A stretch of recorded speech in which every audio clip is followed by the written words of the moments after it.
Chapter 1. The Emperor Ascends to the Throne. It all begins with Konohagakure, greatest of the 5 ninja villages and her brightest star. This is the story of Konoha's maelstrom taking the worlds by storm. Enjoy. Naruto, who were the founders of the Leaf Village, and what distinguished them as ninjas? Questioned Irika-sensei. A tall man, roughly 5 feet 11-ish height, give or take. A scar above the bridge of his nose marred and contrasted his otherwise affable and friendly demeanor. He adorned what appeared to be Konoha's standard shinobi attire. Shinobi pants along with his battle-earned chunin vest marred with cuts, holes, and fresh snitching, a testament to battles endured by this seasoned veteran. A young boy stood up. He could be no older than 13. He wore a plain white shirt, with an Uzumaki emblem in red on his back. He wore black umbu pants, black shinobi sandals, and black fingerless gloves. He had long spiky golden hair, with crimson highlights that went to roughly about the middle of his back. 2 adjacent bangs adorned the side of his face. He was a bit on the peckish side, resembling more of Pop Teen than that of a shinobi. Naruto Namikaze, son of the famed Yellow Flash, Konoha's 4th Hokage, wielder of the Rinnegan, container of the Kyuubi no Yoko. He was touched by greatness. Naruto spoke smoothly and gracefully, as if a harp was inserted into his vocal cords. The founders of Konoha were Madara Uchiha and Hashirama Senju. Madara was widely known as the leader of the Uchiha clan. He was said to have been the only Uchiha to have truly mastered all forms of the legendary Sharingan. He was known for his proficiency in ninjutsu, jinjutsu, taijutsu, and kenjutsu. It was also stated that he was able to control and tame the Kyuubi through the use of his Sharingan. Hashirama, in contrast, was the leader of the Senju clan, rival clan of the Uchiha clan. He was known as Kami no Shinobi, due to his mastery and efficiency in all of the shinobi arts. However, his fame was built in particular on his unique power to use Mokuton Jutsu, a feat no other shinobi was capable of using till this day. Irika smiled, practically glowing. Good job, Naruto, excellent, as always. Inwardly, Irika was fist-pumping, crying tears of joy after suffering through brats. He finally had a star pupil. Naruto said nothing in retort, quietly returning to his seat, shifting his gaze, allowing it to drift towards the windows. No, it was as if something was calling him, beckoning him, awaiting him. The Genin graduation exams were held tomorrow. He knew with utmost certainty from that day his life would change forever. And if he had his way, the world would follow suit. Tomorrow, the graduation exam. In the classroom, the young eager minds were bubbling with life. You could hear Inuzuka Kiba, a feral looking with shaggy brown hair, with 2 twin fang tattoo on each cheek, jubilantly boisterously announced loudly that he was going to become a Genin. Man, that kid had a pair of lungs on him. The rest of the class weren't too far behind, raging from anxiety to excitement and total disinterest courtesy of the resident slackers. Naruto was currently entranced, nay immersed on a book on the art of sealing, voraciously digesting each page of the interesting read. Naruto was very intrigued, fascinated on the art of sealing, considering what an impact it had on his life and his family's legacy. To be able to stop and defeat an entity such as the Kyuubi through sealing was an astonishing feat that amazed Naruto. It was mind-boggling that a bit of ink and paper held the ability to seal and contain a magnificent beast of enormous, unparalleled power such as the Kyuubi. To just utter the name Kyuubi struck fear into the heart of the bravest men. He admired, respected, and hated his father, the shinobi who stood valiantly in the face of death, protecting the village with his dying last breath. He admired his strength as a leader and Hokage, but despised him as father. He left him alone to this world-devoid family. He was aware of the great sacrifice he endured, but throughout it all he couldn't help but selfishly think that his father chose the village over him. Irika unleashed a massive torrent of chakra. Kami would be jealous. Big Head no Jutsu. The effects were instantaneous. Every student bolted upright, rigid as stone, giving Irika their undivided attention. I still got it. Irika smirked to himself. He continued on, let us start the Genin test. After a few students went by until it was now the runner-up for Rookie of the Year's turn, Uchiha Sasuke. Uchiha Sasuke, it is now your turn. Please step forward and perform Kawarmiai. Sasuke Uchiha, the last of the Uchiha. The hope of the once legendary clan rested solely on his shoulders. He was fairly tall for his age with long dark hair with a faint blue tint. His obsidian eyes contrasted his unblemished pale skin. He wore blue shorts and black shinobi sandals, as well as white shirt with the Uchiha crest boldly displayed on his back. Sasuke performed with great ease a perfect Kawarmi-eye with a nearby desk. "Superb job," gushed Irika. As for the second part of the test, Sasuke was asked to perform the Bushin Jutsu. In a puff of smoke, 3 perfect replicas of Sasuke appeared. Irika stood over each Sasuke inspecting them until he was satisfied. "Excellent job," acknowledged Irika. Afterward, Sasuke was instructed to perform the henge. Yet again, after a puff of smoke, Sasuke transformed into a perfect replica of his deceased father Uchiha Fugaku. "Now, Sasuke, you may perform any jutsu you'd like for extra credit," said the proctor. "Irika-sensei, I would require open clearing for my technique," said the young boy. As his sensei instructed the children to go outside, the Sasuke fan club had started to squeal, fantasizing what jutsu Sasuke of the esteemed Uchiha clan would utilize. As they exited the school compound, Sasuke walked to the far side of the clearing. He then ran through a few hand signs at a calm, steady pace, molding chakra with each woven seal.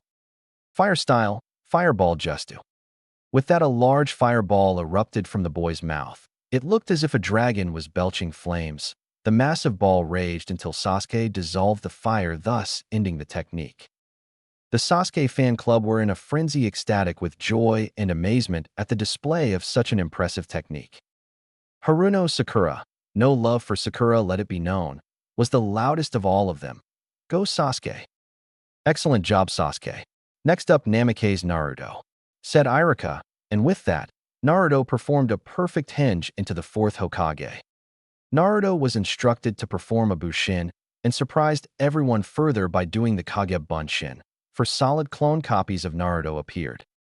Irika, recognizing the jutsu, gasped in surprise. "Naruto, that was a Jonin-level technique you just used." Naruto responded coolly, "I found it in my father's scrolls. It was a surprisingly easy technique to learn." Irika couldn't help but gape, mouth open at the sheer notion of an academy student learning a Jonin-level technique with such ease. Then again, Naruto wasn't your average student, so it was understandable. Naruto then performed a perfect Kawarmi-eye as instructed. "Naruto, for the last part, you may perform any additional jutsu you have in your arsenal for extra credit," informed Irika. Naruto shook his head and declined. "Alrighty, then Naruto, you passed with flying colors. Go over to the table and take any headband you want. Congratulations on passing. You are now a genin of Konoha, where you hate with pride." Naruto nodded his head in recognition and picked up a black headband. He stared at it. This symbolized he was Konoha's protector. He held it for a few more seconds, admiring the craftsmanship, trailing his hand on the cool metal plate, and then he tied it at the top of his forehead. "Squad 7 will be Naruto Namikaze, Sasuke Uchiha, and Sakura Haruno," announced Irika. Sakura squealed in delight on being placed on Naruto and Sasuke's team.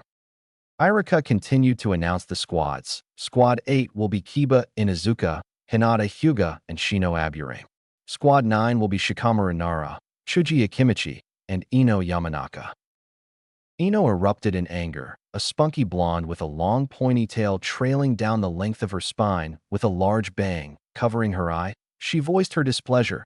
"How come Forehead gets to be put on the same team as Naruto-kun and Sasuke-kun, while I have to put up with lazy and chubby over here?"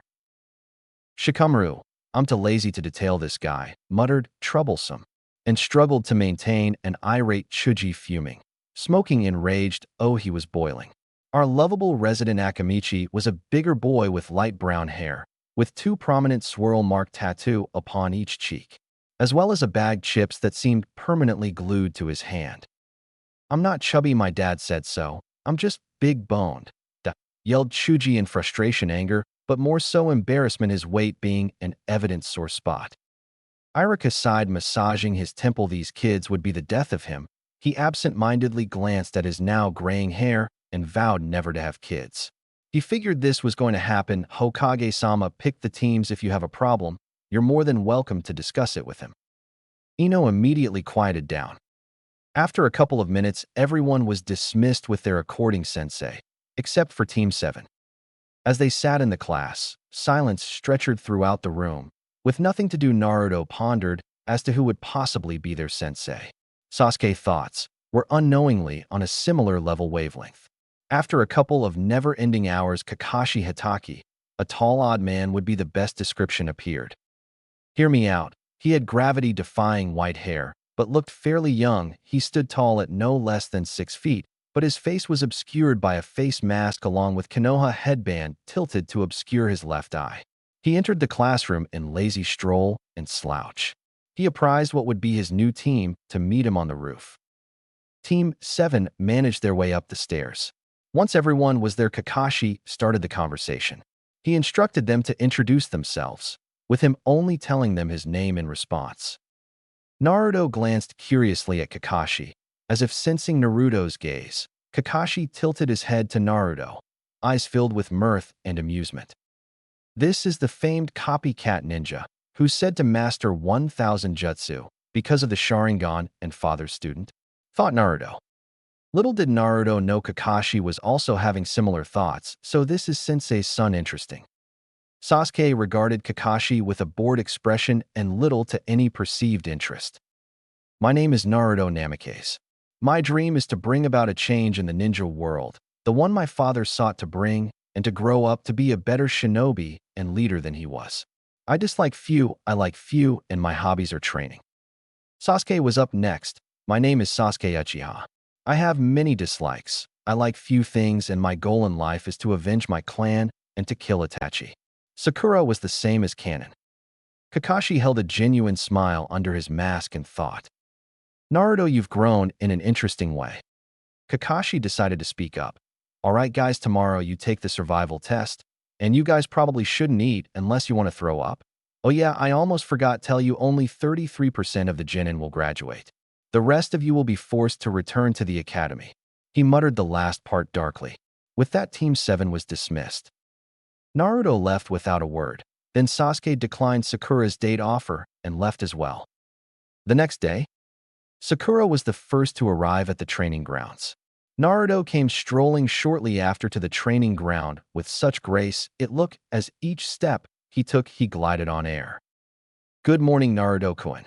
Naruto glanced at her and gave a short smile in return. Good morning, Sakura. Are you ready for the test? She smiled. Hi. With our team, I'm sure we'll be able to beat any test Kakashi-sensei throws at us. Naruto just nodded in response. However, his thought were not the same. No average team would be able to take down Sharingan Kakashi. Sasuke eventually arrived and decided to perch himself under the Sakura tree and began to brood, only to be pestered by Sakura soon after. 2 hours later, Kakashi finally arrived. Kakashi strolled in as if he just rolled out of bed and said, This is the survival test. The point of the test is to get these 2 bells. Those who don't will be forced to go back to the academy for another year. Kakashi set an alarm clock down and announced and commenced the test. Sakura, seeing the alarm clock, seethed in anger. Kakashi-sensei, how were you late when you have an alarm clock? Kakashi had the decency to blush from embarrassment, but no one could see under his mask. He sheepishly scratched the side of his mask, averting his gaze, and said, Well, you see, Sakura, I bought the clock today, and that was why I was late. Sakura kept her gaze on Kakashi for a minute before nodding her head happily, completely satisfied with his answer. Kakashi, in a dramatic long gesture, straightened his back and continued, Ahem, you guys can start anytime. Amusement rolling off him in waves. He would enjoy this. Both Sakura and Sasuke vanished to hide, while Naruto stepped forward ready to engage Kakashi in combat. Kakashi rose a single eyebrow in surprise and countered, You know, out of the 3, you're kind of odd. Naruto activated his Rinnegan in response. His Rinnegan was gold in coloring with 3 rings around the pupil. It practically exuded power. Mama, activating your Rinnegan so soon, Naruto. So those are the legendary fabled Rinnegan. Let's see what they can do. Kakashi began to lift his headband in order to use his Sharingan, but Naruto wasted no time and lifted his hand and calmly muttered, Bansho Tenin. Immediately the bells were flung to Naruto, in which Naruto was able to safely secure them. Naruto afterwards deactivated his Rinnegan. Kakashi's eyes widened greatly in shock. Never in his entire career as a shinobi had he seen such an attack. What the hell was that? Both Sakura and Sasuke walked out the hiding spot, with shock plastered in bold letters on their faces.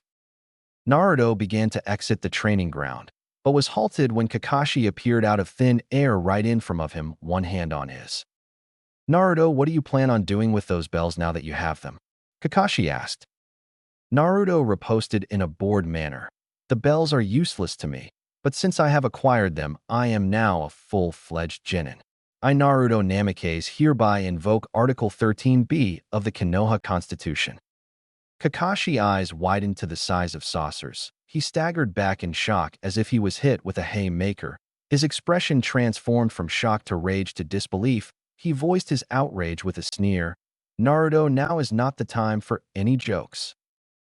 Naruto decided not to validate Kakashi with a response. Sakura and Sasuke were utterly confused with what was transpiring. Kakashi, Sensei, what are you talking about? What is Article 13b? Inquired Sakura. Kakashi shot Naruto an angry glare and grounded out. Article 13b allows any ninja born in Konoha with ancestry of any Kage to challenge the current Hokage for rights to rule the village. However, if the challenger were to lose, they would be stripped of all rights and privilege they once held and dishonorably discharged from Konoha should they survive. Sakura's eyes widened in shock and shot a worried glance to Naruto. Sasuke, after digesting all the information, asked monotonously, has anyone ever invoked Article 13b before? Kakashi, still angry, no furious, took calming breaths and managed a reply. No, no one was ever foolish enough to challenge the Hokage, let alone the Kami no Shinobi at age 13 no less, hissed Kakashi angrily. Both Sasuke and Sakura winced at Kakashi's jab towards Naruto. However, Naruto, completely unfazed, kept a mask of indifference. He maneuvered around Kakashi and began walking towards his destination. Kakashi wasn't through yet. Kakashi grabbed Naruto's arm roughly and said, Naruto, stop this now. Why risk it? You have the talent, potential, and prestige to become Hokage in future. Give it time. You have the makings of a great ninja. Don't ruin it now. Don't allow your arrogance be your downfall, supplicated Kakashi. Naruto's head slowly turned so that he was now facing Kakashi. Any other words Kakashi had planned to say died in his throat. The ice-cold glacier glare Naruto pierced him with, froze him dead in his tracks. Those eyes so cruel, so cold, I can't breathe. Kakashi's hand felt numb and it dropped lifelessly at his side. Kakashi began to gasp for air, his breathing ragged. The feeling of dread hit Kakashi with full force, his lungs straining themselves to gather oxygen. His vision blurred, and just when he was about to pass out from the strain, the feeling vanished as quickly as it had appeared. Vertigo struck Kakashi, leaving him reeling and disoriented. Naruto turned his head away from Kakashi and continued making his way towards the Hokage's tower, focused on his goal. Kakashi struggled to regulate his breathing. With considerable effort, he managed. He allowed one stray thought to cross his mind. Who are you, Naruto? Hokage's tower. Naruto, are you aware of the full consequences of your actions? Sarutobi asked politely, perhaps even tiredly, as if burdened with some untold pressure. Naruto nodded his head and said, fluidly devoid of any ounce of fear, hesitation. His resolve was unquestionable, although his judgment could be impugned. I am aware of all the terms. Sarutobi sighed. Naruto, I'm giving you one final chance to recant and reconsider. See reason. Do not squander your potential with this foolish endeavor. Naruto spoke without hesitation. I'm fully cognizant of the consequences and your fears. I will, however, proceed regardless. Sarutobi sighed, but spoke gravely and said, so be it then. Tomorrow in the arena we will settle this battle. Later on that evening, at the Shinobi Council meeting, that boy's arrogance will be his downfall, said Danzo, completely outraged. For a child to even conceive of challenging the Hokage at such an age is unconscionable. But the fact that that child is the future of this village is irrefutable. We need him, mused Danzo. Sarutobi could only nod in agreement. Troublesome, but that child is a great asset to this village. Perhaps we can sway his judgment to reconsider this foolish challenge, offered Shikaku. Many of the council members murmured in agreement. I have tried, but the boy is as stubborn as his parents, admitted Sarutobi sadly. I failed to convince him otherwise. All we can do now is wait for the outcome of tomorrow's battle, said Koharu. Then this council meeting is adjourned, said Sarutobi. The next day, the challenge between Naruto Namikaze and Hiruzen Sarutobi for rights of leadership has been accepted. To let the fight between Naruto Namikaze and Hiruzen Sarutobi commence, stated Kakashi. Up in the stand. Well, the kid had a good run, said Genma, while chewing on a long Senbon. I wouldn't count him out just yet. He's said to wield the legendary Rinnegan, informed Asuma. The what? Exclaimed Kurenai. The Rinnegan. This revelations gave a great deal more insight to the battle. You heard me. Back in the arena. Naruto, I implore you to see reason, Sarutobi said. Call it off now before you get hurt, and your rank will not be stripped, pleaded Sarutobi. He greatly wished to stay his hand. Regardless how talented Naruto perceived himself to be, only one outcome could be guaranteed. He dreaded what he would have to do, and for the first time since the Great Shinobi Wars, he felt the immeasurable weight of what it meant to be Hokage. He was meant to kill the Yondaime Soul Heir in cold blood. Oh, how he wished to wash himself of this entire ordeal. Naruto riposted with a series of hand seals and yelled. Lava release, melting apparition technique. Sarutobi's eyes widened briefly in surprise before quickly schooling his features and flashing through his own set of hand seals. He then yelled in response. Earth release, earth-style wall. Afterwards, a large pillar of earth erected from the ground before the aged Hokage. However, as soon as the lava made contact with the wall of earth began to melt, Sarutobi managed to stay on top of slab of earth, and eventually the lava subsided. However, its effect were horrendous. Various scars and burns riddled the battlefield from one attack. What a devastating attack. Sarutobi was brought out of his musing when a shadow clone shimmered behind with an orb of swirling condensed chakra in its hand. Rinnegan, yelled the clone. Sarutobi, with amazing reflexes, dodged under the orb and attempted to elbow the clone, but the clone with great expertise used its momentum to roll and jump to the other side of field, and in a great leap stood next to its creator. What in Kami's name happened just now? There was no possible way the clone could have seen my attack and reacted so quickly. It must have something to do with his dojutsu. Sarutobi flashed through some hand seal of his own. Fire style, flame bomb dragon. Immediately a dragon of enormous proportion rose with great speed and descended onto Naruto. Naruto and his clone flashed through a set of seals and intoned simultaneously. Water style, supreme water dragon. Immediately the water vapor and the moisture in the air grew rapidly, condensed to form a large dragon. Both dragons connected and created a large explosion. It appeared to be a stalemate, but that didn't last for long. Fire release, fire dragon flame bullet. All the air and wind gathered and strengthened the dragon, and in no time the arena could feel the heat that radiated of the dragon. Back in the stands. Wow, who knew the kid was this good? Kotetsu said in shock and awe. Yeah man, did you see the size of that dragon? And he didn't even need a source of water for the jutsu. Many jonin nodded their head in agreement. The Hokage ain't no slouch either. He uses everything opportunity to ensure his victory. His last attack is a deadly one.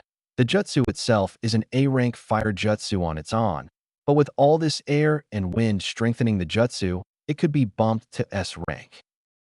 Shit, the kid's toast. Ain't no way he can stop that jutsu now. Back in the arena, Naruto looked upon the dragon with disdain and raised his hand and calmly spoke. Shinra Tensei. Immediately the dragon was destroyed, obliterated, and everything and anything left of the dragon's existence was terminated. The whole arena was left in complete and total shock. Even Sarutobi stopped and froze. His posture could not hide his fear, apprehension, and awe at what he had just seen. For a moment he wondered, is the ability of a god? A random shinobi yelled, what the hell was that? Many shinobi murmured and voiced their agreement. Naruto paid no attention and quickly went on the offense. Bansho Tenin. Immediately, Sarutobi was flung with great speed towards Naruto. Naruto wasted no time and flew through an additional set of seals. Wind style, wind pressure damage. A large blast of pure condescend wind shot at Sarutobi with breakneck speed. Sarutobi, seeing his imminent doom, acted quickly and yelled hastily. Earth style, dragon earth bomb. The head of dragon immediately rose and shot rapid blast of mud bullets towards the condensed wind. The effect were instantaneous. A large explosion occurred, blasting everything away in its path. There was a looming dust cloud that ensnared the entire arena, blocking the view from everyone except maybe a few talented Hyugas. The dust eventually subsided. Naruto was first to be seen. He appeared to be encased in some type of orb that surrounded his whole body, and he was perfectly fine. Sarutobi was found lying battered and bruised, bleeding heavily on the ground. Naruto released his jutsu in recognition of his win, when suddenly the earth beneath Naruto's feet broke, and two hands clasped Naruto's legs, dragging him down. Sarutobi appeared looming over Naruto. The false Sarutobi poofed, revealing itself to be a fake and a ploy. You put up a good fight, but now it ends. Sarutobi was interrupted when the Naruto and the earth erupted into smoke. Naruto was seen about 10 meters away from Sarutobi with his eyes watching him intently. Sarutobi was thinking a mile minute. How is this possible? It's simply impossible for him to substitute so quickly, and I not notice the influx in chakra, unless Jinjutsu?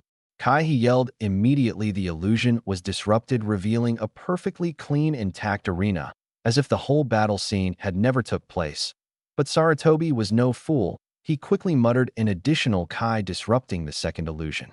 Sarutobi was left standing in the middle of arena with Naruto on the other side. How? Questioned Naruto. Sarutobi rose an eyebrow. How did I realize it was a double-layered Jinjutsu? Simple, my boy. It was a small mistake on your part. It was very possible that at the start of the battle you put me through Jinjutsu, and that the whole fight was through the work of your Jinjutsu. But it failed to explain the crowd's reaction in the stands. There was no way you, who never met my shinobi, could accurately predict their reactions. Knowing this, I concluded at the very least that part must have been real, destroying your illusion. However, Sarutobi was not finished. Forgive me, my child. Now that I know how gifted you truly are, Naruto, I can no longer hold back against you. Immediately the air around Sarutobi began to distort. Rocks, pebbles, and small boulders began to levitate and break under the pressure of Sarutobi's chakra. Tendrils of blue chakra began to widely whip the ground, leaving scars until all of the chakra subsided and moved to a calm state surrounding the aged Hokage. He now held a blue glow around himself. I see. So you've finally taken me seriously, Inni? Naruto held a smirk of full confidence. Sarutobi's eyes narrowed. Even with me unleashing my chakra, he still has full confidence in his win. It seems I was right about the boy's arrogance. Such a shame. You would have made a fine Hokage. Sarutobi flashed through some hand seals and yelled, summoning jutsu. A large plume of smoke appeared, and when it finally died, standing in all his glory was the Monkey King, Emma. You've called me to fight a mere boy? I must say you've grown senile in your old age, my friend. Emma joked. Sarutobi spoke seriously, showing the reason why he reigned for Hokage so long. Emma, this boy is not to be taken lightly. He is a dangerous threat who must be dealt with as accordingly. Emma, realizing the situation, nodded and transformed into an adamant staff. Naruto looked on curiously. This was the first time he seen Enma. Of course, he heard of him in the academy, but seeing him firsthand was surreal. Naruto quickly raced through another hand seal and yelled, Water style, great exploding water colliding waves. Immediately, Naruto unleashed a large torrent of water that quickly flooded entire arena. Sarutobi's eyes narrowed. This boy knows all my abilities, while I know little to none about his. I see now he challenged me knowing full well of capabilities and planned accordingly. This will not be an easy battle. So far he used lava release, meaning he can use earth and fire release. Although assuming the fact that he used it once could mean it drains a lot of his chakra, or he's a novice at that skill, he seems to be more proficient in water release. If his early feat is anything to go by, and he used a wind style attack already, it's not that hard of a gamble to assume he can use all 5 elements. And that may just be surface of his power. He may have other techniques, like that Shinra Tensei. Why not use the technique again? It has devastating attack. Is there a time limit? Does it require a substantial amount of chakra? Can he only use it one time? There's no point in overthinking it. Guess I'll just have to wing it. Sarutobi dashed forward with speed. An aged man should not posses. Naruto seemed to have expected and anticipate this to happen and yelled, "Water style, water dragon bullet." A dragon head immediately formed and launched a barrage of water blast towards Sarutobi. Sarutobi managed to dodge and evade every blast with great flexibility and continued his race towards Naruto, not slowing down in the slightest. If anything, he picked up speed. Naruto's golden Rinnegan eyes showed great surprise. It seemed he was not prepared for Sarutobi to be able to maneuver around those blasts so easily. Naruto released his jutsu. Sarutobi rose an eyebrow in confusion, but wasted no time and continued his advance. Naruto held his hand out. Sarutobi froze immediately and jumped away, fearing it was the deadly Shinra Tensei. Naruto muttered calmly, "Rain across the frosty heaven." Hyarinmaru. An immaculate katana of tremendous craftsmanship appeared in Naruto's hand. The hilt was blue and the blade was a pearly white. Sarutobi's eyes narrowed. Where exactly did that katana appear from? Storage seal? No, it's not that. It appears to be some type of sentient sword. Whatever it is, I must be careful. This boy is dangerous and full of surprises. Sarutobi dashed forward, lashing out with his staff. Both weapons clashed fiercely, creating sparks and shock waves. With each swing, shock waves of energy radiated throughout the arena, forcing the water to violently splash against itself. Naruto slashed downward, but Sarutobi showed great expertise and blocked the strike, and quickly spun on his heel, knocking the katana to the side, leaving Naruto unbalanced for a split second. Sarutobi followed up by delivering a viscous side kick to Naruto's abdomen. Naruto fell to the ground. Sarutobi advanced and swung his staff downward for a knockout blow. Naruto quickly recovered and pointed his finger from this grounded position and yelled, "Destructive Art 4, White Lightning." Immediately, a blast of pure white lightning flew through Naruto's pointed figure. Sarutobi quickly moved his staff in front of himself to deflect the blow, but the blow was so strong that he was lifted off his feet and blasted to the other side of the arena. Sarutobi laid in a crater in the side of arena with smoke rolling of his body. Naruto slowly got to his feet and glanced at Sarutobi, wondering if had finally beaten the aged Hokage. He slowly and cautiously walked with his katana firmly in his grasp towards Sarutobi's position. He finally got to Sarutobi's position. He was not shocked to find that Sarutobi turned into mud, revealing this to be another ploy to lure himself in. He immediately hopped back to retreat and gain distance, but was stopped when Sarutobi appeared behind with his staff poised for attack. Naruto quickly yelled, "Shinra Tensei." Sarutobi was blasted once more and skidded on the water to regain his balance. He got up, albeit slowly and gingerly. Sarutobi's eyes widened in confusion. He doesn't need his hands to cast the jutsu. What are its weaknesses? He wondered with irritation. Naruto decided to take the offensive and swung his sword in a downward arc. A magnificent dragon of pure ice was launched towards Sarutobi. Sarutobi quickly dived to left to avoid the attack and quickly analyzed the situation.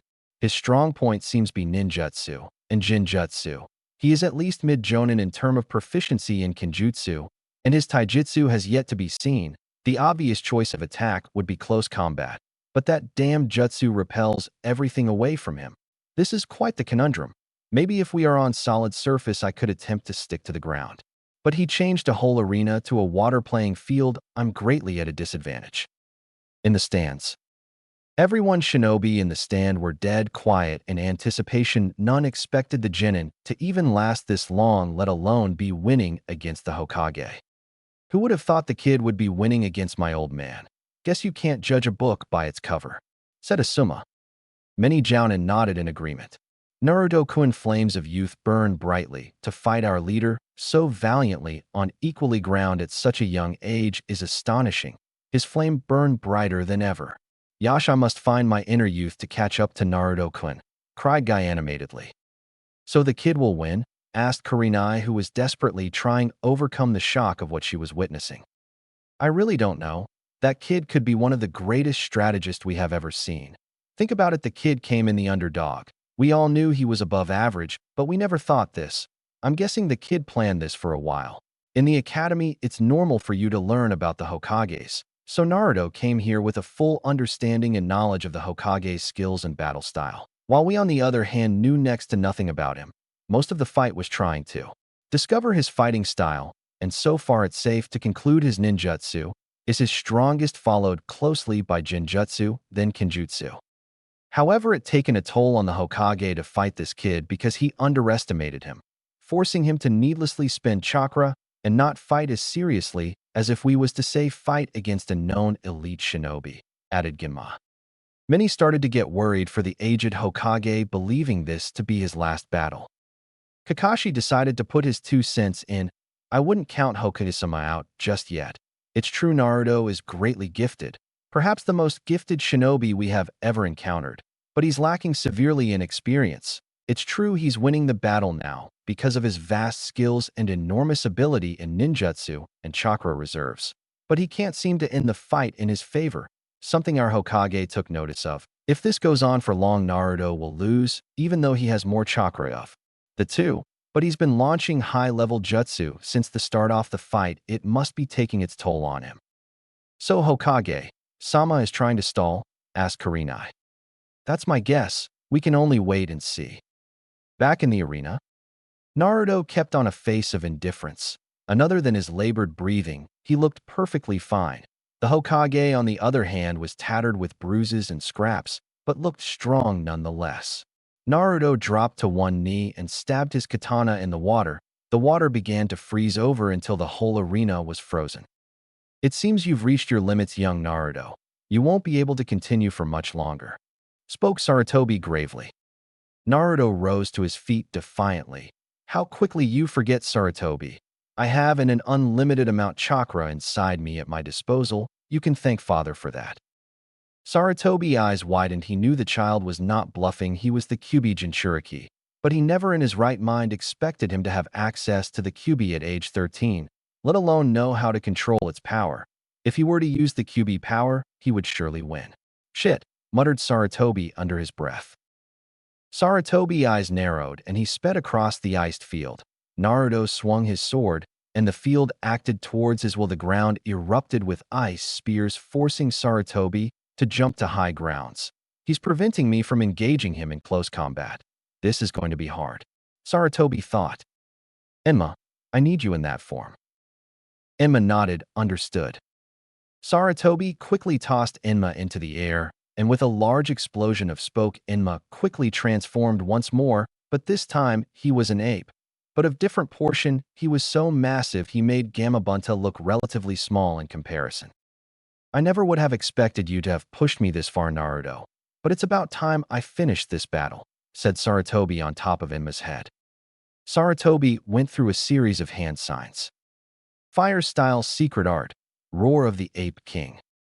Enma and Sarutobi held their hands in a ram seal and unleashed a large gargantuan inferno of flames. The flames destroyed and consumed everything in its path, leaving nothing left. There was no way possible Naruto could have survived if it hit. Kakashi, if you wow, dashed. Sarutobi's eyes widened and his heart sank when he heard a large laughter. What an impressive jutsu, Hokage-sama. However, if I may be so bold and presumptuous as to offer you advice, I would suggest you work on your aim a little bit more, said Naruto with a smug grin. What are you talking about, Naruto? There's no way I could have missed you. You should be dead right now, said Sarutobi with full seriousness. It's quite simple, really. I knew the true reason why you summoned Enma. Sarutobi's eyes widened greatly. So you knew how I used him to negate your Jinjutsus. Indeed, that was very wise decision of you, Hokage-sama. However, I discovered one interesting detail. You must be in contact with Enma at all times for you to be immune my Jinjutsus, said Naruto. That does not make this since I was never out of contact with Enma. No, you couldn't have. Finally, it dawned on Sarutobi. When I launched Enma in the air for the jutsu, you used your Jinjutsu? Correct. With those words, the Jinjutsu was unraveled. The field was still encased in ice, showing the attack never hit. Enma was in his giant ape form, but was now encased in a frozen block of ice. Sarutobi was on his knees breathing very hard. That attack was S-rank forbidden technique. It utilized all of the remaining chakra the user had and some of his life force along with some of the summons as well. In the audience, "What the hell is going on?" yelled Anko. "Yeah, why did Hokage-sama just shoot his strongest attack in the air when he could have beaten the kid?" "I see none of you were able to see it, huh?" Kakashi asked. Everyone immediately snapped their heads towards Kakashi. "What do you mean, Scarecrow?" demanded Anko. "Think about what the kid's strongest suits are," instructed Kakashi. "What does that have to with anything? I didn't see him use any ninjutsu to deflect the blast. Does that mean he used jinjutsu?" High in the heat of the battle, Naruto managed to put ensnare Hokage-sama in a jinjutsu and forced him to alter the direction of his attack. "Wait, there's no way that's possible. Whenever the Hokage is connected to his summon, he is immune to all forms of jinjutsu." Kakashi responded lazily. "That's true. The Hokage was well aware of Naruto's skill in jinjutsu. That's why he made that statement. Now that I know how gifted you truly are, Naruto, I can no longer hold back against you." And if you recall, the next thing he did was summon Enma to negate Naruto's jinjutsu abilities. However, the reason was simple: to break jinjutsu, one must disrupt the flow of the jinjutsu, or an ally must do it for them. So when Enma and Hokage-sama are working together in unison, their chakra automatically disrupt the flow of any foreign chakra. So jinjutsu is useless. However, to be able to place the Hokage in jinjutsu in that limited amount of time when he threw Enma is no easy feat. The user must be extremely skilled to pull off such a thing. Collectively, they thought in unison. "Damn, the Gaki is good," said Anko. "Indeed," added Kakashi. Back in the arena, "I must say, Naruto, you have exceeded all my expectation. However, there is a reason why I became, and still am, the Hokage," stated Sarutobi. "Stop your bluffing. Very little can cloud my eyes. You are clearly out of chakra," Naruto responded. And as if hearing the words spoken, the Rinnegan shone with bright intensity. "That's true, I am out of chakra. You appear to be low on it as well. However, my partner is not." "Enma," roared Sarutobi. Immediately, Enma, in his giant form, broke out of his ice prison and began gathering chakra from what appeared to be everywhere. It seemed as if he was calling directly to nature, and it was giving him the necessary chakra. He quickly finished and yelled, "Supernova!" belching a large supernova, it shot towards Naruto with lightning speed. Naruto looked on impassively and closed his eyes. He slowly opened them and placed both his hands in front of himself and yelled a familiar jutsu. "Shinra Tensei." The supernova was blasted in upward direction to sky, where it finally detonated, creating a large mushroom cloud, leveling everything on the ground. Sarutobi and Naruto were forced to shield their eyes from the blast radius. Multiple trees were uprooted from the devastating attack. Naruto sighed. He truly had not expected this. He was at the end of his rope. He was running low on chakra. He knew he wasn't going to be able to go on for much longer. He had to finish it now. "You forced my hand, Sarutobi. There is a reason why the Rakuto Sannin was revered like no other.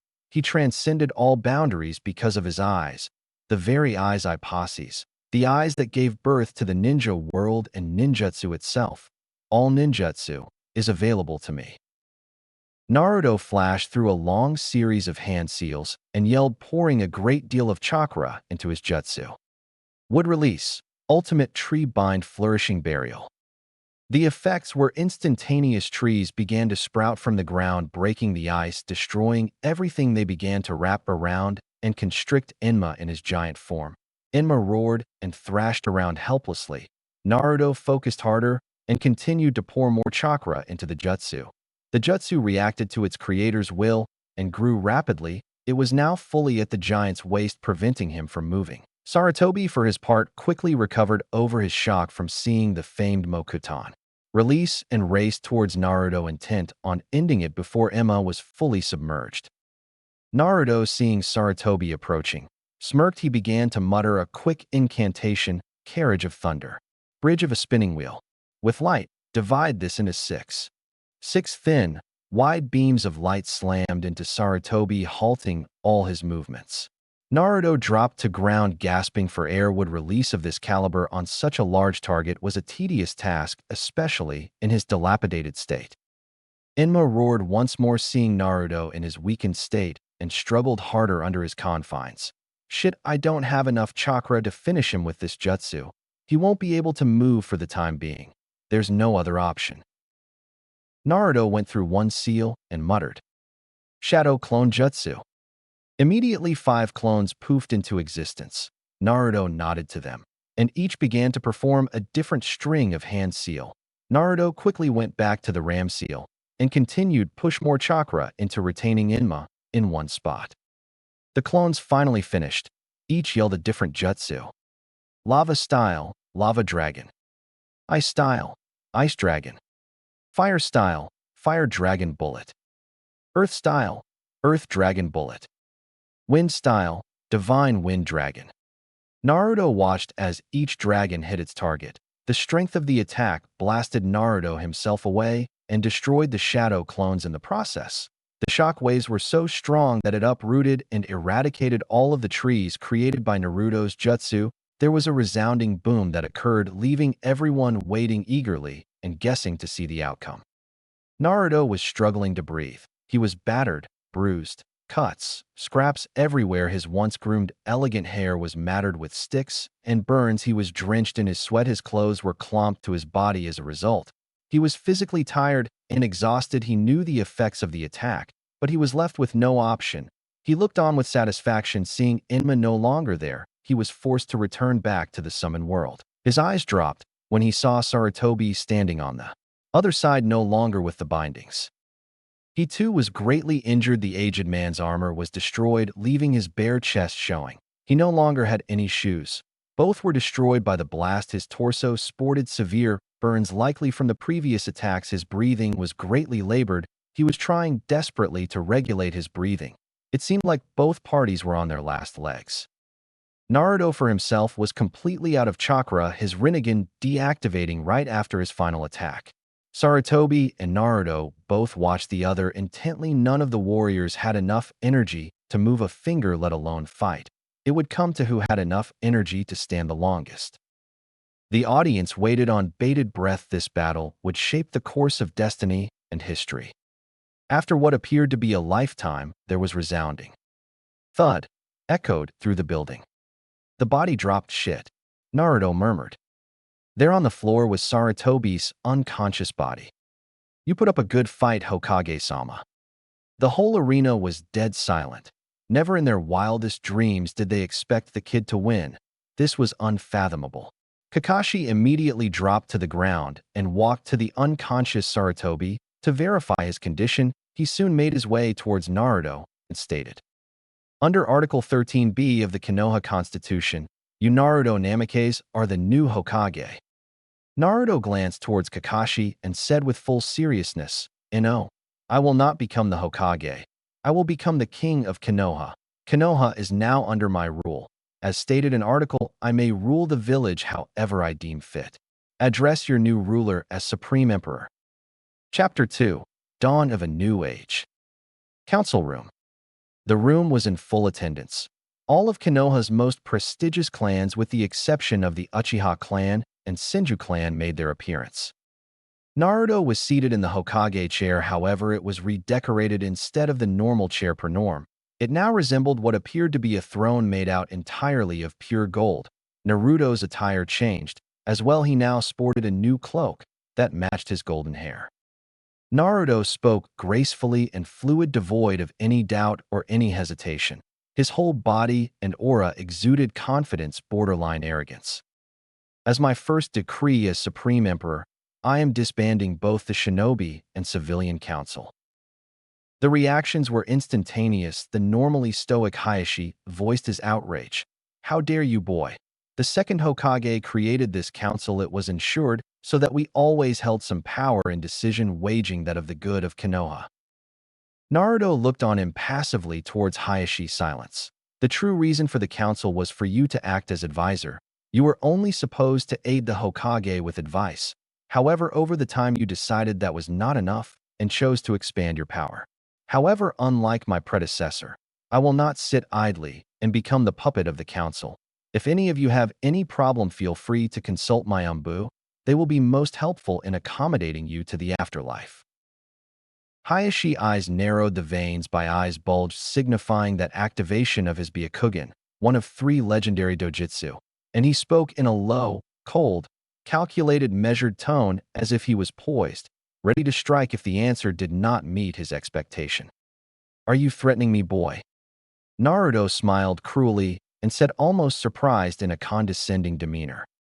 As a matter of fact, I am. With lightning quick, blinding speed, Naruto vanished from the majority of the shinobi vision and appeared before Hayashi with Hyarimuru with the tip of blade pointed at Hayashi's exposed throat, prepared to follow through with the looming threat. Hayashi, once cold eyes, showed unbridled fear.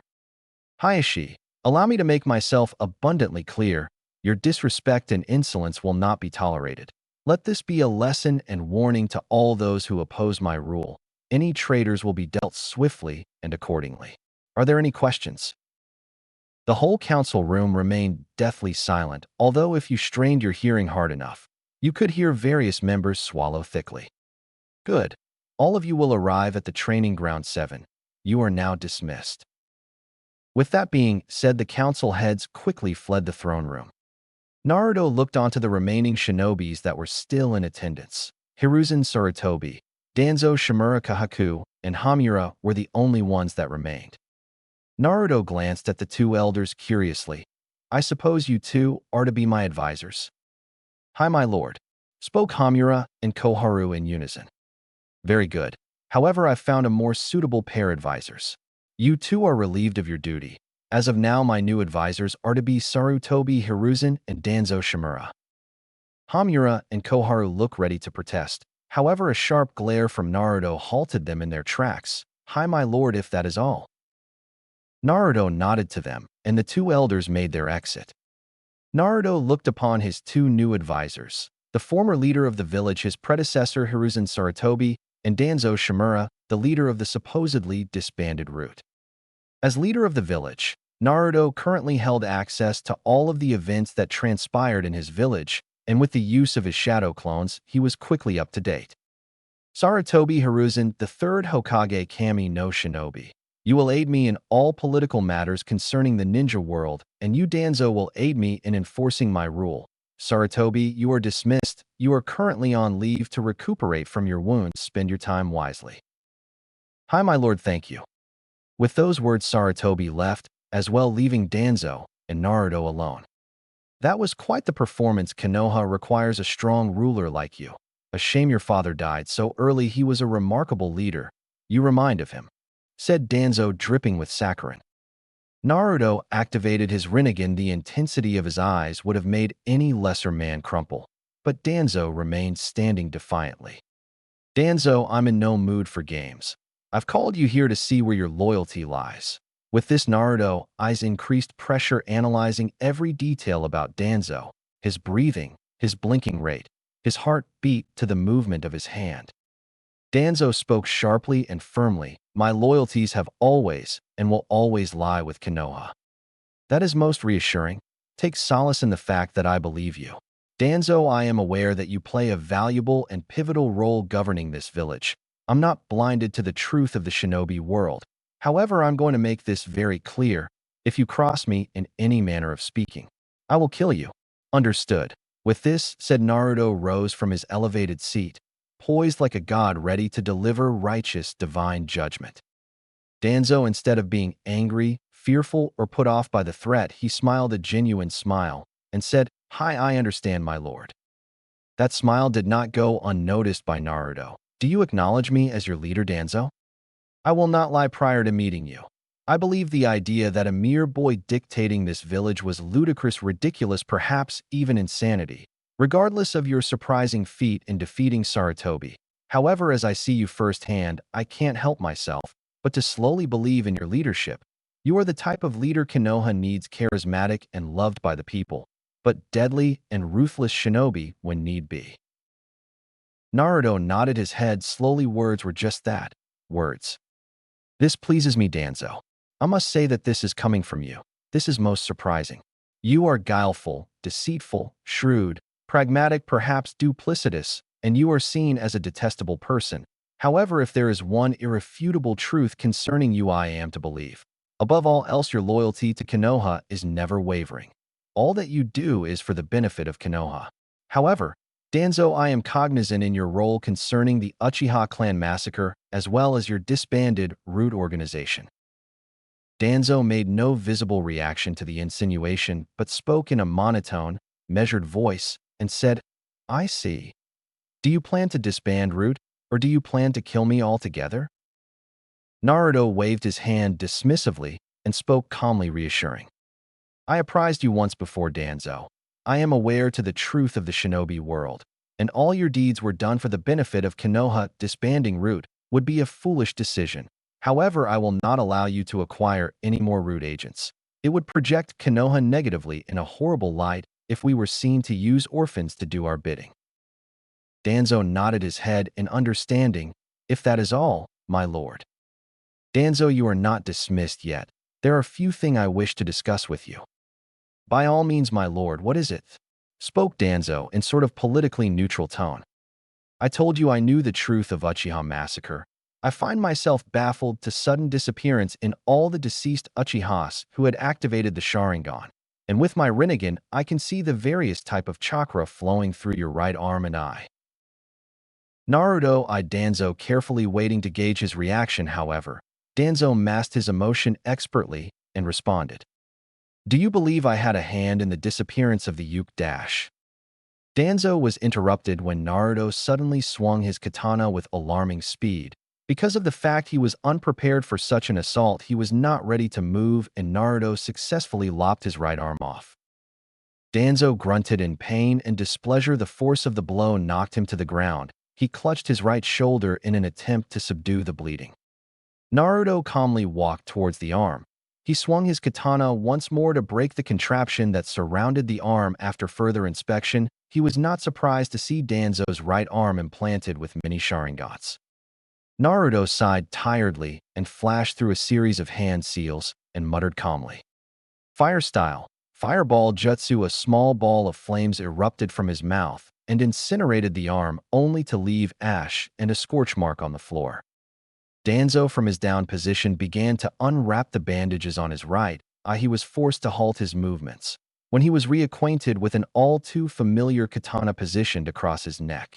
He looked up to see Naruto's Rinnegan eyes blazing with full power, ready to eradicate him if need be.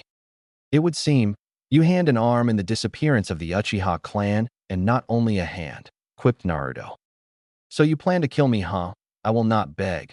All I do for Konoha. I am her protector. Naruto retracted his sword and began to go through a series of hand seals and said quietly, Inyang Art, Age of Rebirth. With those words, Naruto touched Danzo's shoulder, and in a quick instant a new arm was formed in Danzo's right socket. Naruto got up to his feet and retreated to this throne. He sat down and rested his head upon his fist in a what-to-do-with-you kind of fashion, clearly tired and bored with the whole predicament at hand. Danzo slowly got up to his feet and flexed his hand, wrist, shoulder, and to his amazement it felt as good as new. He felt completely rejuvenated. He eyed Naruto careful as well as flabbergasted and asked the resounding question. Why?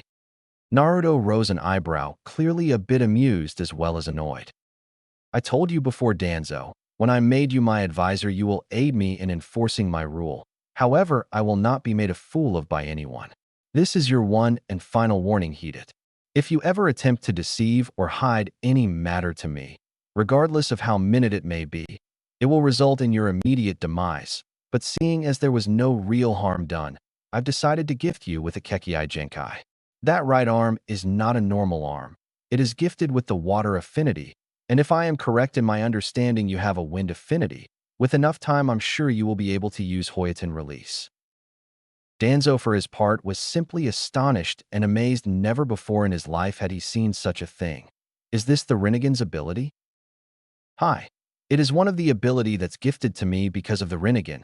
I myself, I am not aware of all the abilities that are awarded to me through the Rinnegan. However, through these eyes, I will bring Konoha and the world into a new era. where I reign as the undisputed king. In this world, there will be no need for war and poverty. I will create the perfect utopian society.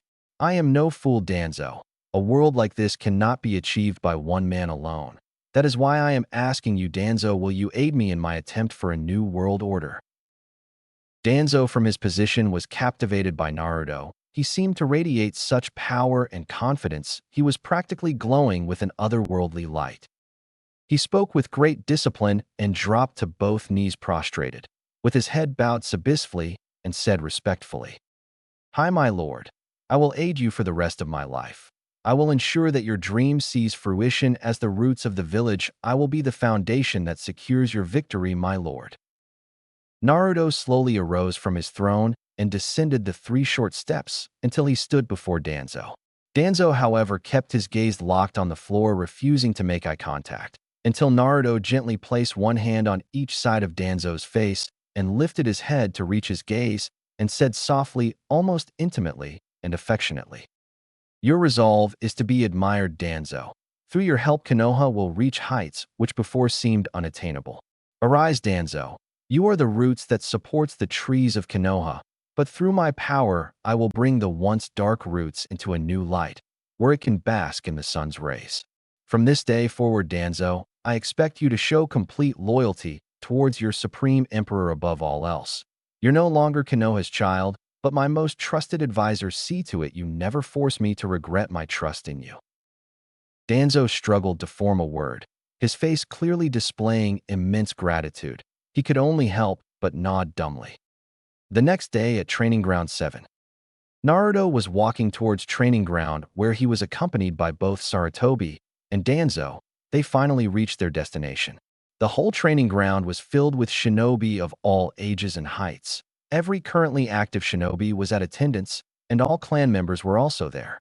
The Aburame clan, Akimichi clan, Hyuga clan, Inazuka clan, Kahaku clan, Kurama clan, Sarutobi clan, Yamanaka clan were all there. Naruto peered through all the shinobi with his Rinnegan. The Rinnegan, being the father of Sharingan, also has the analytical abilities of the Sharingan eyes. Naruto could remember faces and jutsu, and they would be engraved in his memory forever. Naruto calmly went through some hand seals and waved his hand, and immediately a wooden chair sprouted from the ground, which Naruto simply sat in. He looked on impassively. Throughout the years of Konoha's existence, we believed firmly in the will of fire, that to be our greatest source of strength. However, throughout the years, our belief has been the reason for our greatest failures. Countless of times, our will of fire belief has been the reason for the demise of many of our greatest shinobis. The first Hokage foolishly believed that he could buy peace. He held the ability to control and subdue all bijus. However, he decided to split the beasts equally through out the 5 great nations instead of conquering them, believing that he could satisfy the needs of the other rivaling nations peacefully. And instead of gratitude, the nations we gifted bijus with have abused those very gifts in attempt to secure our destruction. They have failed time again, but not without taking countless of lives with them. And look at us now, the once mighty Konoha has diminished greatly. Our 2 founding clans are left with 1 loyal member each, both on the verge of extinction. The last of the Senju clan is an old, battered woman who wallows in her self-pity because of her deceased loved ones. The sheer notion is foolish. We are well aware the dangers we face as shinobi. And the last of the mighty Uchiha clan is a mere boy who is bent on erasing the other member of his once mighty clan and has yet to activate the renowned Sharingan his clan is famed for. Naruto took a breath to gauge the reaction of his shinobi. Many saw the truth of his words. A great deal slowly nodded their head in agreement, seeing the logic in his words, while others chose to ignore it, clinging to their ideals. My people, I dream of world where violence and bloodshed is no longer a part of human life. I dream of world where we do not have to commit such heinous acts to protect the people we love. I dream for a world where the ninja world and class system no longer exist. Many shinobi gasped and shouted in outrage.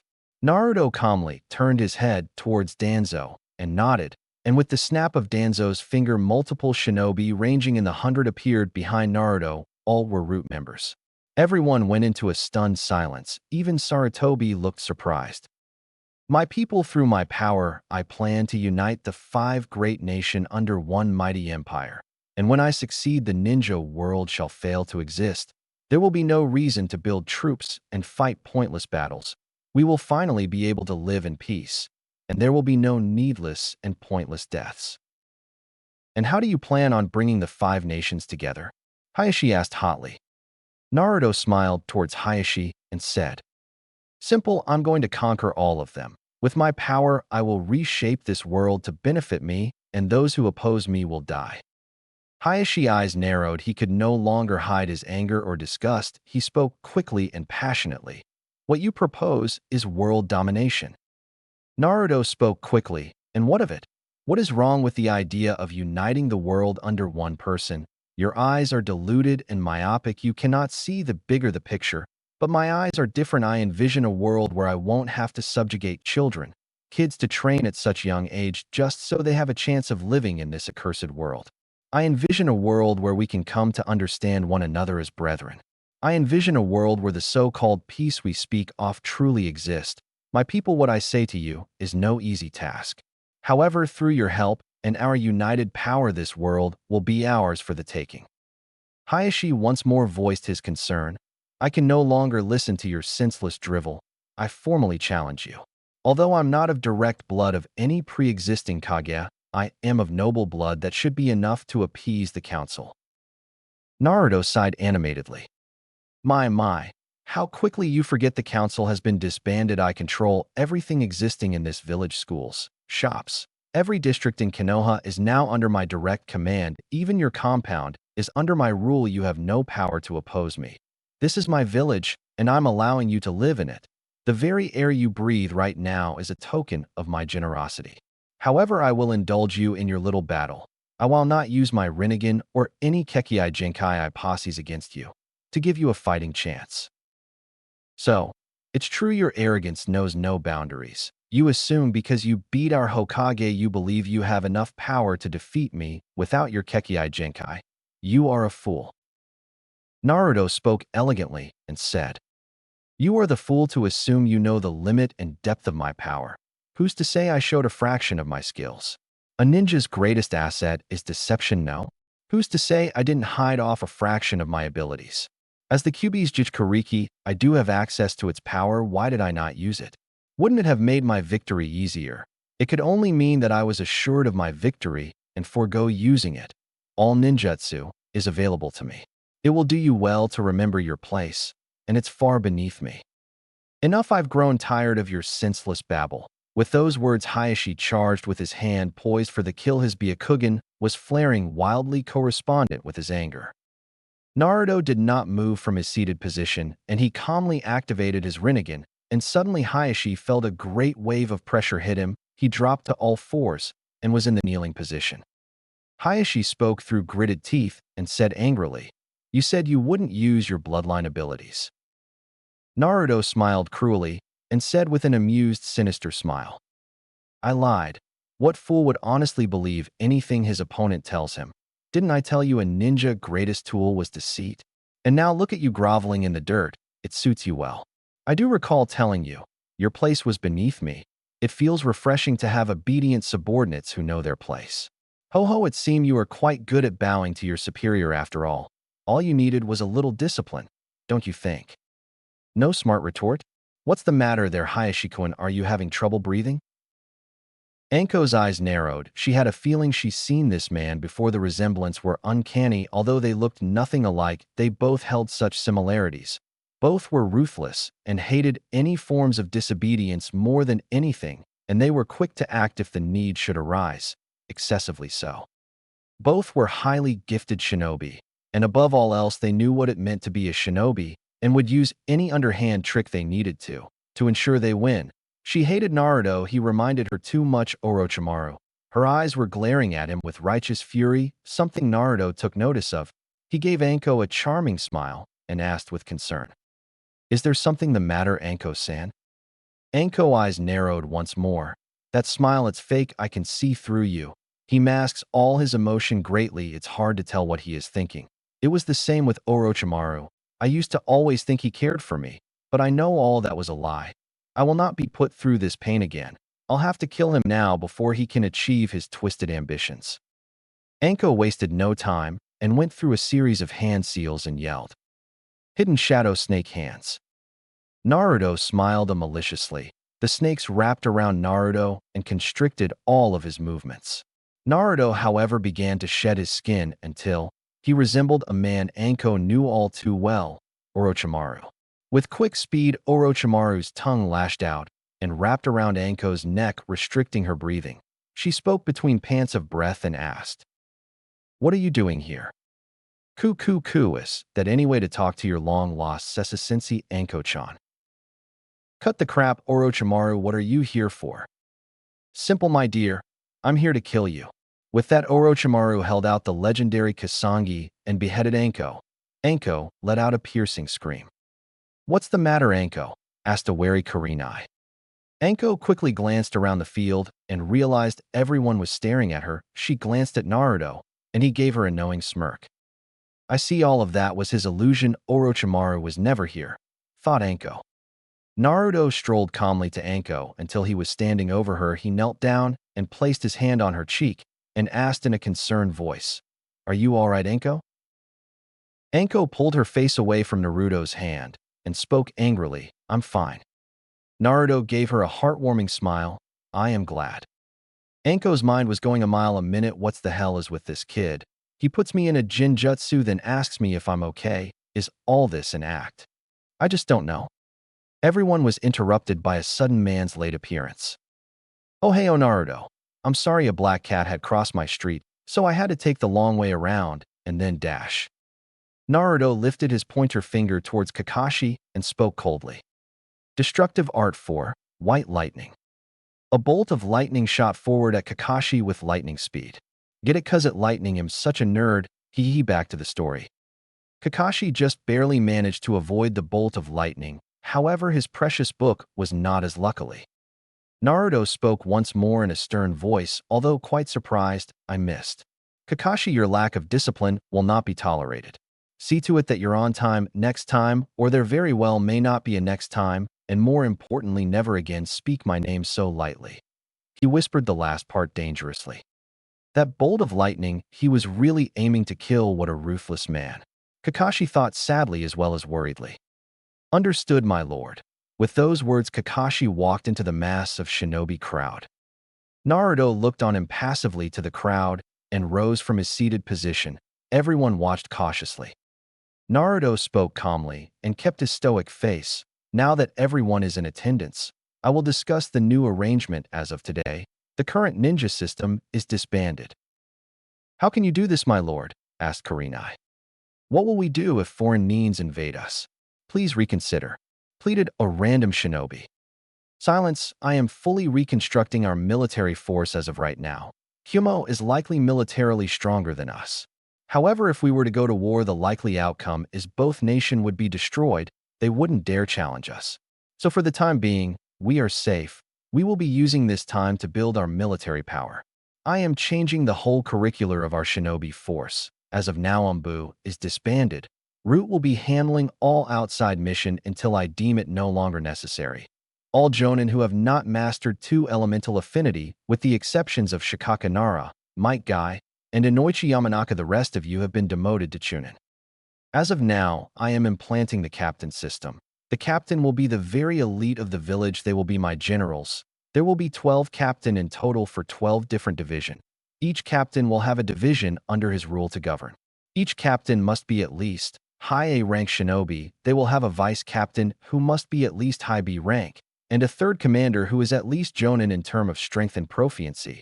It is up to the captain to pick his vice captain, and further on, the captain position can be challenged at any time by any other Konoha shinobi if the need should arise. Each captain squadron will consist of 1 A rank ninja, a high B rank ninja, 5 jonin, and 35 chunins. Captain of the 2nd division will be Hiruzen Sarutobi. His squadron will be the Sarutobi clan. Captain of the 3rd division will Danzo Shimura. His squadron will be Root. Captain of the 4th division will be Kurenai. She will lead the Kurama clan. Captain of the 5th division will be Kakashi Hitaki. He will lead the former Umbu unit. Captain of the 6th Division will be Might Guy. He will be the leader of Inazuka clan. Captain of the 7th Division will be Hayashi Hyuga. He will be the leader of the Hyuga clan. The rest of the captain are currently on leave and will be revealed in time. As of now, all shinobi are put on notice. All jonin must acquire and master 2 elements under the repertoire. They must have at least 5 jutsu in each element. Chunin must master at least 1 element, and they must master 5 elemental jutsu. The academy itself will be reformed as well. To graduate, the student must understand the concept of their elemental affinity and master 1 jutsu in correlation to their element. Those who fail to do so will be terminated from the ninja program. Danzo hand out the captain cloak to all the captains. All captains will wear this cloak at all time to distinguish themselves for the rest of the shinobis. Danzo proceeded to hand out the cloaks to the various captains and kept one for himself. Kakashi was the first to answer, "My lord, I ask you to reconsider. Some shinobi mature faster than others. Those kids will be heartbroken if they were dropped out of the shinobi program because they were not as gifted as their peers or they didn't have the time and necessary environment to cultivate their abilities." Naruto looked at Kakashi as if he were an idiot and responded with a sneer. "I rather have those kids heartbroken than dead. The shinobi world is unforgiving. Shinobis who have no business as a ninja will likely die on the battlefield, and as Konoha's leader, it will be my duty to tell my people that their son or daughter died because of my ignorance and negligence, when I could see that they weren't meant for this life. I thought you knew better than most the cruelty of the ninja world. Maybe I was mistaken. Forgive me, my lord, I understand now." Naruto waved him off dismissively and asked, "Are there any other questions?" No one spoke, but Hayashi grunted in his down position, no longer able to formulate words under his heavy burden. Naruto nodded his head and looked towards the crowd. "As of now, our first training session will begin. Unlike the previous Hokages who trained in isolation, I believe you will be able to mature and succeed if accompanied by your peers. I will be leading the training session and helping those who are in need of my assistance. I want you to split up in 5 groups for each element you are attempting to master." After a little bit of scrambling, there were 5 different groups varying in size. The fire element received the most attention, followed by earth, lightning, water, and wind. Naruto glanced over the shinobis and nodded his head. He went through one seal and intoned Shadow Clone Jutsu. In a massive plume of smoke and 500 clones of Naruto emerged. Many shinobi were shocked by the sheer number he produced. Naruto fell to one knee, but was quickly helped to his feet by Danzo and Sarutobi. He was accompanied to his seat, where he attempted to regulate his breathing. "Are you all right, my lord?" questioned Danzo worriedly. Naruto nodded his head and said, "I am fine. Shadow Clone Jutsu of this magnitude is a tiring task." Danzo nodded in understanding. Most jonin had trouble producing and sustaining 5 shadow clones. This many clones was just unheard of. Naruto spoke once more. "My clones will be assisting you in mastering your respective elements. We will follow this regime for the course of 6 months. By then, I expect you to have a good grasp on your elemental affinities." All shinobi began to work diligently with their clone in mastering the elements. They began doing various work. Some were trying to prevent a fire from burning a leaf, others were trying to break through solid boulders with their fist, others tried to split a leaf with their chakra, some attempted to manipulate the flow water, and many attempted to induce a spark from their fingers. Naruto walked to Hayashi's down position and waved his arm. Immediately Hayashi felt the wave of pressure release him. "Why did you name me as one of your captains? I'm sure you could have found someone better suited." Naruto looked at him impassively and spoke tiredly. "Hayashi, I have no time for such asinine and pointless dispute. I plan to reshape this world where the weak don't have to live and cower in fear of the strong. To do this, I must become the strongest being of this world. Survival of the fittest is the one truth that holds true in this world, and if I am the strongest, I can rule this world however I see fit. Imagine at Hayashi a world where your daughter Hinata won't be forced to branded with the cage seal because of her weakness. I know that beneath your cold exterior you care deeply for your daughter. My eyes are gifted. Very few things can cloud my vision. I can see it all in your eyes. I'm sure you know it is possible, however, you are not truly convinced you should take such drastic matters. Maybe you're waiting for the right opportunity. However, there is no such thing. It is only those who are bold enough to make a decision who go down as legends. I am asking you to believe in me and my power.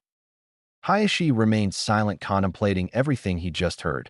He glanced up at Naruto and was captivated by the intensity of the Rinnegan. It held such power, such fierce, cold determination. This boy is indeed a strong shinobi.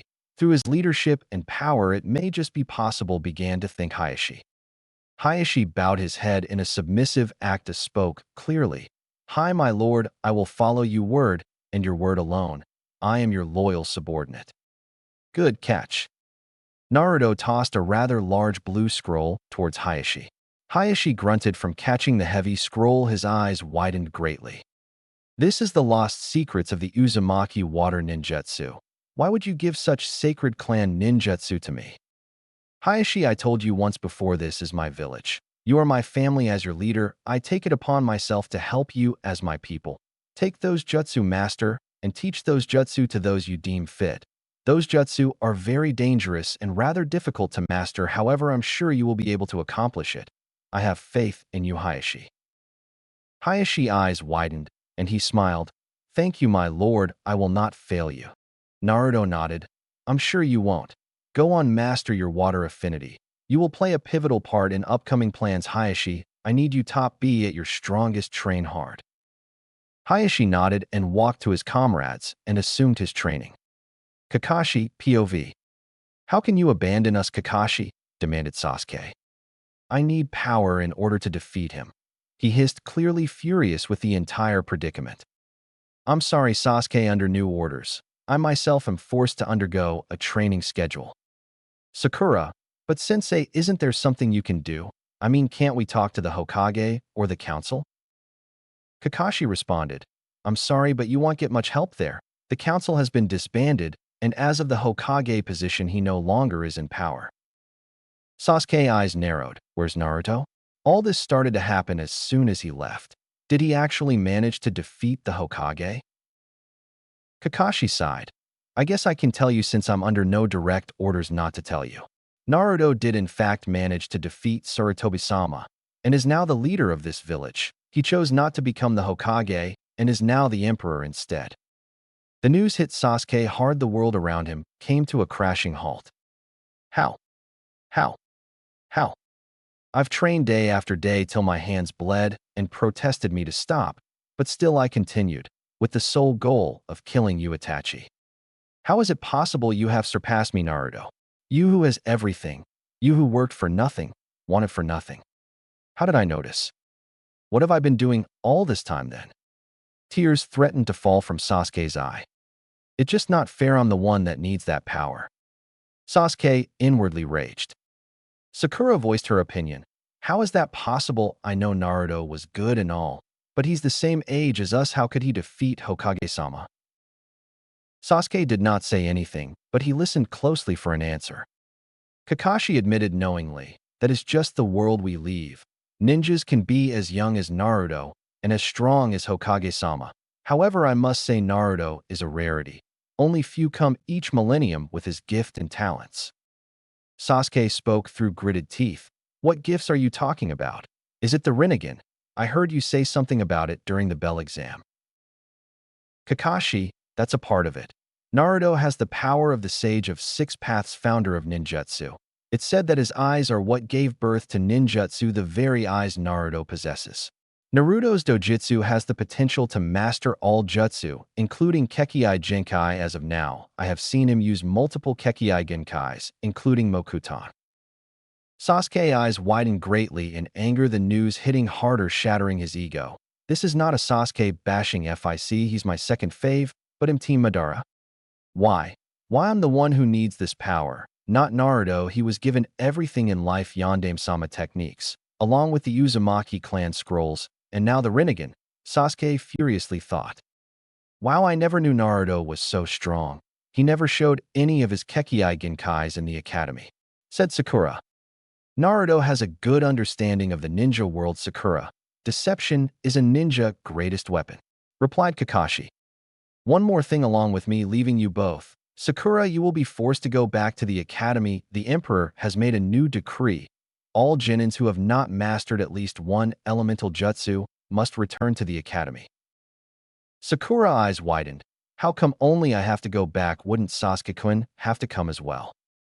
Kakashi shook his head in negative. Sasuke here can use multiple fire jutsu and has a good understanding of the fire affinity. He cannot actually partake in our trainings because it is Chunin and up. However, he will be able to train by himself, and he will have access to Konoha's library. The rest of the rookies will likely be sent back. Sasuke nodded his head absently. This news was too much for him to bear. 6 months later, training ground. Naruto met once more with his shinobis. He smiled. They progressed faster than he had initially anticipated. Everything appeared to be going smoothly as well, and if all went well, it wouldn't be that long for his head captain to arrive. Throughout the past 5 months, Naruto was viewed as a very likable leader. The shinobi were immediately taken in by his charming and charismatic personality, but knew that they should never question his rule, or there will be a price to pay. Naruto spoke fluidly. My people, you have done me a great service. You have done well, and I am proud at how far you've progressed. But now the time has come, you will undergo your own personal training, and I will be leaving you for a short time in order to train as well. Kurenai was the first to speak. My lord, we need you. You can't abandon us. Besides, you are the strongest shinobi in our village. There is no need for you to train any more than you already have. Naruto smiled kindly at her, but shook his head and said, I must train in seclusion in order to transcend a boundary. As of now, I'm likely the weakest shinobi compared to the Kages. The Raikage is the fastest shinobi alive, only surpassed by my father who is no longer among us. Suchikage has a vast amount of experience and the fearsome dust release. The Kazekage has a rather strong blood limit as well, and the Mizukage has full control over his bijou. These shinobi are highly gifted ninjas who are not to be taken lightly, and for my plan to succeed, I must be stronger than all of them. Fear not, my people, I shall return. However, in my absence, I leave Danzo in charge. I expect all you to have mastered your respected elements upon my arrival.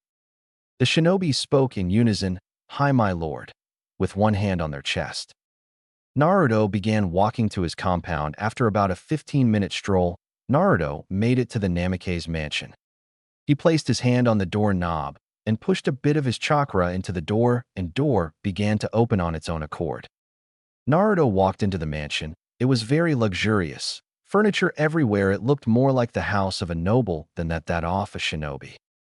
Naruto wasted no time and went to the basement where there was an oddly placed door. Naruto went through a long series of hand seals before he bit his num and placed it on what appeared to be an ordinary wall. Immediately, the whole wall parted and Naruto calmly walked down a long series of stairs. After 15 minutes, Naruto eventually made it to the bottom. There was a gigantic chamber in front of Naruto. Naruto once more went through a series of seal where he once again bit his thumb and placed it on the chamber. He walked through and was greeted with a pair of glowing, malevolent eyes. Naruto smiled and said, It's been a while, Kurama-sensei. Naruto was responded with a tail lashing out at him with frightening speed. In return, a large tentacle of wood sprouted out from the ground and caught Kurama's tail and restricted it from moving. That's new, Kit. You didn't have that last time. Hi, I learnt Mokuton release just recently. So what brings you here, Kit? And when will I be able to leave this damned chamber? Naruto sighed tiredly. It seemed they already went through this particular speech before. It amazed him that an immortal being like Kurama was so impatient. Naruto spoke, Kurama, I told you once before when I released you from my body. You will be given your freedom, but only in due time. As of now, I have only just established my place as ruler of this village. My power, however, is not as secure as I would like it to be. It is tenuous at best, and you making a hasty appearance will undoubtedly throw Konoha into chaos. You are still perceived negatively. The village still fear you and believe that you attacked the village for your own amusement. Kurama snarled in anger and repeated himself with more authority, How long will I have to wait, Kit? Naruto began to mull over the question. It won't be for much longer if everything goes as planned. In the next couple of years, half the world will be under my control.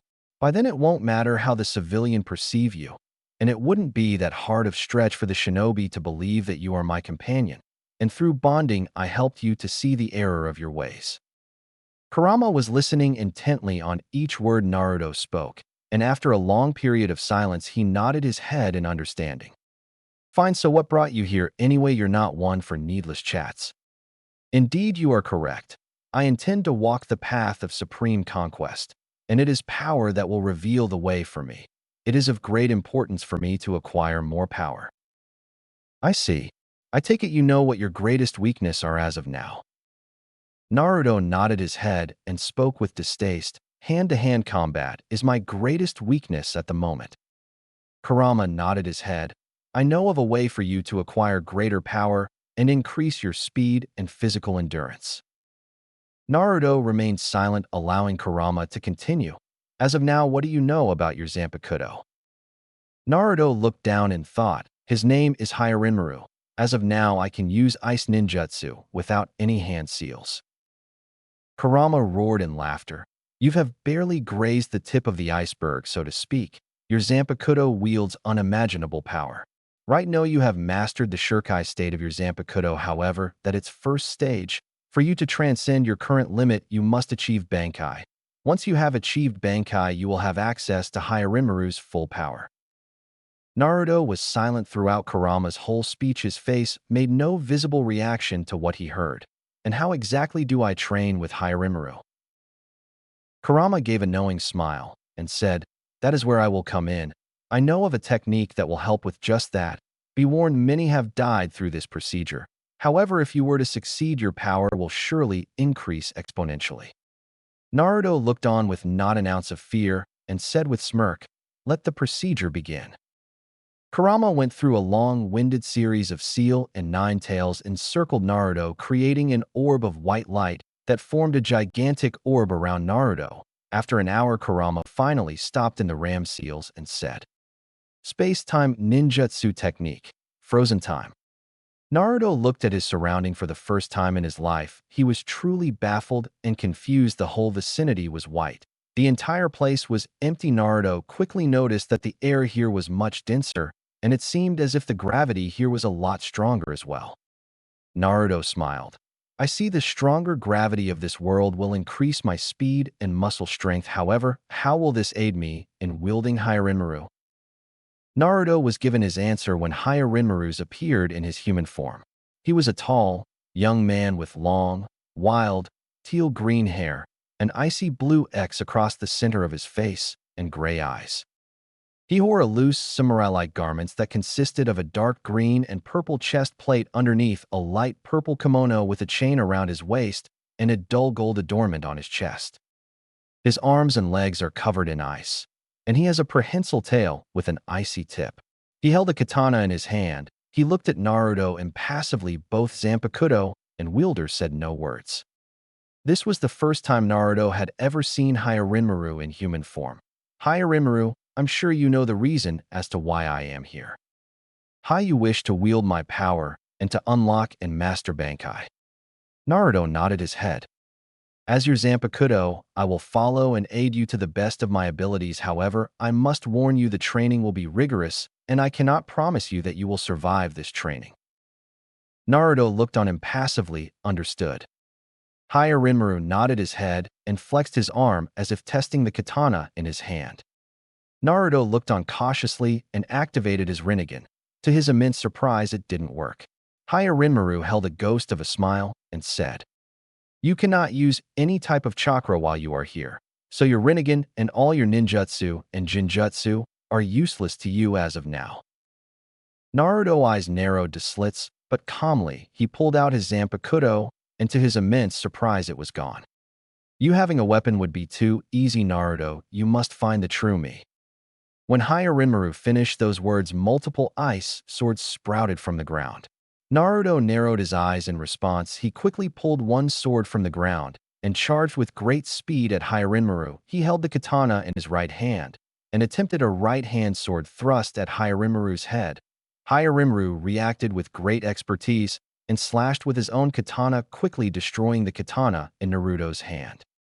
"Too sloppy for you to defeat me. You must become one with me. Hone your instincts." Naruto's eyes widened. There was a large cut across his chest. He gasped in pain. How? Hyarinmaru smiled. How was I able to inflict damage to you? Naruto said nothing, so Hyarinmaru continued. In this realm, I can control it to better help you. You are not actually hurt, but you feel all the physical pain you endure here. Pain is your greatest teacher. Naruto calmed his breathing and closed his eyes, picking out random swords would be useless. This is a test of some sort. I must find the real Hyarinmaru.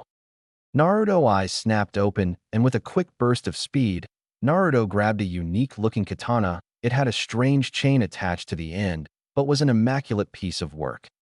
Hyarinmaru clapped and then smiled. You did well in discovering me so soon. However, that is only part of the battle. The war has yet to begin.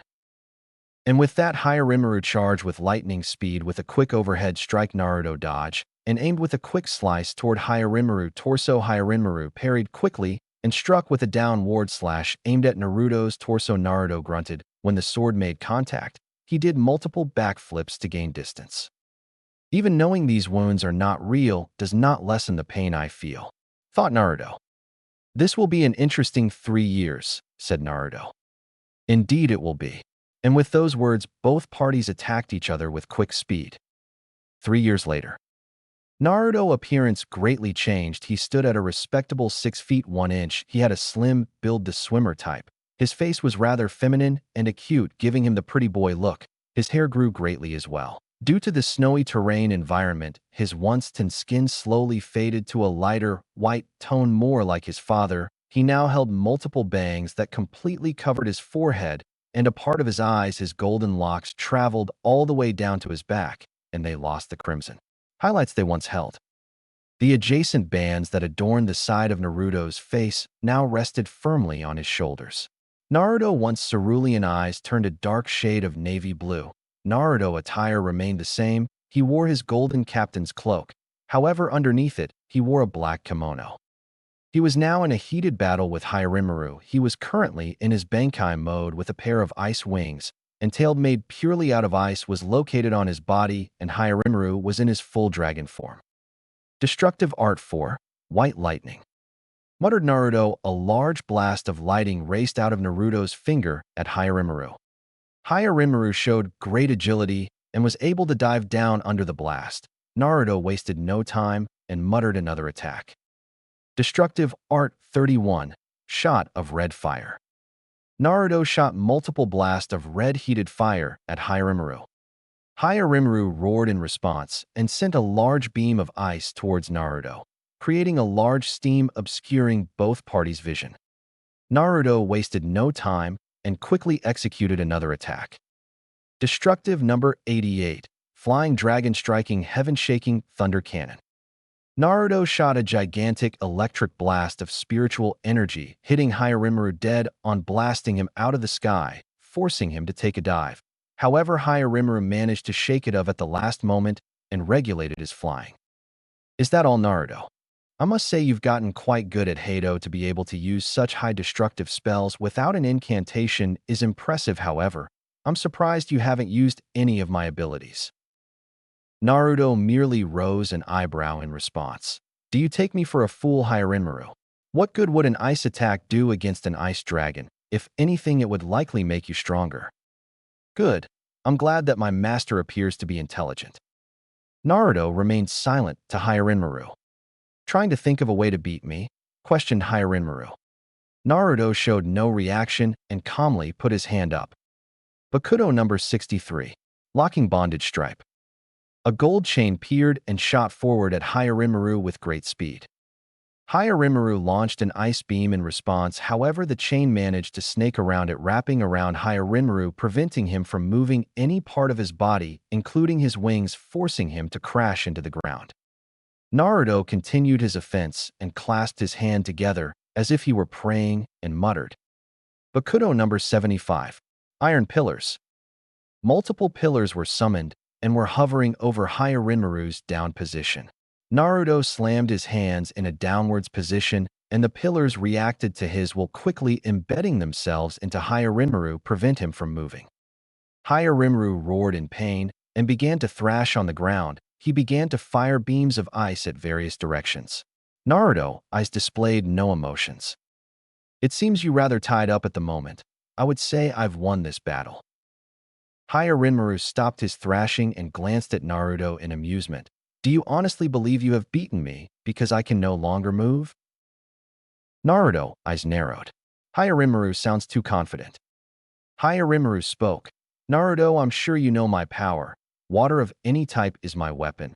Look at the arena as of now. This snowy terrain is suited perfectly for me. Watch closely. This is your final lesson. The effect were instantaneous. The arena began to darken. A cloud out of nowhere appeared in the sky and quickly enveloped the whole arena. The glacier and snow began to act accordingly to Rinnegan's will and rose off the ground and began to swirl around Rinnegan, quickly shattering the pillars, and through brute strength alone Rinnegan managed to destroy the chain. Naruto showed no emotion. I see, Rinnegan, this was your final attack. Frozen Heaven 100 Flower Funeral?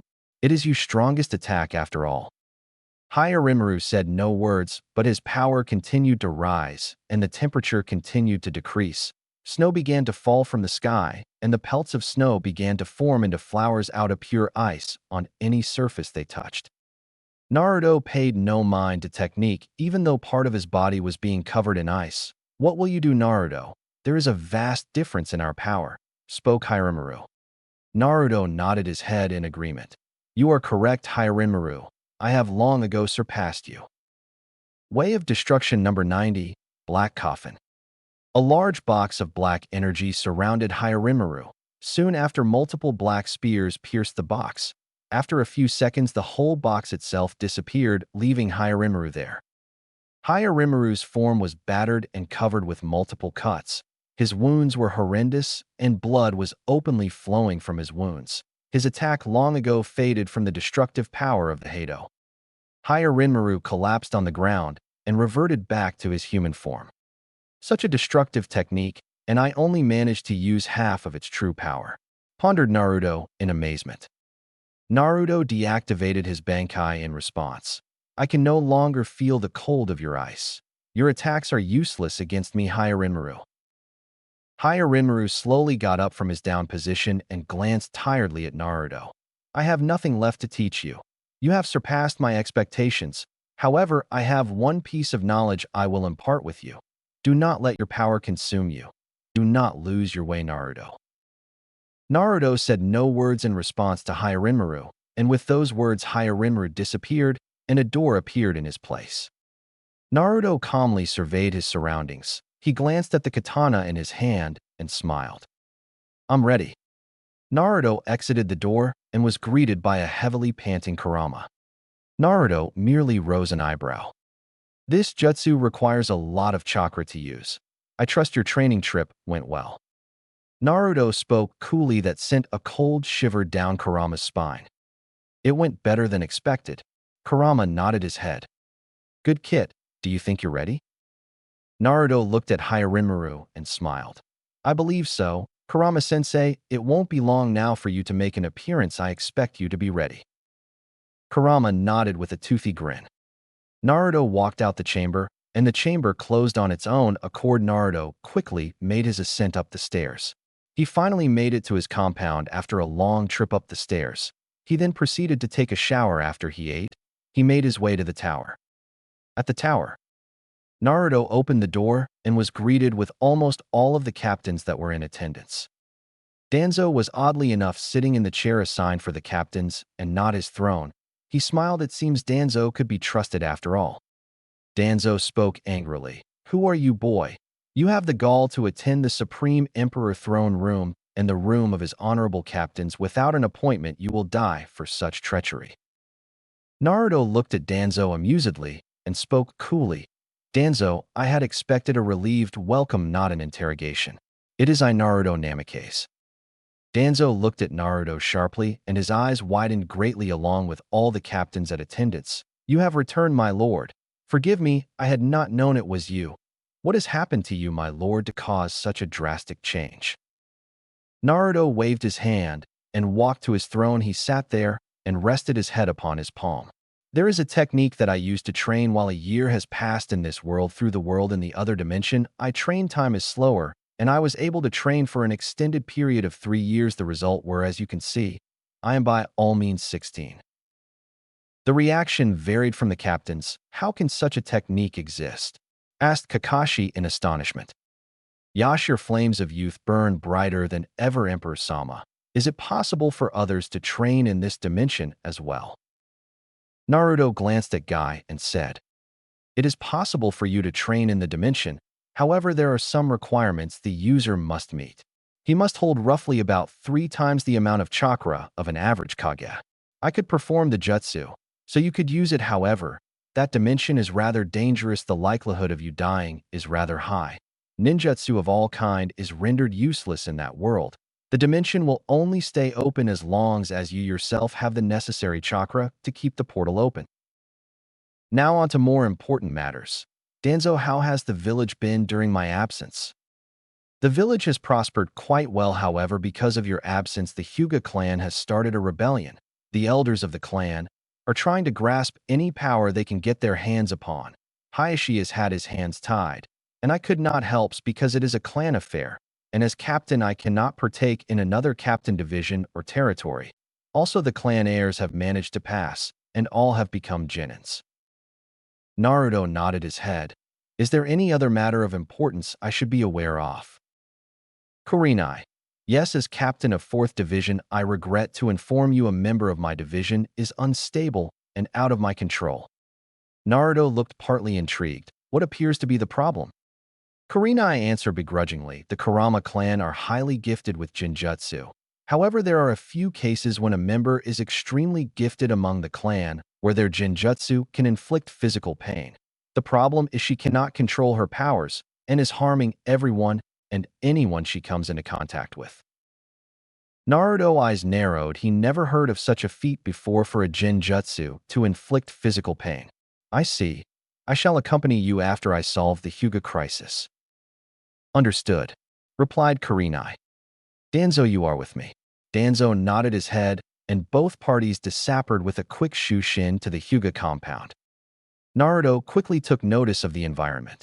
The Hyuga clan itself was in great disarray. Blood was splattered everywhere, scorch marks on the ground, signs of struggles everywhere, dead bodies marred the floor. It was gruesome. It was absolute bedlam. Naruto, however, remained impassive and stoic and walked through the door. He quickly activated his Rinnegan and was greeted by 2 Hyuga members. Stop, what are you here for? Naruto spoke calmly and dangerously. Make way now. The Hyuga activated the Byakugan in response. Naruto, with grace and quickness, severed off both Hyuga's head. With a single stroke, blood splattered onto Naruto's face. However, he showed no reactions to their deaths. Danzo, retrieve Hayashi for me. Hi. Naruto waited calmly and allowed his Rinnegan to scout the walls for the elders. It wasn't long before he located them. They had someone gagged in a bag. He could not make out who it was because of the fact they had placed multiple seals on it, obscuring his vision. Danzo finally made it back with Hayashi along with him. Hayashi's status report. My lord, the elders have revolted against my rule. I had dissolved the branch and main branch in attempt to unite the two. However, the elders did not see things my way and kidnapped my daughter and are currently holding her hostage. That a few main branch members are with them, but the majority of Hyugas are on my side. Naruto nodded. Hayashi, lead me to them. Hayashi nodded and dashed forward. Naruto and Danzo followed quickly behind. In about 5 minutes, they were in front of door. Naruto calmly pushed the door and was greeted with about 10 Hyugas. The 3 elders were seated in the back with the hostage, and the remaining Hyuga had their Byakugan on, poised for battle. How well, if it isn't the Emperor, I must say puberty has been rather good to you. I can't say the same about your leadership skills. You are a worthless leader. Spoke an elder. Naruto paid no mind and muttered calmly. Swift release, flash step. In one quick movement, 5 Hyugas dropped dead. The elder Dao spoke quickly with a sinister smile. Stop, drop, you sword Emperor. If you don't, the girl will die. Naruto calmly walked towards another Hyuga, and with a quick stroke of his Zanpakuto, another Hyuga died. Are you deaf? Did you not hear me? I will kill this girl, yelled Dao. Naruto spoke in an ice-cold tone. The moment you do is the moment you die. Naruto wasted no time quickly cut down the last Hyuga member, leaving the three elder left. Dao thought in fear, how is this happening? I have the hostage. Why does it feel like he is in control? He's going to kill us. There has to be a way to salvage this situation. My lord, forgive us here. Take the girl. I promise she's fine. We've done nothing to her. After finishing his speech, Dao tossed the bundle. Hayashi reacted quickly and caught the bag. He quickly freed the bundle, and Hanabi got out. Her face was marred with tear streaks, but other than that she was fine. How is she, Hayashi? She is fine, my lord, said Hayashi respectfully. See, my lord, we freed her. Please forgive us, said Dao pleadingly. Naruto nodded his head towards Dao. You were wise in freeing her. Dao smiled, but was quickly turned into shock when Naruto slashed his chest with Hirinmaru. Why? Asked Dao in shock. Naruto responded without so much as a show of a single emotion, I have no need for traitors. With those words, Naruto walked away. Kill them, commanded Naruto, and with quick speed Danzo disposed of the remaining elder. Hayashi, leave with your daughter. You've done well in uniting the branch and main branch. You are the leader of the Hyuga clan from this day forth. Take your daughter and go. Hayashi nodded and took Hanabi and left. Danzo, have someone clean this mess. Danzo nodded. You are indeed the leader Konoha needs. Naruto made it back to the tower. Kurenai, let us go. Kurenai looked at Naruto's bloody form in shock. My lord, you're bleeding. It is not my blood. Kurenai nodded and both left quickly to the Kurama compound. During the journey, Naruto asked, what exactly are her abilities? Kurenai glanced at Naruto and couldn't help but blush. He somehow transformed from the little 13-year-old to a hunk. Yakumo has the ability to bring her drawings to life. Whatever she draws will happen, and that's just the beginning of it. Her other forms' powers are unknown to us, but is undoubtedly a lot more powerful. Naruto nodded his head. You speak as if you knew her personally. Kurenai looked down in shame and said, I was her former sensei. I couldn't teach her to control her special power. So I had to seal a part of her away, and she was never the same again. But now Ito is released and is causing mayhem. Naruto nodded his head in understanding and stopped out of nowhere, grabbed Kurenai, and jumped to ground under Kurenai. What are you doing? She stuttered. A second later, lightning passed right over them. Kurenai's eyes widened. Is this Yakumo's doing? Asked Naruto. It is quite possible. How did you see the lightning? Naruto looked at her for a second, causing Kurenai to blush. He spoke coolly and said, I didn't see the lightning. I just knew something was going to happen. Kurenai nodded in understanding. All shinobi had a sixth sense when it came to sensing danger somewhere greater than others. Let's go, spoke Naruto, who was already walking towards the compound. Kurenai quickly got to her feet and hurried to catch up to Naruto.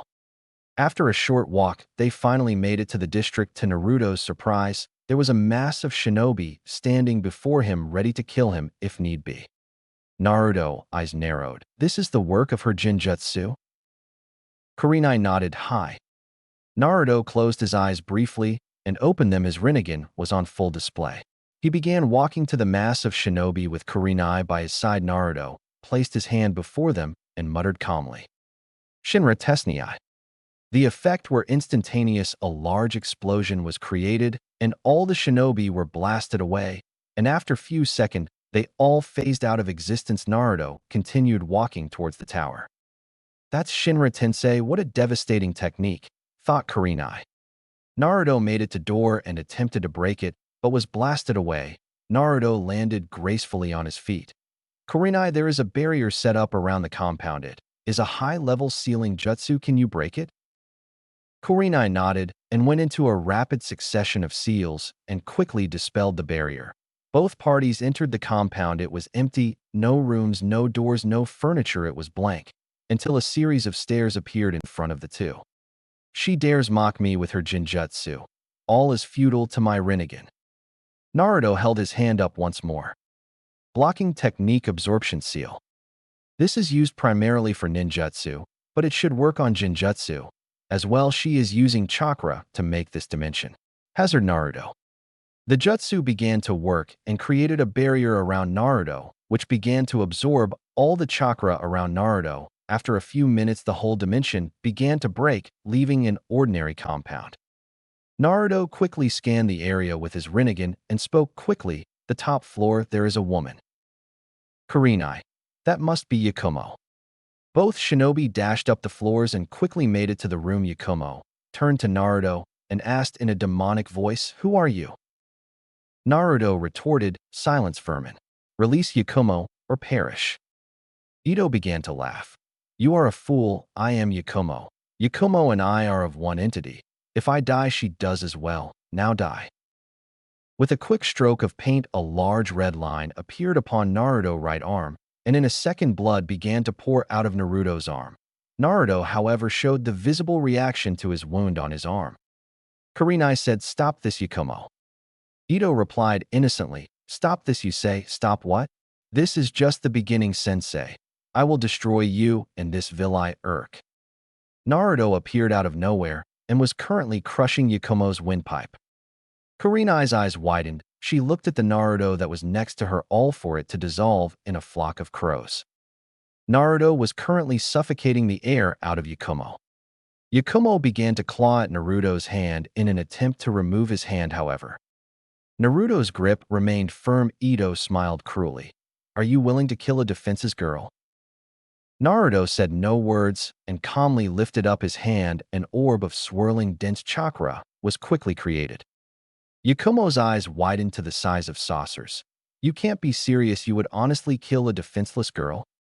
Naruto said no words and brought his Rinnegan down to Yakumo, ready to end her existence, only to stop an inch away when Ito reverted back to Yakumo. "Aw!"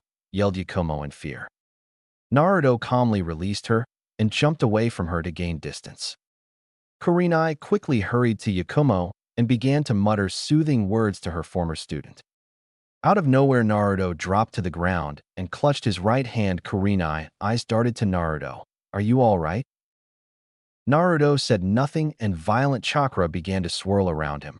Also, a head formed around above his head. It was Ito. "Yes, this is the body I desire. Such power, such raw power, it's so delicious."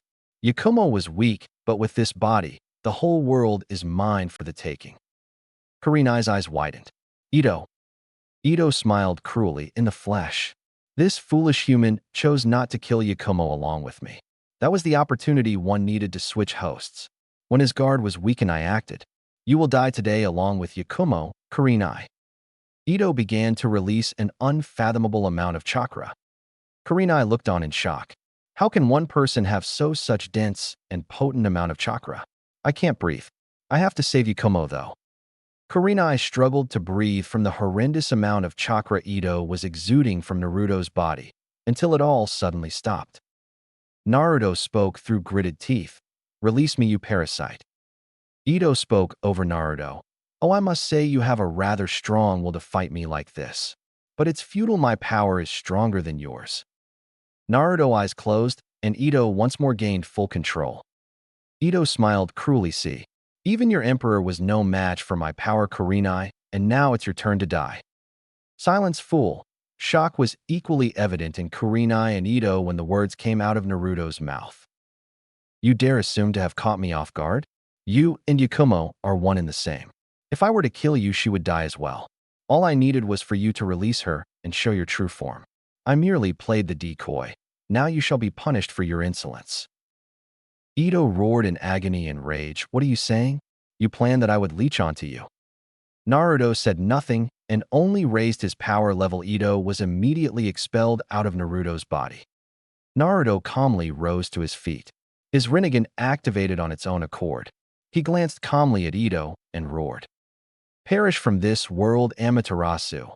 A gold flame sprouted onto Ito until it completely enveloped her whole body, ending her existence. Naruto grunted in pain and dropped to the floor. "Emperor," yelled Kurenai. She quickly hurried to his down body and placed his head upon her lap. His breathing was ragged. "Emperor-sama, what's wrong?" "Call me Naruto, Kurenai," said Naruto calmly and slowly. Kurenai blushed a bit, but quickly hid it. Kurenai spoke. "We have to get you to the hospital or a medic need." No, I can't allow anyone to see me like this. As a leader, I must remain strong and undefeatable. To my people, anything less than that is viewed as a sign of weakness. You will not speak of this to anyone, Kurenai. I am trusting you. Hai Naruto-kun. Naruto smirked. Since when did I become Naruto-kun? Kurenai blinked owlishly. It just came out, I didn't mean to say it. Not that I don't view as a great friend and all. It's just that. Naruto interrupted Kurenai's rambling when he started to laugh a small laugh. What are you laughing about? Asked Kurenai a bit angrily. You are pretty when you're flustered, Kurenai-san. Kurenai pulled a Hinata and her face turned a deep red. Do you really think so? You are indeed a great beauty, Kurenai. The likes I have never seen before. Kurenai blushed more, but spoke quietly. Where is all this coming from? And why tell me this now? Naruto said nothing and looked at the ceiling, and for a moment Kurenai thought he wasn't going to answer. I always had a crush on you, Kurenai, from the moment I first laid my eyes on you. As the leader of this village, my priority is to protect this village, and I'm not capable of doing that with you. Kurenai spoke angrily. So what am I to you, a distraction? Naruto spoke calmly. Yes, you are a distraction to me, my greatest distraction. My once cold heart was defrosted by your beauty. My steel resolve melt when I come into contact with you. I can't focus when I see you. I'm not sure what these feelings are, but my heart always speeds up when I'm in close proximity with you. It's one of the reasons why I made you my captain, so that you always were close to me and I could protect you. Kurenai was quiet throughout Naruto's confession. I see. Naruto glanced up at Kurenai and spoke in a concerned voice. Forgive me, Kurenai, I had no intention of hurt. Naruto was silenced when Kurenai kissed him. This was no average kiss. Kurenai began to slip her tongue into Naruto's mouth. Naruto, however, decided to show her who was the leader, and both parties began to wrestle the other's tongue for supremacy. After a rather long session, both party ways at the same time, while muttered Kurenai. Naruto smiled at Kurenai. Ahem, should I leave you two alone? Asked Yakumo. Kurenai's eyes widened. How much did you see? Asked Kurenai. Naruto remained impassive to Yakumo. Since you two began your whole makeout session, said Yakumo with a smirk. Kurenai blushed harder, and Naruto said nothing, but slowly got to his feet. Yakumo, how do you feel?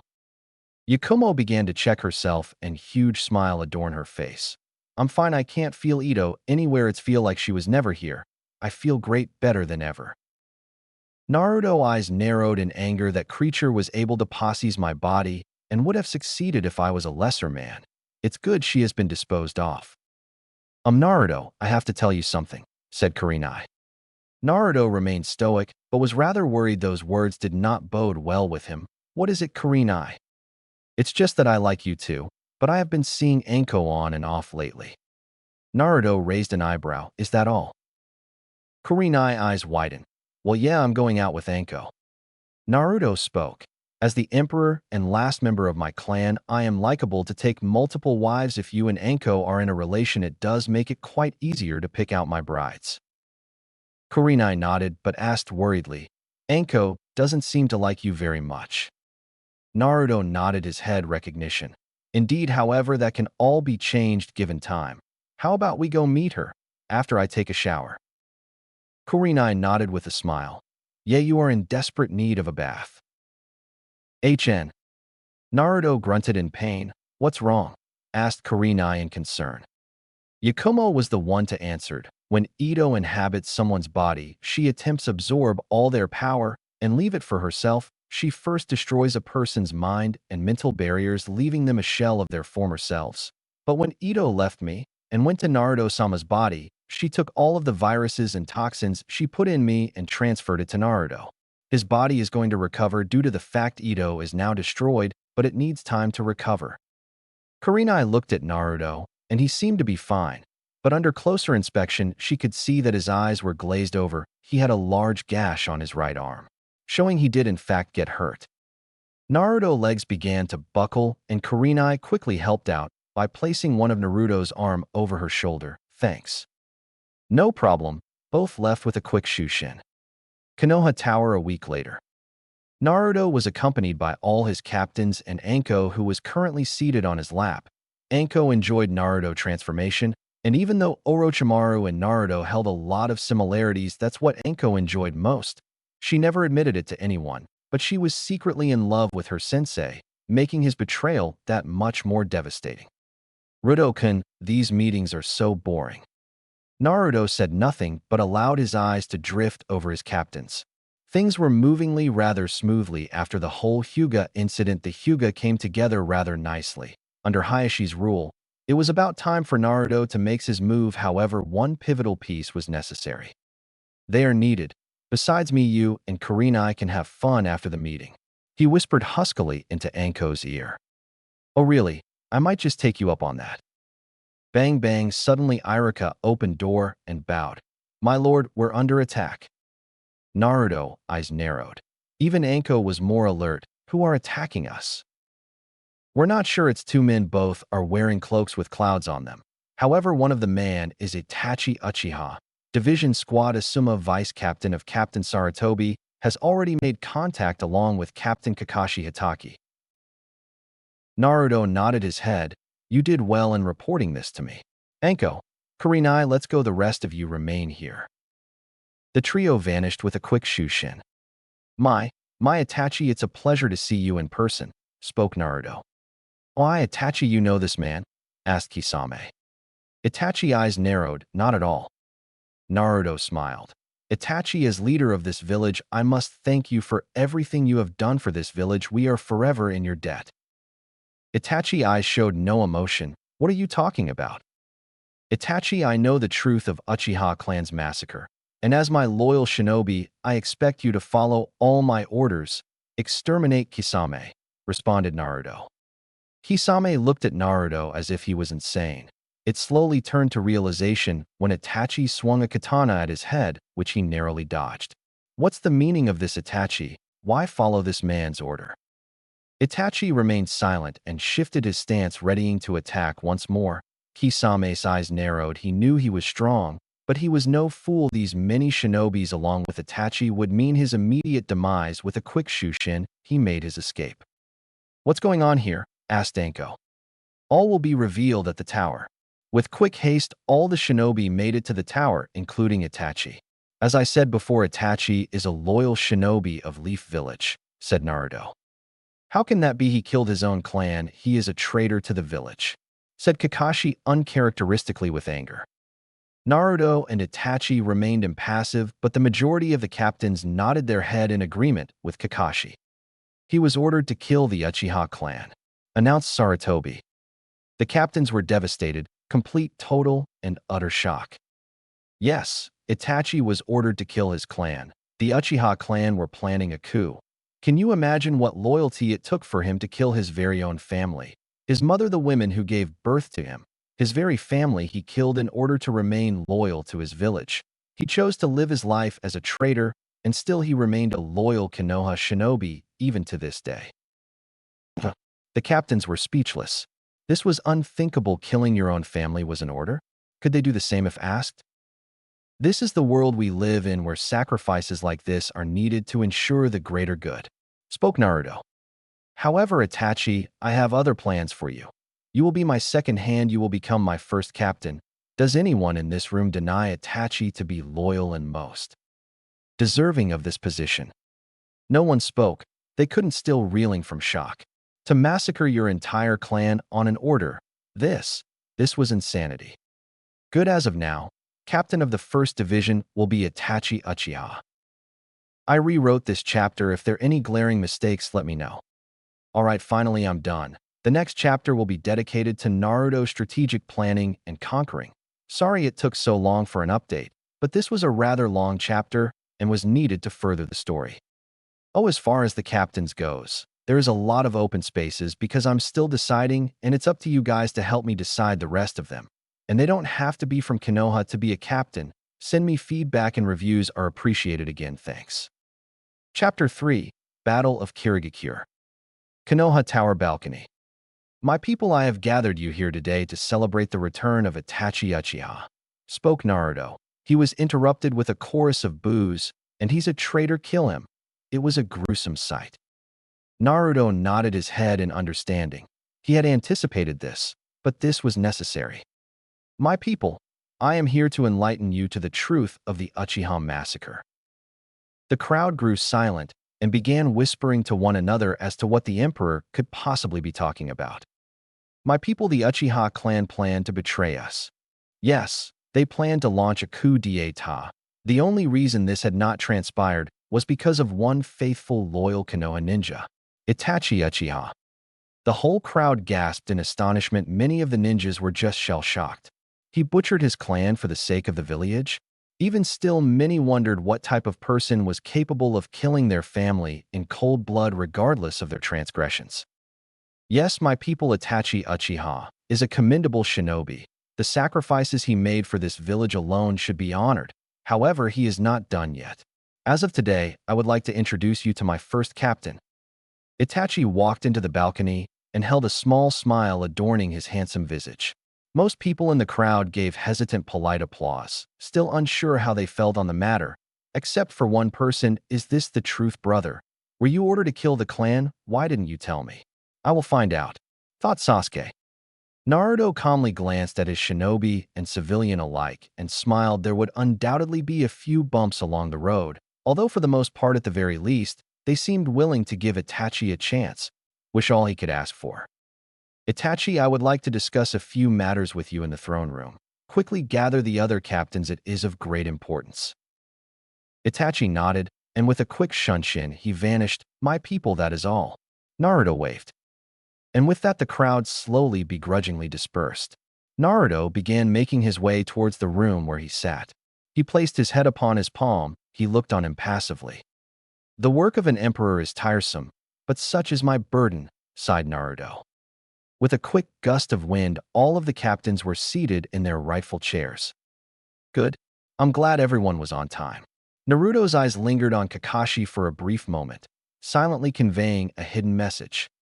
I called you here today to speak on a rather interesting topic at Han. Boom. The door was blasted of its hinges. All the captain prepared and settled in a battle-ready stance, prepared for an attack, while Naruto made no moves and remained impassive with no visible shift in his stance. So you have arrived? Sasuke. Sasuke glared at the man. Naruto, is that you? What happened to you? How dare you address Emperor Sama with such disrespect? You insolent boy, snapped Hayashi. Naruto waved his hand in a dismissive motion. It's quite all right, Hayashi-san. His disrespect is rather refreshing. However, Sasuke, I must warn you, my tolerance can only go so far. Anything less than obedience is met with certain death. Naruto quickly flared his ki to insane levels. Hai Naruto-sama, stuttered Sasuke. Sasuke glanced at Naruto, but he didn't see Naruto, he saw a monster. That chakra was too vile to belong to any human, too potent, too dense. It was just so otherworldly. Good, what brings you here today? Asked Naruto with a knowing smile, amusement written on his face. Oh, he definitely was a sadistic asshole.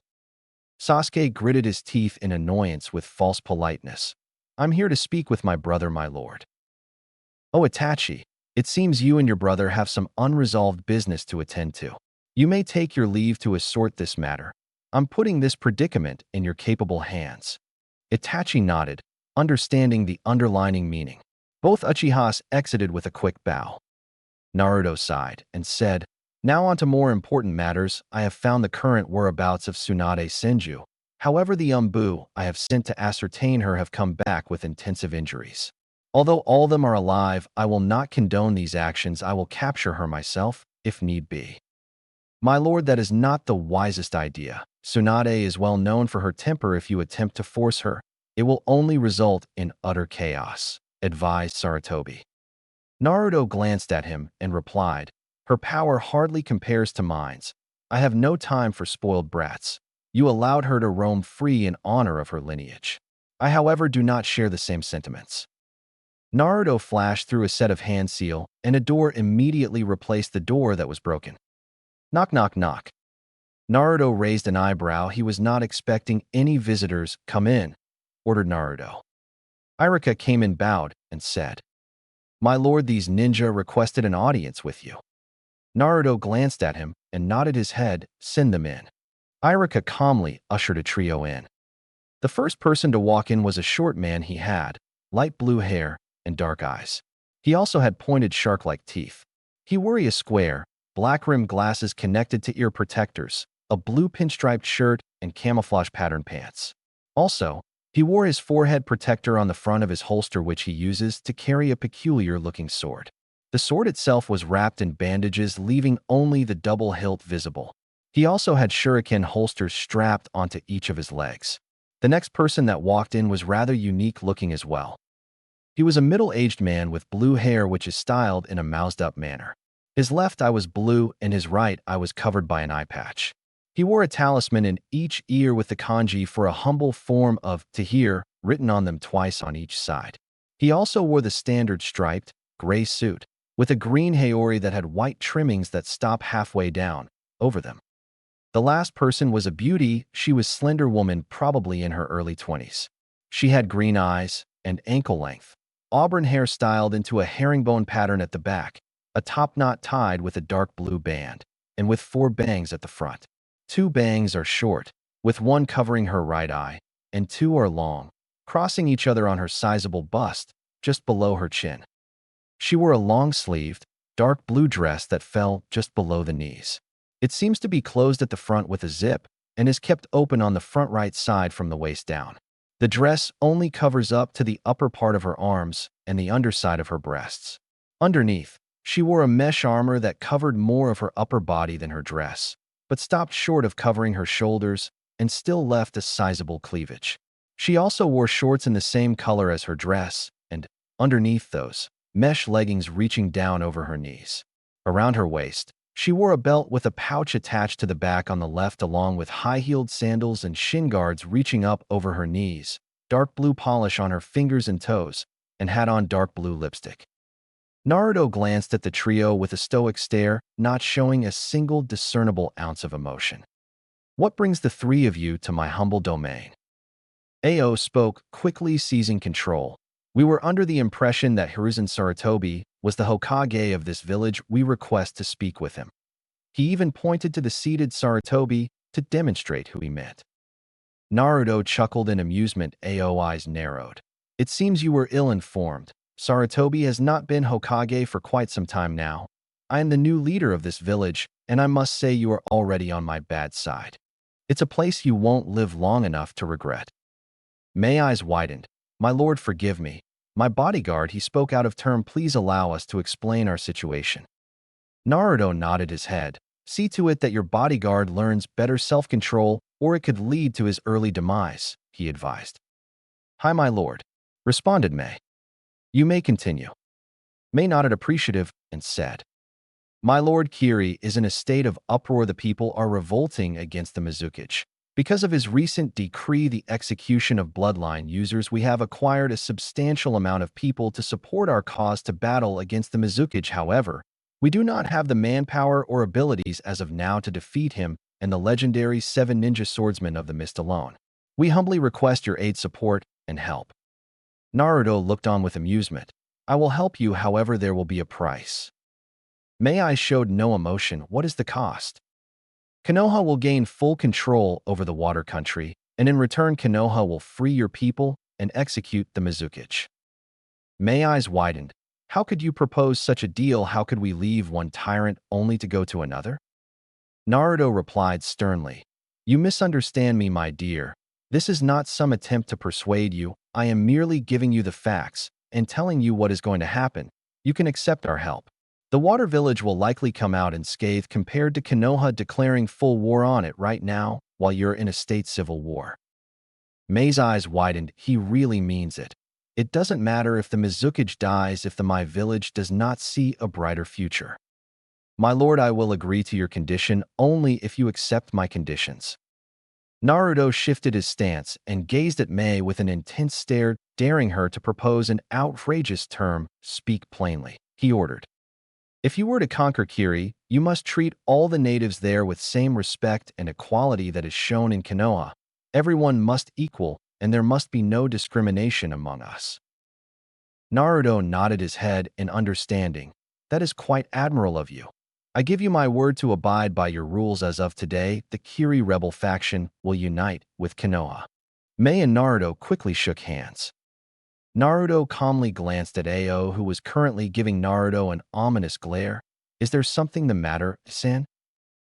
Yes, in fact there is. I'm not so sure I should put my faith in a scrawny-looking boy like you. How exactly did you even become the leader of this village? Was it a raffle of some sort? May eyes widened. Ao, you fool, all the work I did to secure this treaty, you go on destroy in 2 seconds, you thickhead baka. Multiple captains voiced their outrage and began to shout obscenities at Ao and the trio. However, Naruto remained perfectly calm. He said in a silent tone that spoke volumes. Silence. It's only natural that another party would like a demonstration of my power. I mean, it is rather peculiar for a boy my age to be the leader of such a village. Although I would believe that by now, Aizen, you would be a little bit more knowledgeable of the ninja world. Ao scoffed at the insult. I would like to be the one test your worth if that is all right with you, Emperor. Naruto smiled. Be my guest, Ao-san. I'll even permit you to use that Byakugan hidden in your left eye. Ao eyes widened greatly. How could you know? Naruto smiled and activated his Rinnegan in response. My power transcends yours. Ao eyes widened. The words were not what scared him. It's where he heard them. He turned his head to see Naruto looking at him intently. How do you move? Mei and Chojuro were simultaneously thinking the same thing. My Ao-san, if you can't keep track of me, how will you hope to defeat me? Ao eyes narrowed before he quickly schooled his features. Don't get arrogant, boy. It was a simple trick on your part. Probably the doing of those eyes of yours with the Byakugan on. I will be able to see through your trickery. You fool, Ao, that was no trick, just pure speed, thought Mei. I never pegged you to be delusional, Ao-san. However, if you truly wish to continue with this pointless endeavor, I will indulge you. Ao smiled. Good, I'm glad to hear you not chicken out. When will the fight take place? It's not every day I get to defeat the leader of a village. Naruto smiled. Big words for such small vermin. I am a busy man. There is no need to prolong your defeat. We will do it now, and as an act of good, all my captains will remain here. The captains showed no reaction to Naruto's statement. Mei narrowed her eyes once more for his subordinates to not react to him, leaving with 3 foreign ninja, who are all at least Jonin level. Speaks volume of his own power. Ao, I think you should reconsider, suggested Mei helpfully. Don't worry, my lady, I'll show this punk what we Kirin are made of. Naruto looked onto the group impassively. If you are ready, let us go. Ao, Mei and Chojuro nodded, and with a couple of Shunshin, the group was at Training Ground 7. Hey pretty boy Emperor, if you quit now I won't have to disgrace you, and because I'm such a nice guy, I won't even tell your captains that you lost to me. Naruto remained silent and casually looked at Ao. I grow tired of your drivel. Asen, please let's begin this battle. I have more important matters to attend to. Ao's eyes narrowed. Who does this brat think he is to dismiss me like this? In my day, that boy wouldn't even have the courage to talk to me like that. First move is yours, Ao-san. Ao wasted no time and quickly deactivated the seals that surrounded his eye. He quickly flashed through multiple seals and yelled water style. Explosive water shockwave. Ao unleashed a large torrent of water from his mouth, quickly turning the forest terrain into a water terrain. Naruto looked on with boredom and said that was quite possibly the worst move you could have possibly made. Ao scoffed. Silence, boy. Soon enough you will be regretting those words. Water style, water dragon bullet. Yelled Ao. The water dragon rose quickly and quickly launched itself at Naruto with freighting speed. Naruto calmly rose his hand and activated his Rinnegan simultaneously, and he calmly muttered. Shinra Tensei, the dragon was immediately destroyed. However, it didn't stop there. The strength of the attack lifted Ao off his feet and blasted him into several trees, uprooting all of them. Naruto sighed in boredom. Ao-san, that was rather anticlimactic. I was expecting more of a challenge. Ao attempted to move from his down position, but was unable to do so. To be able to defeat Ao with one jutsu is no easy feat. With him, we just might be able to defeat the Mizukichi, thought Mei in complete shock and excitement. Naruto looked at Ao and sighed dramatically. I guess this battle is over. It was entertaining while it lasted, but if you're not going to get up, I have other matters to attend to. Ao in response staggered to his feet. Naruto merely raised an eyebrow. Ao-san, it is not a cowardly act for you to admit defeat against a stronger foe. Silence, we Kiri fight with honor and to the death. Losing in battle is the worst dishonor for a shinobi, said Ao fiercely, passionately. And it because of that very mentality, you are currently the weakest hidden village as of right now, stated Naruto. Ao eyes narrowed in anger. How dare you SP dash. Silence, I've lost interest in this battle. The inevitable outcome is your defeat. However, if you feel so strongly about Kiri, instead of foolishly rushing to your death, why not help with the rebellion your party started? Why not fight for the people of Kiri who cannot fight for themselves? Spoke Naruto with wisdom far above his age. Ao was taken back by the Emperor's word, and after a couple seconds, he grunted in acknowledgement. Mei decided to add her 2 cents in. If you don't mind my asking, Emperor-sama, what was that technique you used just now? Naruto glanced at Mei for a good moment until she felt she had crossed a line, but he suddenly spoke. Shinra Tensei is a jutsu provided to me by my Rinnegan. That is all I will reveal on the matter. Mei nodded politely, but on the inside she was thinking up a storm. Shinra Tensei, that technique completely obliterated the water dragon and defeated Ao in the same go. A technique like that must have some type of drawback. Either way, it's good we have him as an ally and not an enemy. Mei was quickly broken out of her musing when Naruto began to walk away. Emperor-san, where are you going? Questioned Mei. I'm going to the tower. You are welcome to join since it concerns you a great deal. The trio nodded and followed Naruto to the tower. Konoha's tower. So how long did the fool last, my lord? Questioned Danzo with mirth. Naruto glanced at him from his seated position. He lost on my first move. Ao from his position gritted his teeth in anger. Mei saw Ao and placed her hand upon his shoulder in a gesture of telling him to calm down. It had some effect since Ao began to settle down. Now on to other matters. In accordance to my new information concerning our new rebel alliance, our first priority will be Wave Country. In order to launch any type of attack against Kiri, it is imperative for us to settle an establishment close to the terrain. Wave Country is a great vantage point in a war against Kiri. Hayashi Hyugayu and your clan will be the focal point of our attack. Due to the fact Kiri shinobis are primarily water users, the obvious choice would be to use lightning-based attack against them. However, Konoha has a scarcity of lightning user, so the next best option is to fight fire with fire, or in this case water. However, invading Kiri will be the greatest task due to fact it is surrounded by a body of water. They have the advantage along with the mountainous terrain that surrounds the area. That will be their greatest strength and weakness. It is their defense and their cage. I propose that we launch a wide-spread attack, 2 attacks from the bottom and 1 from the top. I will strike from the top while the rest of you strike from the bottom. As of now, I don't want to spread my forces too thin, so Kurenai Yuhi and Sarutobi and Hayashi will be the only ones that will accompany me in the assault. The rest of you will remain here in case anyone attempts to attack while I'm not here. Itachi will be left in charge. Danzo, you will accompany me in retrieving Lady Tsunade. Meitarumi, Ao and Chojuro, your task is to set up base in the Wave Country. I will shortly come to assist once I have finished my mission. Mei's eyes widened and then narrowed. How on earth can he develop such a complex, detailed plan of an attack on the spot? There's just no possible way that he could plan this assault this quickly. How long have you been planning this attack, Emperor? Ao said, voicing his trio's unsaid thuffet. Naruto did not bother to answer or dignify Ao with a response. Ao repeated himself with more force and authority this time and said, I asked you a question, Emperor Urk. The whole room dropped to below zero. It was so cold that you could see your breath. Naruto's eyes were boring into Ao's single eye. His Rinnegan was on full display. Do not ever presume you have any right to question me, fool. Ao was unable to produce any words. Beads of sweat were dripping down his face. He dropped to his knees under the pressure of Naruto's immense power. He began to shiver and violently convulse. Sire, that is enough, spoke Danzo in a monotone voice. Naruto's eyes widened and his head whizzed at Danzo. For a split second, Danzo's eyes showed brief worry until Naruto nodded. Immediately, everyone felt the pressure decrease, and Ao regained his breathing, and he unconsciously let go of breath he didn't even know he was holding. He glanced nervously at Naruto. However, Naruto did not even grace him with a look. Naruto glanced at Danzo and spoke calmly.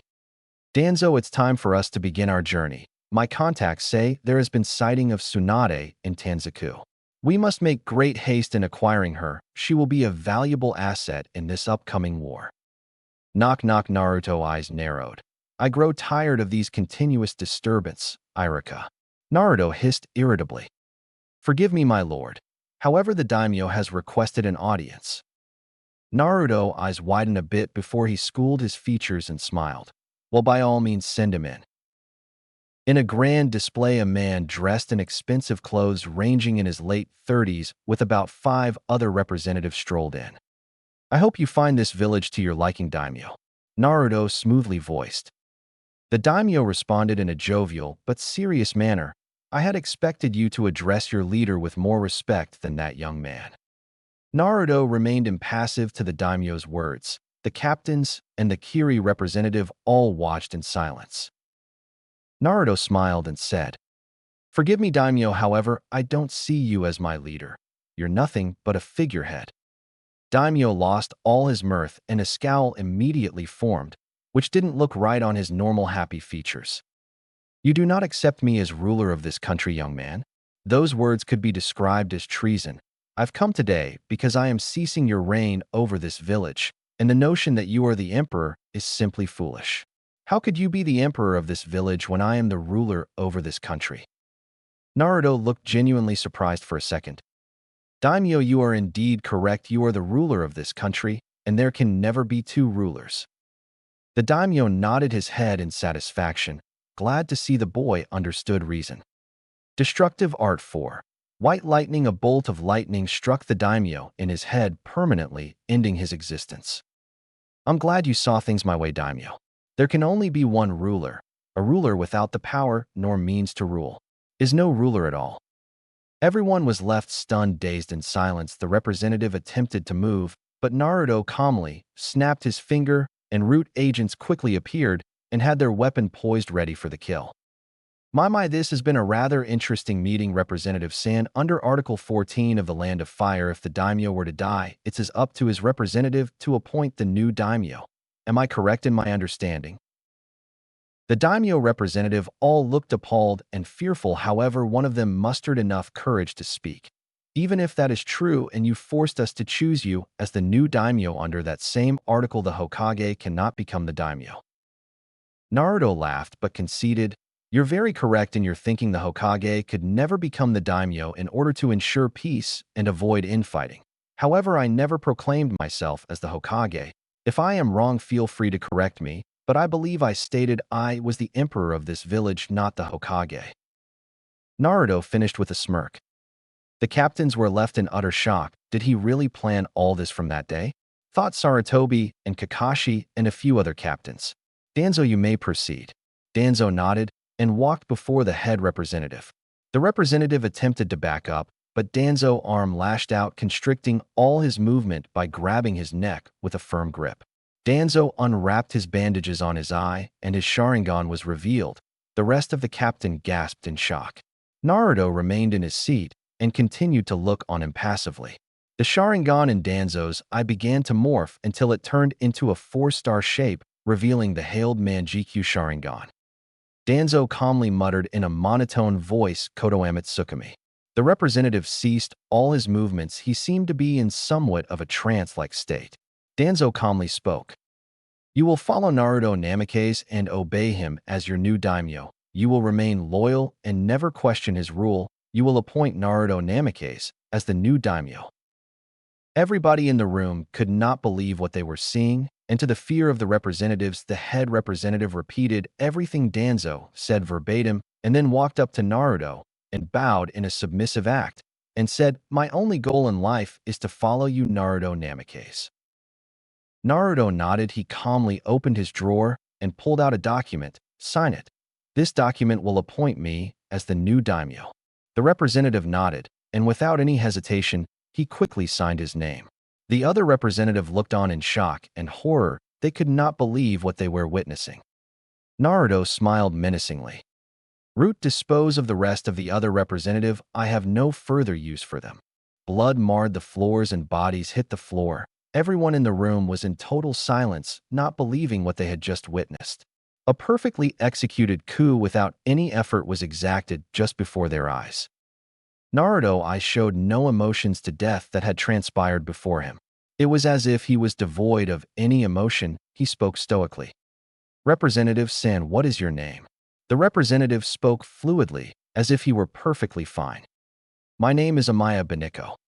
"Very well, Amaya, your first order is to reveal to the country the new daimyo once you have made it to the capital."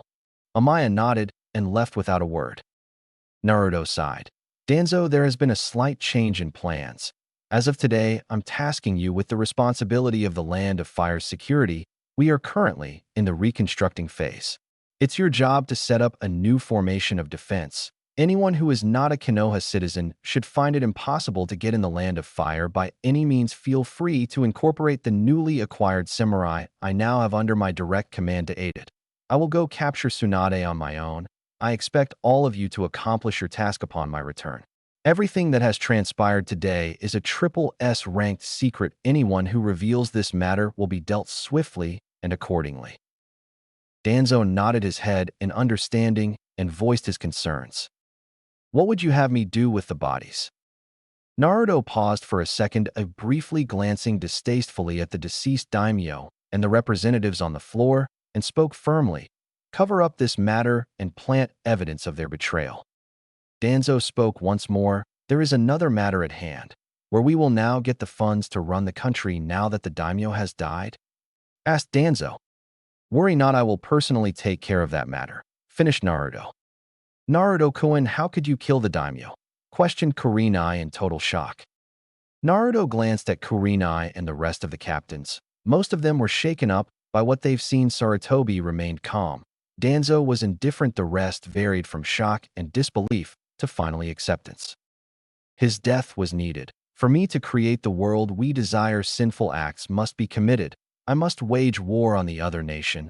My hands will become contaminated and soaked in blood. In order to achieve peace, I must do what must be done. We live in the shinobi world, and for us to succeed, I must become a cold-blooded shinobi. I will do what I must to achieve peace." Hayashi hesitated for a second and nodded his head. "The ends justify the means." Any emperor saw. "All that matters is results. If I am forced to commit atrocious crimes, so be it. If need be, I will dispose of my humanity if it results in peace," answered Naruto. "Kakashi Hitaki, Might Guy, inform Itachi of what has transpired during this meeting. I'm giving you two the task of protecting and securing Konoha in my absence. Sarutobi, you will lead the group of you Kurenai, Hayashi, and the rebel faction." Naruto gave a brief nod to those who were in the chamber and left. Outside Konoha's gates, Naruto wasted no time and quickly took the trees and dashed to his destination. Casino Tsunade POV. "Yes, that's another win for me, Shizun. With this much money, I will be able to pay all the debts away," said Tsunade. However, she was thinking differently. "My luck is never this good unless something bad is about to happen. Well, whatever it is, I deal with it when it happens." "Tsunade-sama, please let's leave. We don't want to lose the 30 million ryo we already made today," spoke Shizun worriedly. Tsunade responded quickly. "Come on, Shizun, stop being so boring. I'm on winning streak. Let me play another hand." Shizun sighed in defeat. "Fine. I'm placing 15 million ryo on this bet," spoke a rather young-looking man who was wearing a golden cloak with long gold hair. The cashier looked at the man with suspicion. "Do you have that type of money, young man?" The man wasted no time and pulled out a suitcase out of a ceiling scroll. Immediately alarms went off in Tsunade. Heads, he must be a ninja, a fairly gifted one at that, to conceal his chakra, so I barely registered him entering the casino. The tall stranger calmly opened the suitcase to reveal a large gross of money. The cashier smiled greedily. "All right, let me take that for you and convert it into coins." Naruto smiled under his disguise. Tsunade's eyes narrowed. Something about this guy rubbed her the wrong way. "I have 15M on this bet as well," Tsunade said with smirk. "Let's see what this guy got." Naruto smiled. "Ladies first." Tsunade smiled. "Why, thank you." The dealer calmly dealt Tsunade a set of cards, and then gave Naruto a set as well. Tsunade showed no emotion on the outside, but was inwardly jumping for joy. Four queens, this is the best hand I had all day. There's no way I can lose. I'll stay, I'm good as it is. Spoke Tsunade. The dealer turned his attention to Naruto and said, "What do you want to do?" "I'm fine as well," stated Naruto.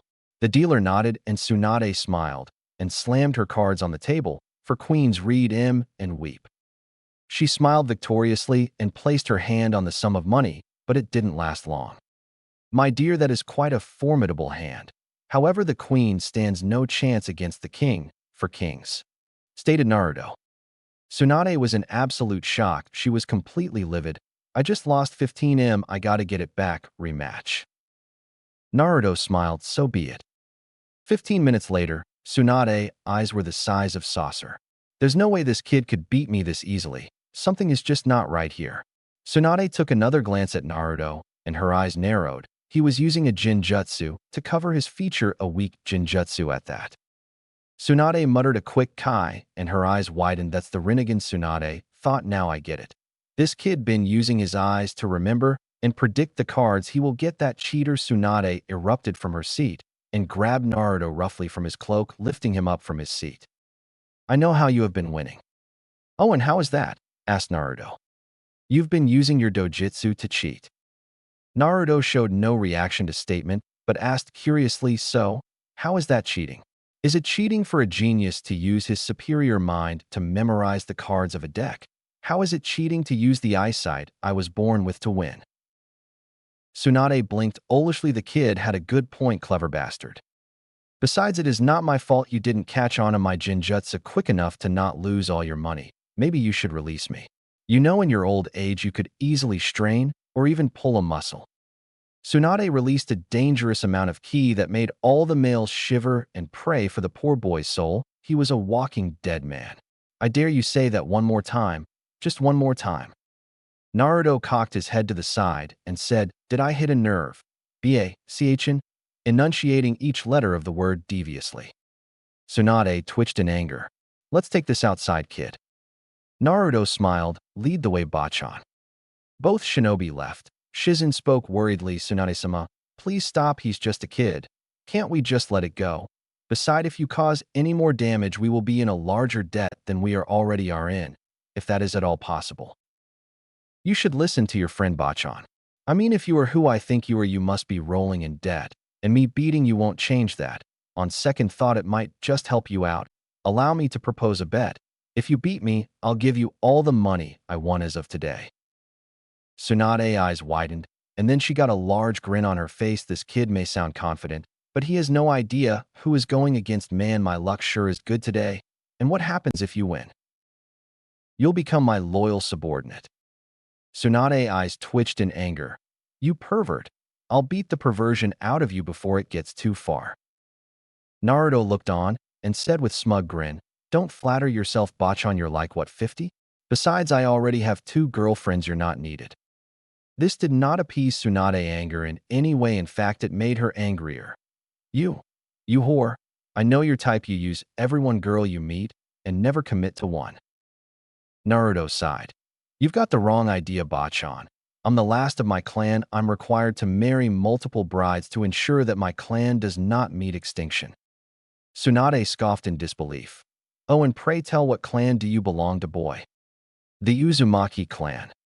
Tsunade responded angrily. "Bullshit, I know the Uzumaki clan very well. I am part Uzumaki myself, and there is only one other Uzumaki alive." Naruto smiled. "You correct, I am Naruto Namikaze." Tsunade's eyes widened and then narrowed. "I'll admit you do look a lot like Minato. However, I'm not stupid. If you're Naruto, you should only be 14. By the looks of it, you're 16, pushing 17. If there are techniques to slow down the aging processing, wouldn't it only be logical that there are techniques to speed up the process as well?" argued Naruto. Tsunade paused momentarily. "The kid does have a point, and he does look awfully like Minato." "Say I believe you. What business do you have with me?" "Oh, I'm pretty sure I told you already. You will become my subordinate." Tsunade roared in laughter. "And why on earth would I become the subordinate of anyone bar the Hokage?" Naruto looked on impassively. Shizen decided to interrupt. "My lady, if he is indeed Naruto Namikaze, then he is not only the Hokage but the daimyo of the Fire Country." Tsunade glanced at Naruto, and then Shizune in shock. When did this happen? Shizune sighed tiredly. I told you this before, but I guess you don't remember because you were heavily intoxicated. Tsunade nodded her head in understanding. Well, I must say that is certainly a surprise. I can't see Sensei handing the title over to you no matter how gifted you might be. You misunderstand, he did not hand the title over. I took it. I defeated him in a duel for leadership over the village. Tsunade laughed loudly. There is no way you could have defeated Sensei. Even I couldn't even do it. Indeed, you weaker than me, that is all, Naruto stated. Tsunade's eyes twitched in anger and her nostrils flared. What did you say, brat? Naruto spoke calmly. I'm stronger than you, Tsunade. Tsunade nodded her head and took off her coat and said, That's what I thought you said, Shizune. Give me 5 minutes, that's all I'll need to beat this kid. Shizune sighed but nodded. Okay, Tsunade-sama, but if you're going to fight, can we at least change the location? I don't want to have to pay for any more damages. Tsunade nodded in agreement. Hey kid, follow us, and you're on. Winning this bet is going to be a piece of cake. Naruto said nothing but followed the two ladies. Sasuke POV. Both brothers said nothing to one another, only staring at each other, trying to gauge each other's reaction. Is it true, did you kill the clan because you were ordered to? Asked Sasuke. Hi, in order to ensure peace, I did what I felt was right. Sasuke said nothing and his head was cast down, allowing his bangs to obscure his vision. I see, Itachi.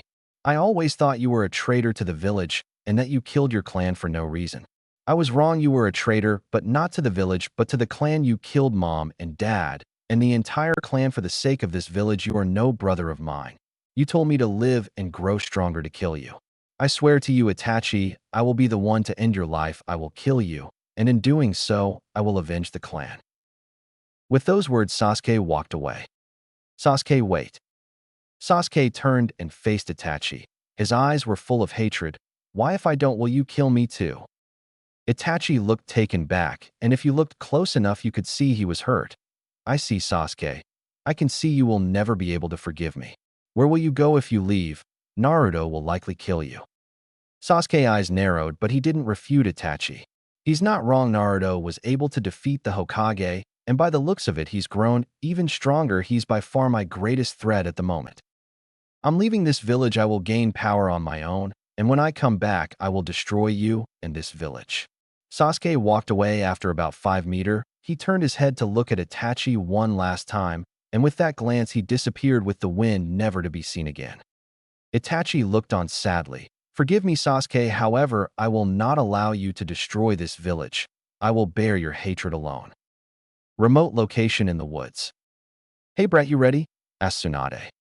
Naruto did not respond and calmly launched a kunai at Tsunade with frightening speed. Tsunade smirked, and with great expertise, she caught it between her finger. She flipped the kunai and threw it at Naruto. It went double the speed Naruto threw it. Naruto calmly tilted his head and allowed the kunai to sail past his head. His eyes were trained on Tsunade the whole time. Tsunade wasted no time and dashed forward with great speed at Naruto. Naruto, in response, dashed forward, as well, surprising Tsunade. The kid's going to try to fight me up. Close guess. He's not as smart as I thought he was. Tsunade aimed a punch at Naruto's head.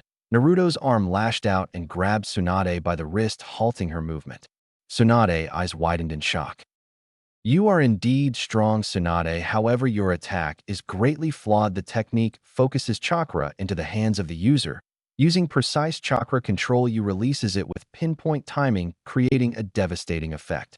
However, if the attack does not land on solid surface, it is rendered useless. Could he really have discovered the weakness of my attack with a single glance? I see he is no ordinary kid.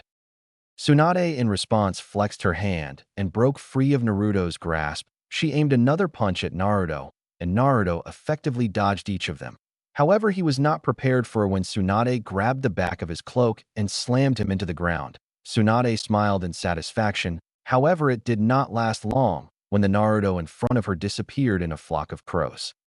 Tsunade quickly placed her hand in the ram seal and muttered a small kai. Her eyes widened greatly. Naruto was charging at her with a ball condescend chakra. She knew all too well. She quickly punched the ground with her enhanced strength, causing a large fissure to appear in the ground. Naruto quickly jumped to higher grounds to avoid the attack. Naruto flashed through a chain of seals and shouted, "Fire style!" Roar of the fire dragon. A dragon of epic proportion erupted from Naruto's mouth and attacked Tsunade with devastating speed. Tsunade's eyes showed no hesitation, and with her bare hands she attacked the dragon, dispelling the fire. Naruto followed with another series of seals and yelled, "Lava style!"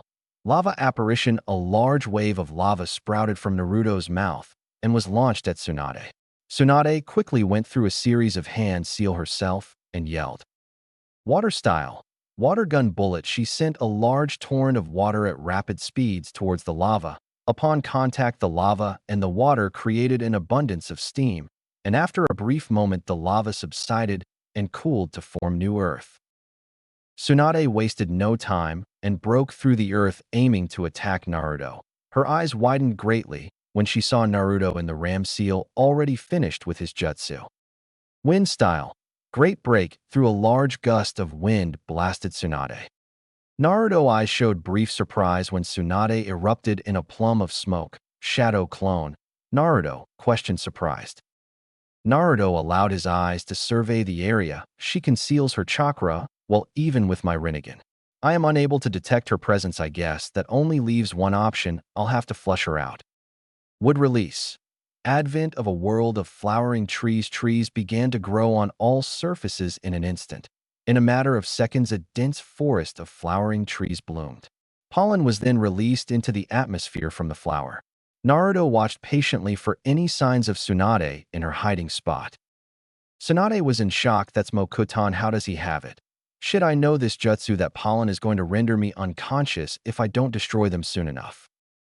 Tsunade dashed to the center of the forest, and with one devastating punch, she destroyed all of trees, uprooting all of them. Such terrifying destructive force. It seems I'll have to take this a bit seriously, thought Naruto, impressed by Tsunade's strength. Tsunade's eyes narrowed and were focused solely on Naruto. Naruto, however, remained impassive to Tsunade's stare and calmly placed his hand in the cross seal and muttered, "Shadow clone jutsu." Two clone appeared next to Naruto and immediately went through a series of hand seal and finished in the ram seal. Both clone inhaled a large quantity of air and yelled, "Fire style!" Grand Fireball Jutsu, unleashing two gigantic balls of fire which combined together to create a larger inferno of flames. Naruto watched the flames and flash through his onset of seals and yelled, "Wind style!" Great break through once more. The wind increased the fire to unbelievable proportions. The fire incinerated everything in its path and created a large explosion, blasting tree branches everywhere. After a couple seconds, the raging fire subsided. Naruto calmly strolled to where Tsunade was last seen, with his shadow clones accompanying him like his bodyguards. He surveyed the vicinity once more, and his eyes narrowed. There was not a single trace of Tsunade. His eyes widened briefly when he was forced to backflip out of the way to avoid a strike from Tsunade. Naruto inspected Tsunade, and to his amazement, she was perfectly fine. I see. She escaped by attack, by jumping over the ball of flames, and used the sun to blind my Rinnegan at the same time. Such battle prowess. She is indeed of Senju descent. Naruto nodded to his shadow clone, and both clones engaged Tsunade in a fierce taijutsu battle. The first clone jumped and aimed a roundhouse kick at Tsunade's head. Tsunade reacted quickly and caught the clone's leg, and in a display of great strength she spun on her heel and tossed the clone at the other clone, dispelling both of them.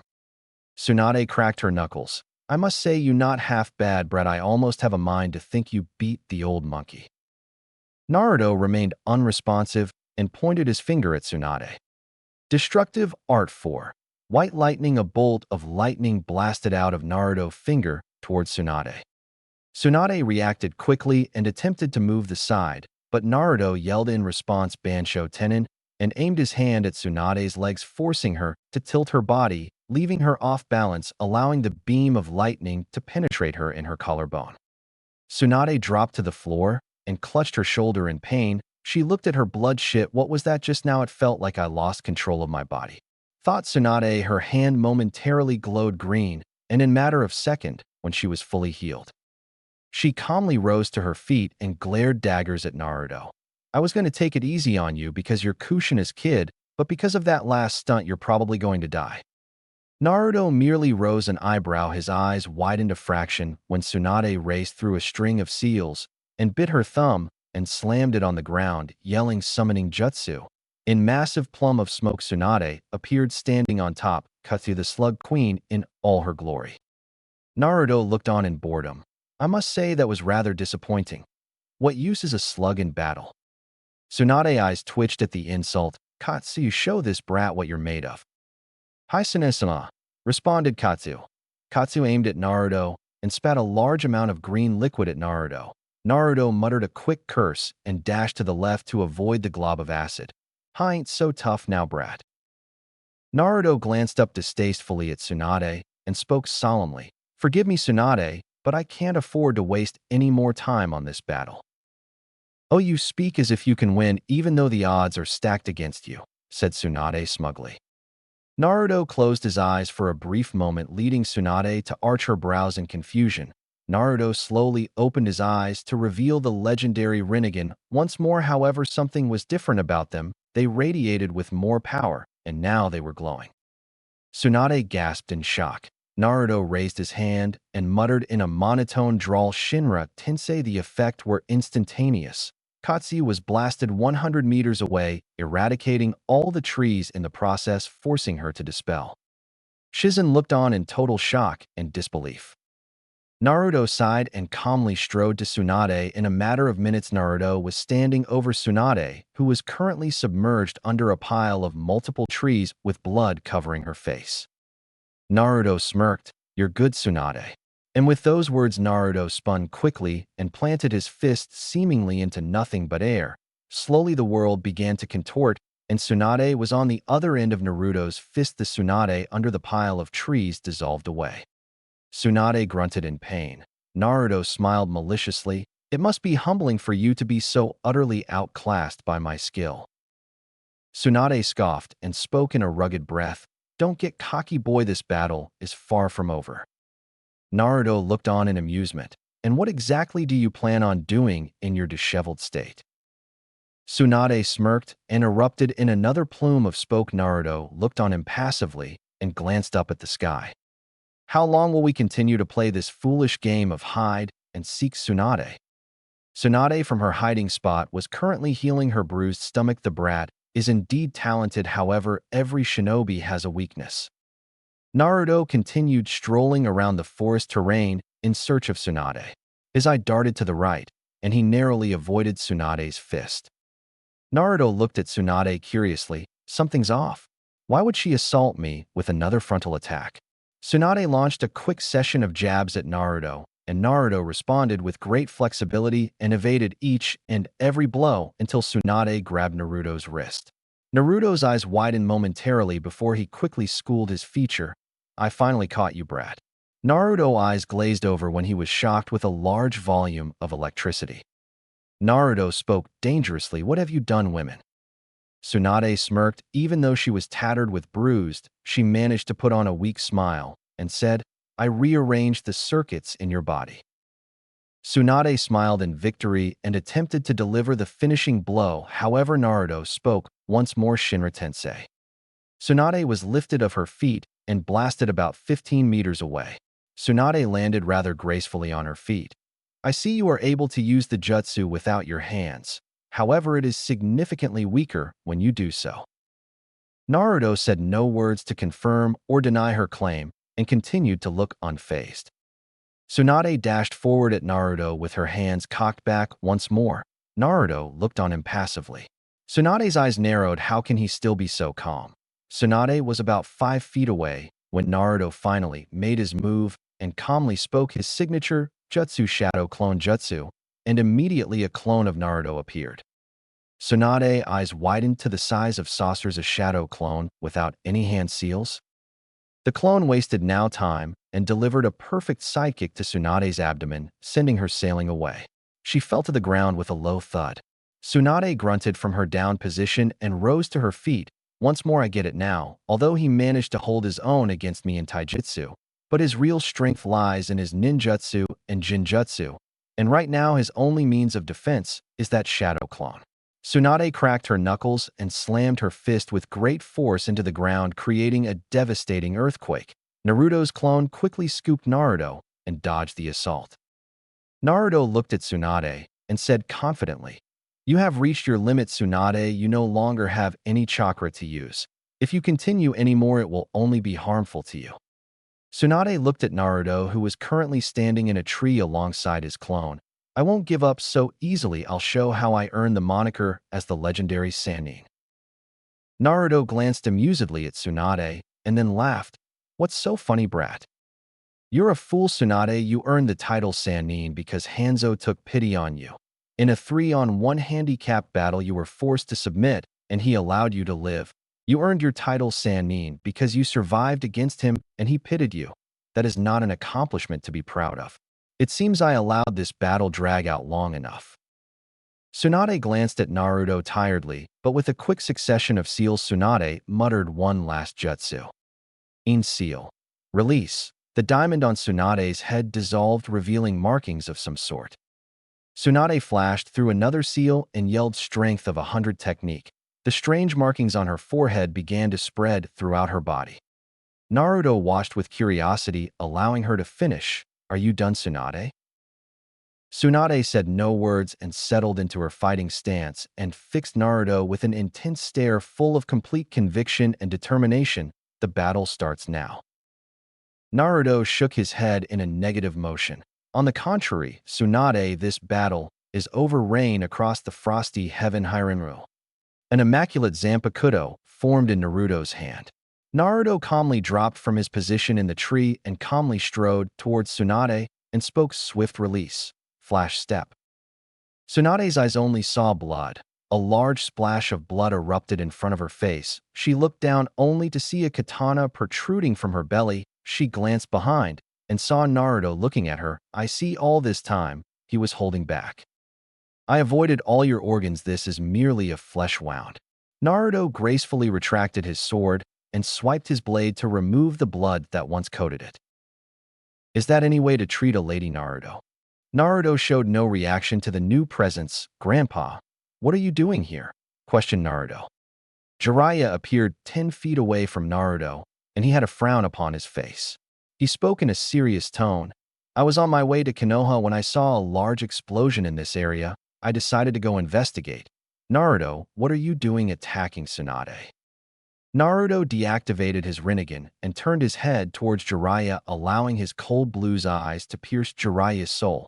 "Is that how you talk to your leader, Jonin?" Jiraiya looked at Naruto in disbelief. "Jonin, I'm one of the 3 legendary Sannin," responded Jiraiya. "The Sannin is nothing but a title. It is not a rank. In all actuality, you are nothing but a Jonin, and as your emperor you required to follow all my orders."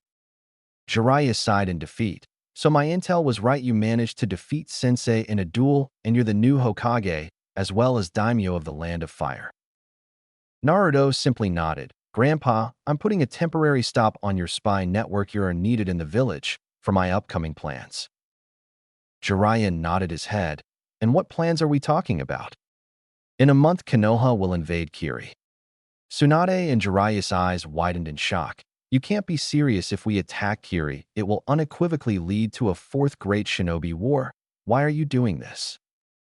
"Grandpa, do you remember what you told me before you left?" "Huh?" Jiraiya intelligently replied. Flashback. 5-year-old Naruto was currently sitting in a ramen stand accompanied by Jiraiya.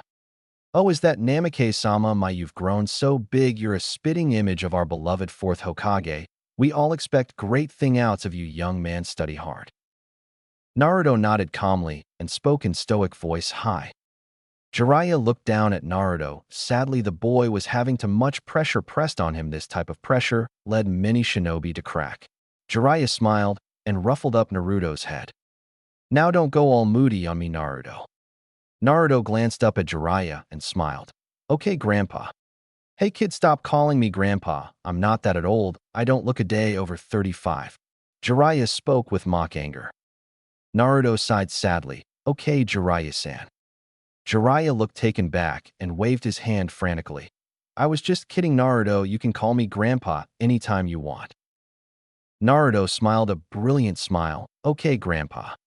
Jiraiya nodded. There's a good boy. Naruto looked down at his bowl dispassionately. Jiraiya seemed to notice Naruto's downcast mood. What's the matter, brat? Grandpa, why do people die? Why do we kill each other? Jiraiya showed no emotions. It's expected. It's only natural for him to want to know the circumstances behind his father's death.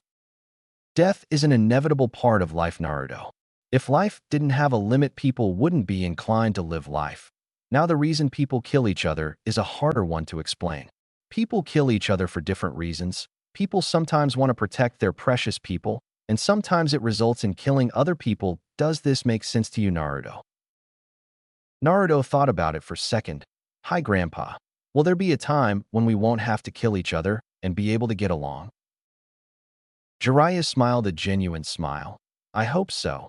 It's said that one day a ninja who wields the sage's eyes will bring a massive change in the world that will change ninja world for the better or worse. I believe that you, Naruto, will be the one to achieve peace. Naruto eyes widened in surprise. Really, Grandpa? Of course, Naruto, I have the utmost faith in you. Never forget that I'm always here for you. Naruto smiled, and Jiraiya gave Naruto a hug. Flashback end. Grandpa, I'm going to unite this world under one empire. Once I have achieved my goal, the ninja world will fail to exist. Spoke Naruto fiercely. You're still a child. Naruto, even if you unite everyone through that means that won't necessarily mean that we will come to understand one another, argued Jiraiya. Naruto nodded his head in understanding. You're correct, Grandpa. That is up to the people of the world. I cannot give people the wisdom to accept one another. I'm not God. However, I can at least unite them under one force. The rest will be up to humanity. Jiraiya sighed in acknowledgement. I guess it's pointless arguing with you, Naruto. Besides, I said I always got your back. There's no reason for me to turn now. That's what I was counting on, Grandpa, said Naruto with a genuine smile. Tsunade watched the scene distantly. I guess you won, brat. I am a woman of my word. I'll follow you. Good. From this on you will wear this cloak at all times to distinguish yourselves among other shinobis. As of now, you are my 8th Captain Tsunade. Jiraiya, you will become my 9th. And with that, Naruto pulled out 2 scrolls out of a summoning pouch.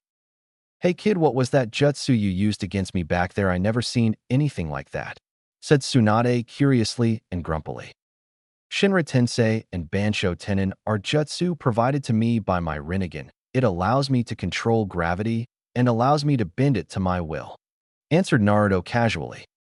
We need to travel to the wave country. That is where I want forward operating base alpha setup. Tsunade, you will accompany me to the wave country. Jiraiya, I need for you to help Danzo set up a defense system for the land of fire with your skills in Fuinjutsu. I can think of no better man for the job. After you are finished, you are free to leave the village if you want, Grandpa. Tsunade nodded. Jiraiya slung an arm over Naruto and said jovially, Come on, brat, I told you before I'll be here for you. Don't expect to bail on you now. Naruto nodded his head, and the group of shinobi left. Walk to the wave country. I must say I never expected myself to be on the front lines again. It brings back memories, said Sarutobi nostalgically, who was currently walking at a steady pace. Shouldn't we hurry, Sarutobi-san? The Emperor said he wanted to set up base in Wave Country before his arrival? Questioned Mei. Sarutobi looked at her and gave her a warm, grandfatherly, disarming smile. My dear, if I know Naruto, that won't be possible. He will likely be there before we even make it to the Wave Village. It seems the boy has a problem trusting people, stated Ao grumpily. It's quite possible he does have trust issues, but if you are one of the few people Naruto trusts, you won't find a more loyal companion. Hayashi nodded his head in affirmation. You're quite right, Sarta-sama. At first I was questionable on following young Naruto's orders. We even butted heads on a few occasions, which resulted badly on my end. However, when my daughter was kidnapped, he rescued her without a second thought. So what type of person is the Emperor? Questioned Mei. Sarutobi's eyes gazed on her, and after he saw that she had no malicious intent, he answered her. Naruto is a very unique individual. I myself don't have a full understanding on him, but he is a good man who means well in his own way. Sarutobi-san, did the Emperor really defeat you in battle? Asked Ao heatedly. Kurenai, Hayashi and Saratobi looked at him suspiciously, but Saratobi decided to answer. Hi, he did so at age 13 no less. Ao's eyes widened. Preposterous, you are the kami of shinobi, how could a mere boy defeat you? The captains looked at Ao in understanding. All of them didn't believe that Naruto was capable of defeating Saratobi, including Saratobi himself. It was quite the surprise for me as well. Naruto is a very special individual. Although he is highly gifted in the art of ninjutsu and aspects of shinobi, I believe his strength actually lies in his mind. He utterly dominated me throughout the battle. He knew all my weakness and effectively used them against me. It was a close battle, and he managed to defeat me in the final moments. However, that was a while ago. There's no doubt in my mind he's managed to get much stronger after that fight. I wouldn't mind having a spar with that man. Chojuro decided to get in on the conversation as well. Who trained him to be that strong? Saratobi scratched his beard and thought, I'm not actually sure. I'm sure his godfather Jiraiya may have given him tips, but I suppose the rest was up to him. Chojuro looked at Saratobi in awe. Wait, you said Jiraiya, as in Jiraiya of the Sannin. That's the emperor's godfather. Saratobi glanced at Chojuro suspiciously. He assumed that was common knowledge. Hi, Naruto's godfather is Jiraiya. Mei and Ao both looked particularly surprised at the revelation. And who would his parents be? Saratobi said with a smirk, Naruto's mother is Kushina, the red hot-blooded habanero, the princess of the Uzumaki clan, and his father is our late beloved fourth Hokage Minato Namikaze. Ao, Mei, and Chojuro eyes bulged out of their sockets. Mei asked another question. Why didn't he say he was a Namikaze? All he said was his name was Naruto. Saratobi responded grimly. Naruto is a very prideful person. He does not like to use his father's fame for his own benefit. If anything, he views it as a curse. As a boy, Naruto always held an unreasonably high expectation placed on him by the village and even by myself. I always told Naruto stories of how great his father was and how he had big shoes to fill. Naruto always felt second place to his father. He never made friends. Many were envious of him because of his great gifts, and others were intimidated of him because of those same gifts. He never truly knew whether his friends were there for sake of him alone. The top is a lonely place to be. He had a very lonely childhood. It was only bearable because of his godfather who raised him growing up. However, that all changed when he left. Mei and Chojuro looked down sadly. While it sounds like he had a rough childhood, you would never know when you look at him. Saratobi nodded in agreement. Yes, Naruto tends to keep to himself. He presents himself as a cold and emotionless individual. However, I believe that there are still remnants of the old Naruto somewhere. Saratobi's eyes showed no emotion when a large hurricane appeared before him. My.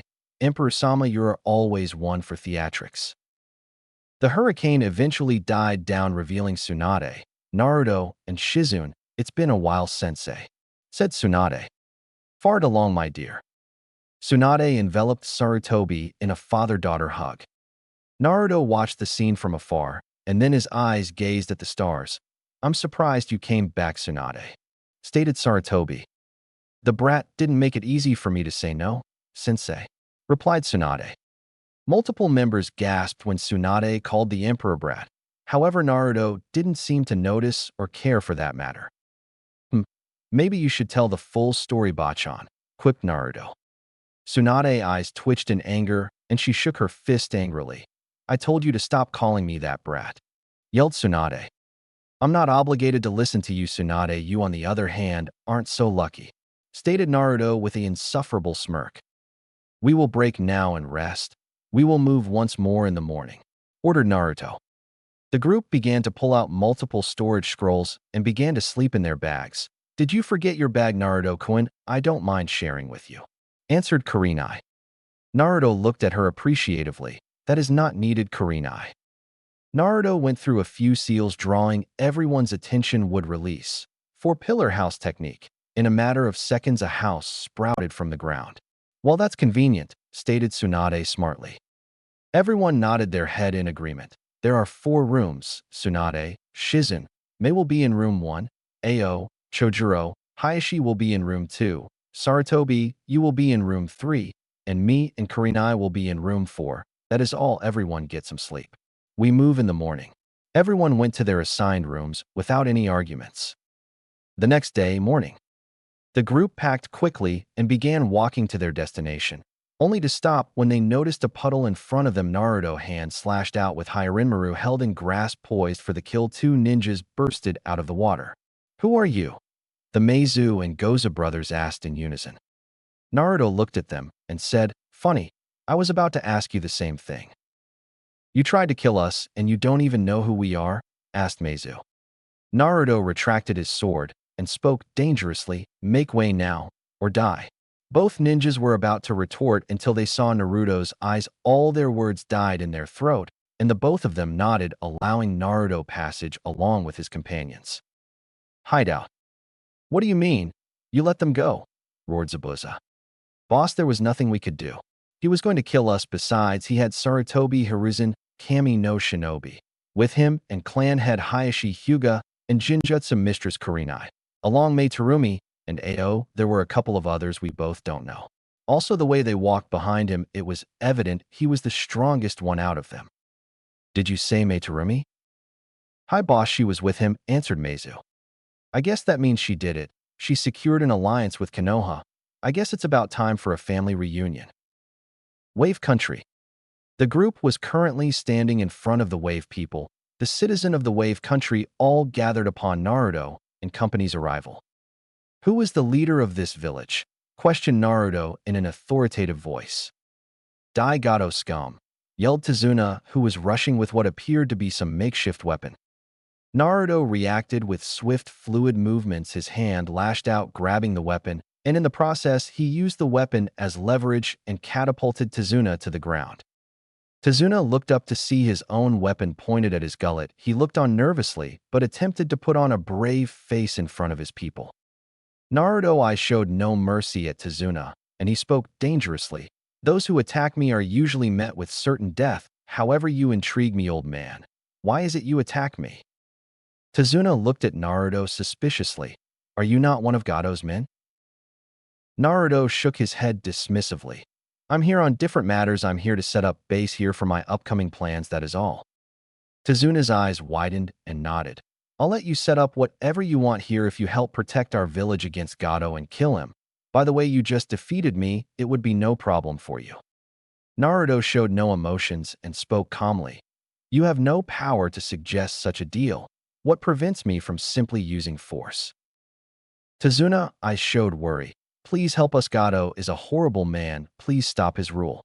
I know I have no right to ask this off you, but please grant this old man this one wish." Naruto nodded his head in understanding. "I understand your dilemma, however I cannot help you." Tazuna looked at Naruto in shock. "What do you mean? With your skills it wouldn't be hard for you to kill Gato." Naruto nodded his head in agreement. "Indeed, that poses no problem. However, if Gato should die, what would prevent another tyrant from doing the same as he did? You people lack heart and will. That is something I cannot just hand to you. You must find it on your own. However, I will protect this village while we set up base. The rest is up to you and your people." Tazuna, "That's fair enough. You can come this way. I have a house in the back where you can plan your whatever." Naruto and the group followed. Tazuna's house. "Oh, it seems we have company. Well, good morning. My name is Tsunami. I'm Tazuna's daughter." Naruto gave her a warm smile and spoke in a diplomatic tone. "We thank you for allowing us to use your home." Tsunami giggled and waved him off. "Oh, it's our pleasure. Please make yourself feel at home." The group sat down and Naruto made a table sprout out of the ground, which shocked Tazuna to no ends. "Zabuza, what is the landscape of the Kirigakure, and what battle formation do you use?" Zabuza gave Naruto a thoughtful look and spoke in a serious tone. "Kiri, as you know, is surrounded by many bodies of water. However, it also is surrounded by a mountainous terrain that creates a C shape on the land. It's impossible to climb by any means due to the moisture that surrounds the terrain, so we only have one area to attack from. Also, the Kiri ninja follow a pretty basic formation. Each swordsman controls his own section of the army. The rest of that is pretty basic. The Mizukage sends each battalion from then. As of now, he only has 4 swordsmen." Naruto nodded his head. "Hayashi, send word to your clan. They will be the focal point of our attack, along with Kiri rebel faction." Hayashi's eyes nodded and flashed through a few jutsu and sent a messenger pigeon to Konoha. Naruto refocused onto the map. It's likely that the Mizukage will send his strongest shinobi as a way to completely decimate your faction. As of now, he has no knowledge of us assisting you. So it is likely the first swordsman to make contact will be the strongest, and that is Mangetsu Hozuki. What can you tell me about him, Zabuza?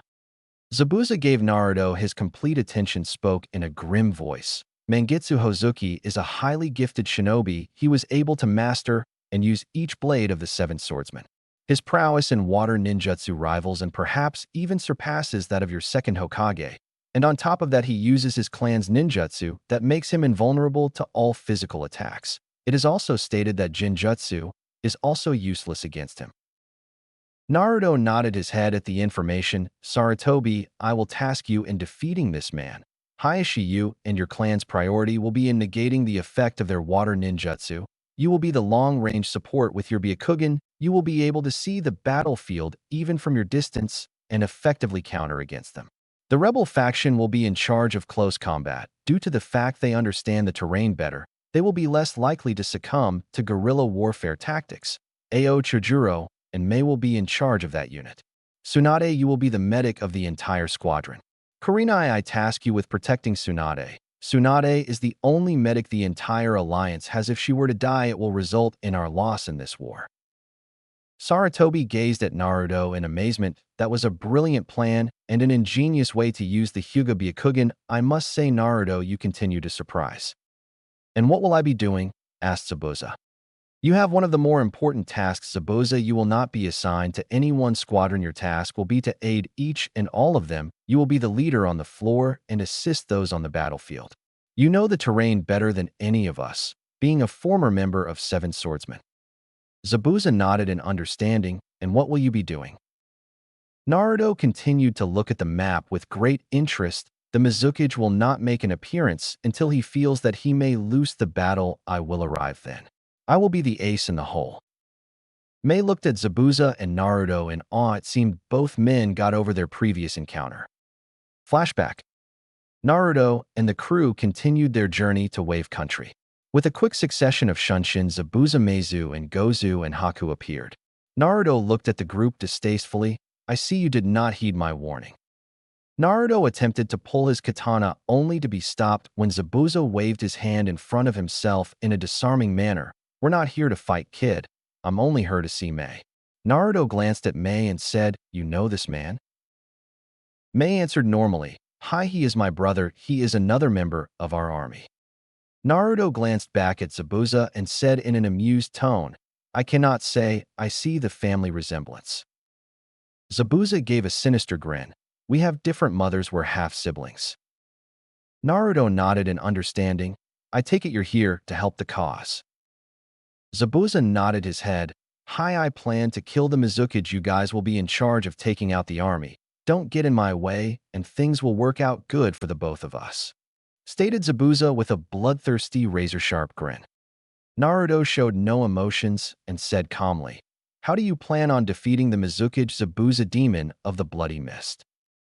Zabuza smirked. Ho ho ho. I see you know of me. Simple, really. I'm going to carve him in two with my Kubikirabocho. Zabuza finished with cruel grin and thumped his trusted blade proudly. Naruto nodded once more and said in a serious tone, You will surely die. Zabuza's eyes narrowed. What did you say, kid? Naruto replied in his same calm demeanor. Zabuza-san, you don't have the power necessary to defeat the Mizukage at your current level of power. You will surely die. Zabuza quickly unsheathed his Kubikirabocho. I dare you to say that again, brat. Naruto flared his chakra to insane levels. Gold chakra began to swirl around him. The power glowed intensely and blasted its way to the sky. The power was so oppressing that it completely immobilized Zabuza, leaving him in a catatonic state. Everyone could feel the chakra. They felt the strain under Naruto's oppressive chakra. Zabuza was fearing the worst. He glanced at Naruto and could only make out a silhouette of a man and golden eyes staring back at him. Zabuza dropped to both knees and his blade fell to the ground in front of him. You are no demon, Zabuza. I have seen the eyes of a demon. You are a mere human who has lost his way. You will soon learn your place. Should you raise your blade at me again, Zabuza, I will personally be your guide to the afterlife. Do we understand each other?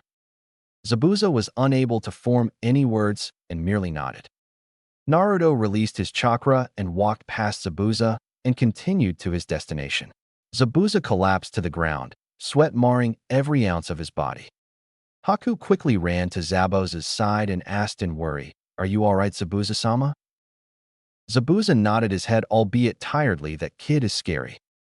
Zabuza glanced at the captains and he saw sympathy on most of their faces. They too followed Naruto, leaving Zabuza with the Kiri faction. "Sis, what's with that kid?" Mei looked at Zabuza and said, "I'm not sure. All we know so far is that he's the son of the fourth Hokage and is insanely strong." "TCH, that's an understatement, sis. That amount of chakra shouldn't be possible for any human," said Zabuza. Flashback end. In a matter of 7 days, we will launch an attack against Kiri. Mobilize the troops to this position. I have business I must take care of. Zabuza, come with me. Zabuza got up without a word and followed Naruto and left. "What do you think that's about?" asked Tsunade. "You never know with Naruto," said Sarutobi.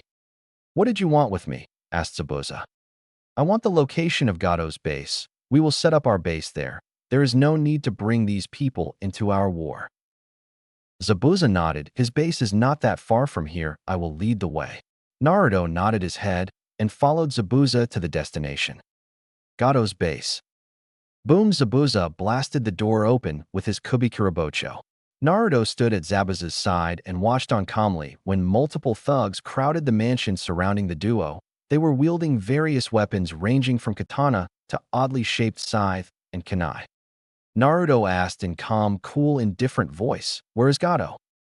"As if we'd tell you, kid," spoke a random thug. Naruto nodded his head. He predicted that sort of response. A bloodthirsty grin adorned Zabuza's features. "I guess you are of no use to us then." And with those words, Zabuza slashed down the thug with lightning speed.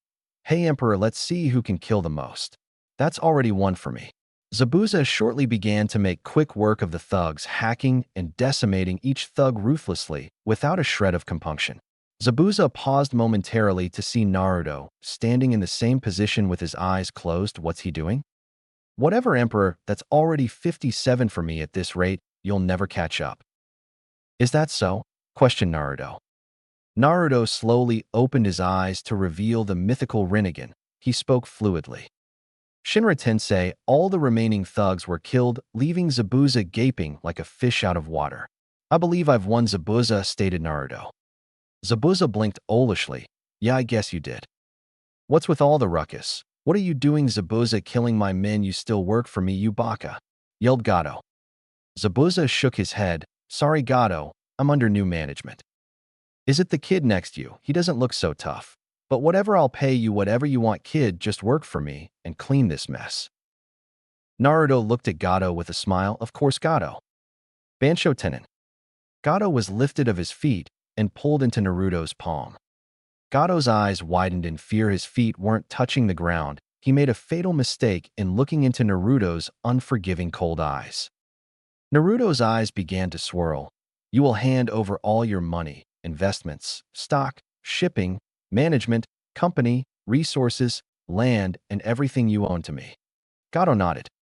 Naruto released Gado, and Gado began to walk to vault and began punching in the code. After a couple of seconds, he pulled multiple documents and handed all them over to Naruto.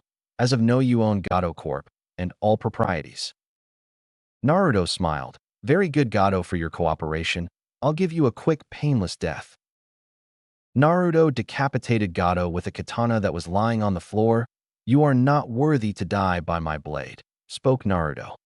Naruto looked at the bodies that marred the floor in distaste. Fire style. Fireball jutsu, all the bodies began to burn, leaving only ash and blood in their place. "Zabuza, clean up this mess." Zabuza flashed through his own set of hand seal water style.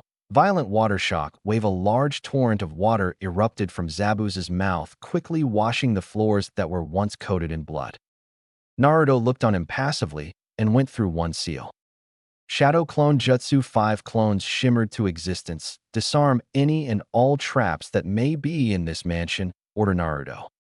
The clones nodded and disappeared without a word.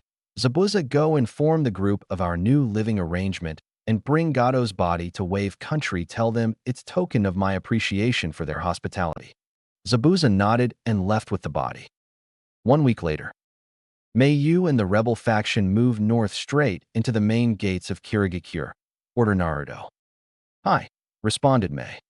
Hayashi, take your clan and the bulk of the rebel faction to your assigned posts. Hi, my lord, said Hayashi.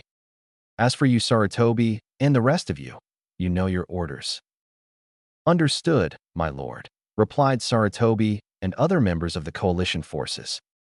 In that case, captains, headsets on and move out. Order Naruto with the utmost authority. With that, all the captains and their respected units moved out to their given positions, and Naruto slowly rose into the sky. Battle begins. Stop and lay down your weapons now, yelled a Kiri ninja before being struck down with a kunai. Kiri ninjas defend the main gates, yelled another Kiri ninja that looked as if he was a commander of some sort. With that, the Battle of Kirigakure commenced. War quickly ensued. Ninjas began to shoot various jutsu at one another.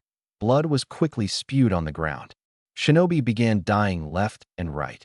Panic and mayhem broke out throughout the whole village. With the Kiri border commander. Sir, orders from the Mizukichi. He says he is sending Raiga Kurisuke and Mangetsu Hozuki to aid us in this battle.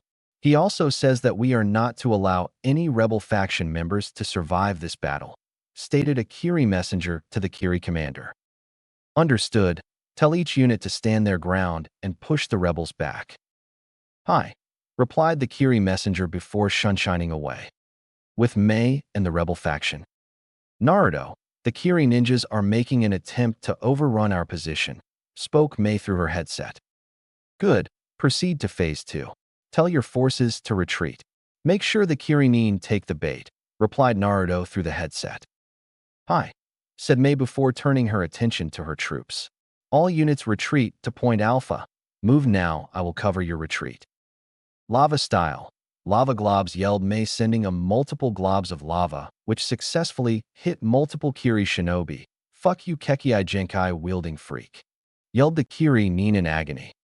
The Kiri nin who weren't hit the blast quickly charged May with multiple kunai and yelled in anger, "Die you whore." May reacted with grace and flashed through a set of seals and calmly said, "Boil release." Skilled mist technique, sending a wave of acidic gas. Multiple Kiri nin paid no attention to the mist and ran through. What the fuck is this? My skin is burning, yelled a Kiri nin in disbelief and pain. The wise Kiri nin fled the mist and yelled, "Wind style." Great break through. Immediately the deadly gas was dispersed. The Kiri nin didn't let up and ran through another string of seals and yelled, "Water style."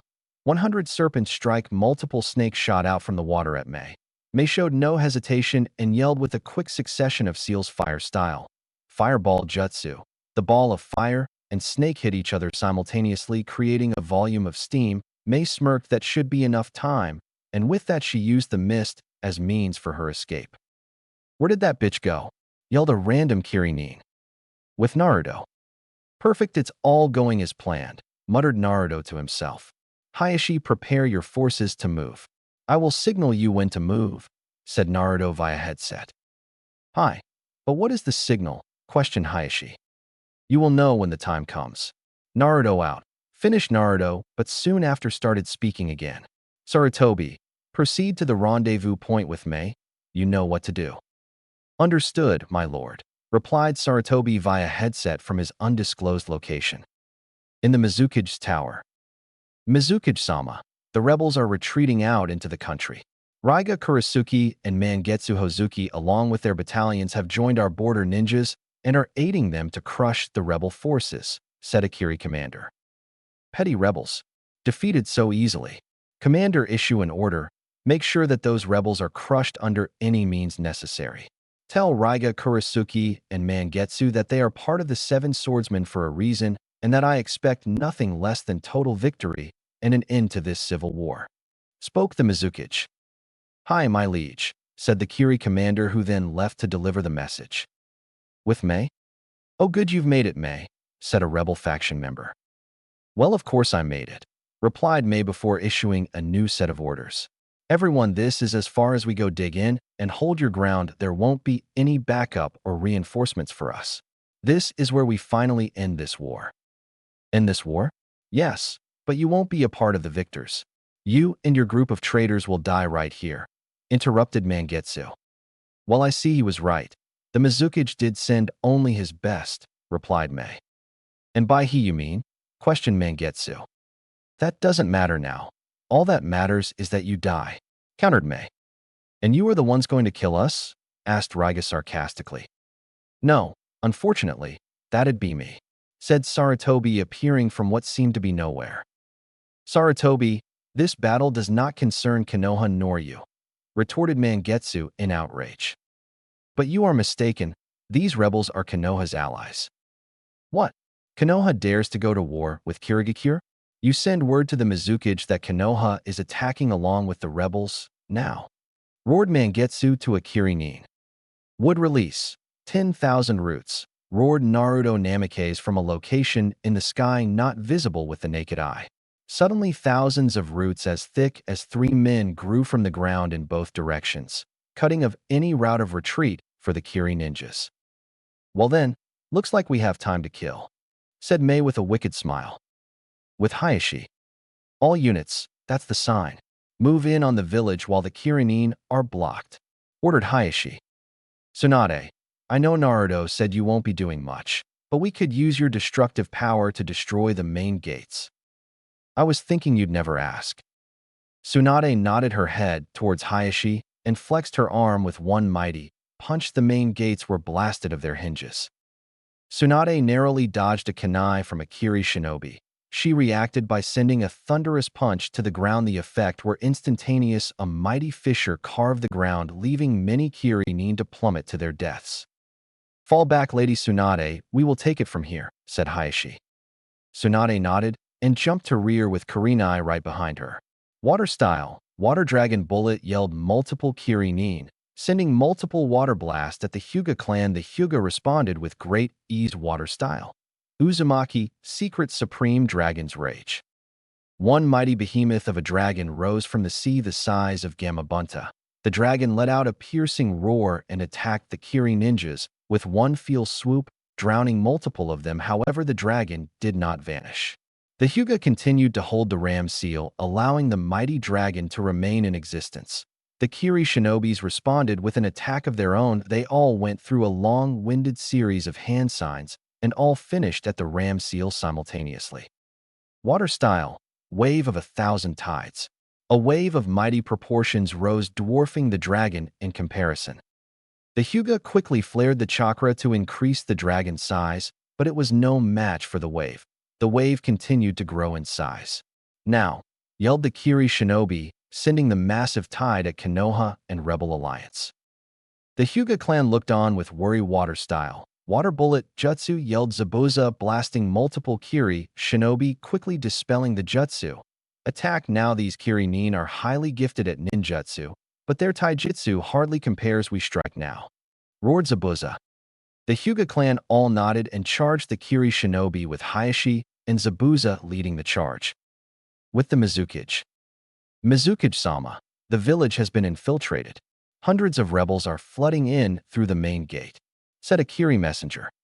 Then stop them. How many could it be? Yelled the Mizukage. Sir, they are accompanied by what appears to be Konoha shinobi. The captains, to be specific, replied the messenger. CA captains, as in the Fire Country Supreme Emperor's court guards? Hi, replied the Nin solemnly.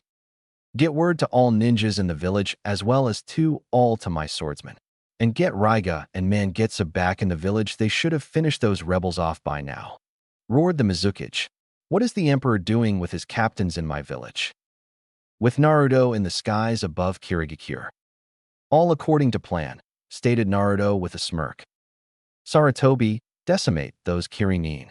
Hayashi, continue deeper into the village, stay in groups. Tsunade, heal the wounded, and Kurenai, watch her back, ordered Naruto. Your turn, Mizukage. Mizukage's tower. Where the hell is Raiga and Mangetsu? Roared the Mizukage. Sir, We received word that they are still out in the country fighting the rebels who have been aided by Sarutobi Kami no Shinobi, replied the Kiri messenger. Why?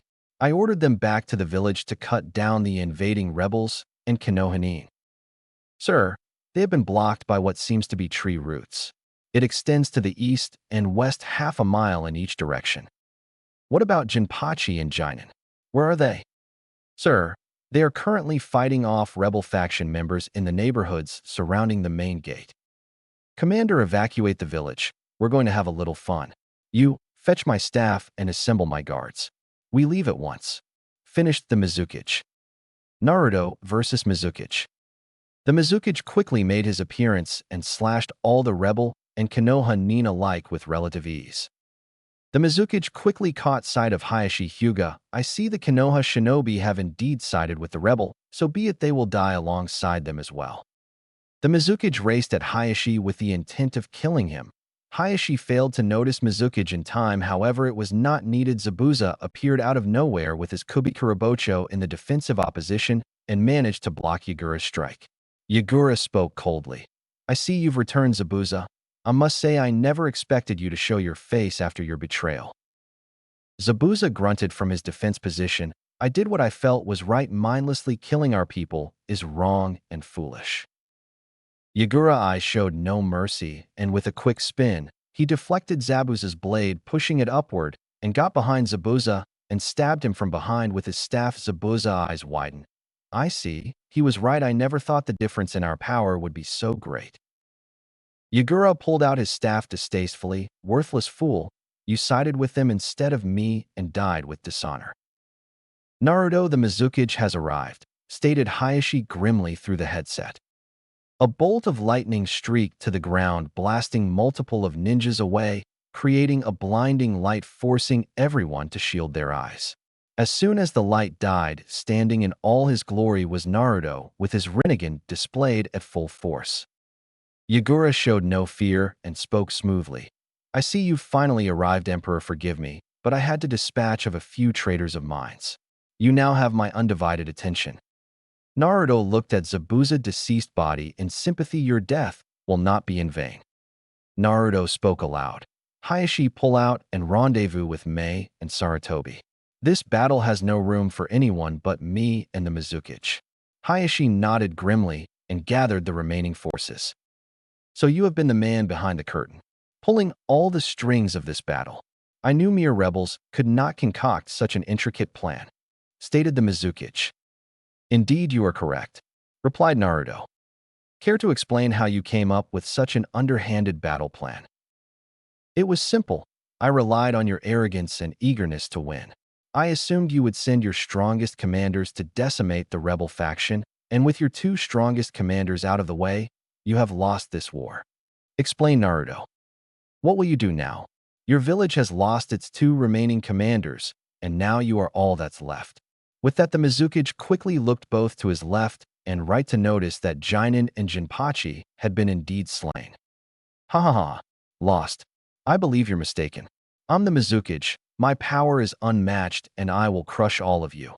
It's their fault they died, allowing such weak rebels to do them in disgraceful, said Yagura in disgust. With those words, the Mizukage charged at Naruto with blinding speed. With his staff poised for the kill, Naruto reacted quickly, and Hyarinmaru quickly formed in Naruto's hand. Naruto quickly deflected Yagura's strike and aimed a horizontal slash at Yagura's head. Yagura reacted quickly and dodged under the strike. He quickly lunged his staff at Naruto's abdomen. Naruto's eyes narrowed. He quickly grabbed the staff, preventing any damage, and lashed out with a viscous kick at Yagura's head, sent him sailing away. Yagura landed gracefully and calmly wiped the trail of blood that leaking out his mouth. Yagura, instead of looking worried from the previous attack, Yagura had an insane grin on his face. Yes, this is going to be indeed an entertaining battle. Make me feel alive, roared Yagura with his staff poised for battle once more. Yagura disappeared with great speed and appeared hovering over Naruto with an overhead strike. Naruto quickly jumped back to avoid the attack. Yagura slammed his staff into the ground, creating a fairly large crater on impact. Yagura wasted no time and jumped once more at Naruto and swung his staff in a vertical slash, Naruto reacted fluidly and calmly tilted his body to one side, allowing the staff to sail past him harmlessly. Yagura spun on his heel and launched his staff with rapid succession at Naruto's head. Naruto once more showed no fear and reacted with the grace of expert swordsman without using his blade. Naruto continued to avoid all slashes and attacks from Yagura. Yagura, however, was not one to be denied and launched an extremely fast strike at Naruto's head, forcing Naruto to jump to the sky to avoid the attack. Yagura quickly followed and lunged with his staff at Naruto. Naruto retaliated by blocking with his Zanpakuto, his face remaining impassive. However, Yagura had an insane smile. The two were in a deadlock for a few seconds until Naruto quickly went on the offensive and used his superior strength. He deflected his blade upwards, leaving Yagura open. Naruto calmly slashed Yagura with a right-to-left strike. Yagura's eyes showed brief worry, but he reacted with great creativity and managed to grab Naruto's hand at the last movement and jumped over the blade to avoid damage. Yagura's leg lashed out with a viscous kick. However, Naruto used his left hand to catch the kick, but Yagura was not done and used his remaining leg to send another kick at Naruto's face. Naruto used Yagura's own leg and managed to block the kick. Yagura grunted in pain but reacted with a move of his own with lightning-fast reflexes. Yagura let go of Naruto's sword. It spun in the air horizontally, breaking free of Naruto's grasp, and while in mid-flight, he planted a solid kick at Naruto's chest, sending Naruto sailing away. Naruto skidded a couple of meters away before Yagura even landed on the ground. Naruto stabbed his sword into the ground, threw a lone shuriken, and raced through a string of hand seals. Shuriken shadow clone technique, the lone multiplied into hundreds of shurikens. Yagura responded expertly and blocked and evaded all of the shurikens. However, Naruto did not wait patiently while all this was going on, and he immediately pointed his finger at Yagura and stated calmly, "Destructive Art 4. White Lightning." A bolt of lightning blasted out of Naruto's finger at Yagura with frightening speed. Yagura, however, managed to tilt his staff to deflect the blast in the nick of time. Naruto once more went through a series of hand signs and yelled, "Fire Style, Grand Fireball Jutsu," sending a large ball of flames Yagura's way. In response, Yagura yelled his own jutsu in response. Water Release. Water Mirror Technique. A mirror about 5 feet in diameter appeared, and to Naruto's immense surprise, a clone of Naruto stepped out the mirror and went through a familiar set of seals and launched a fireball jutsu equivalent to what Naruto recently used. The two fireball created a large explosion upon contact. Black smoke covered the whole landscape. Naruto flashed through a series of hand seals and yelled wind-style great break. Through the smoke, all began to disperse. Naruto's eyes narrowed. Yagura was nowhere in sight. He quickly turned and managed just in the nick of time to block a strike from Yagura. Yagura's eyes showed brief surprise. "You're pretty good, Emperor. I wasn't expecting you to block." Naruto said nothing and merely jumped away from Yagura and flashed through a set of seals. Lava Style. Lava Tide. A large wave of lava spewed out of Naruto's mouth. Yagura then performed his own array of seals. Water Release. Great Waterfall Technique. The moisture from the air began to condense at a rapid rate, forming large vortex of water in front of Yagura. The water quickly increased to unbelievable portion and blasted the lava quickly, diverting the lava's trajectory. Yagura wasted no time and ran through another string of seals, 1,000 flying water needles of death, using the moisture that surround the area and the vast amount of water nearby. Yagura created multiple needles that easily surpassed the thousands, and with a wave of his hand the needles were sent at Naruto with alarming speed. Naruto looked on impassively and flashed through his own seal's fire style. Fire Vortex. A vortex made of pure fire erupted from the ground, creating a barrier around Naruto. The water upon contact began to evaporate until the needles were no more. Naruto's vortex deactivated in the response. Naruto was forced to block with his Zanpakuto once more when Yagura appeared in front of him with an overhead slash. The duo engaged in another fierce Kenjutsu battle, going at insane speed. Sparks of metal were the only things that were visible. The two broke apart. After a long-winded session, both of them were sporting a few cuts, nothing too serious though. Naruto's eyes showed brief worry. When all of Yagura's cuts began to heal, "You see, you can't win. I can do this all day and not get tired. You, on the other, are not so lucky." Naruto said no words and flashed through a long chain of hand-seal wind style. Divine wind the cloud began to darken the sky, and multiple tornadoes began to form, and they began to destroy everything in their path. Yagura looked on in shock. He quickly began to jump around and avoid each of the tornado's path. Naruto looked on with an empathetic gaze and muttered another jutsu fire style, Dragon Flame Blitz.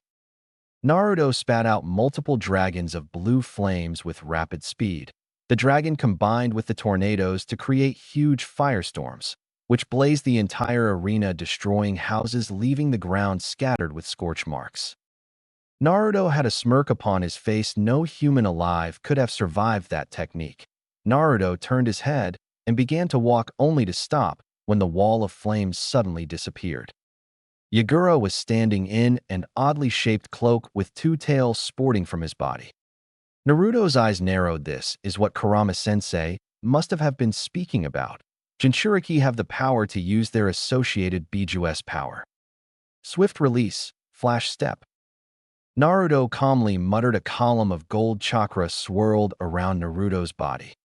Naruto's eyes were set on Yagura with full concentration. Kurama informed that a Jinchuriki's power are greatly enhanced once he is in his Bijuu state. From here on, I cannot take any chances.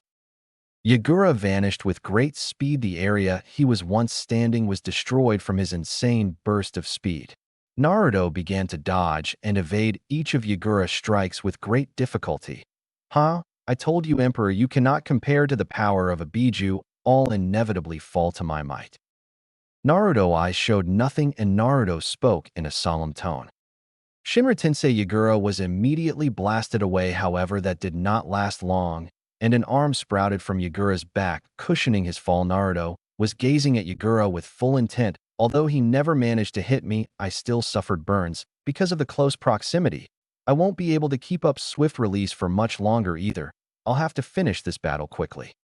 Naruto's eyes began to leak with blood, and Naruto spoke in a monotone voice.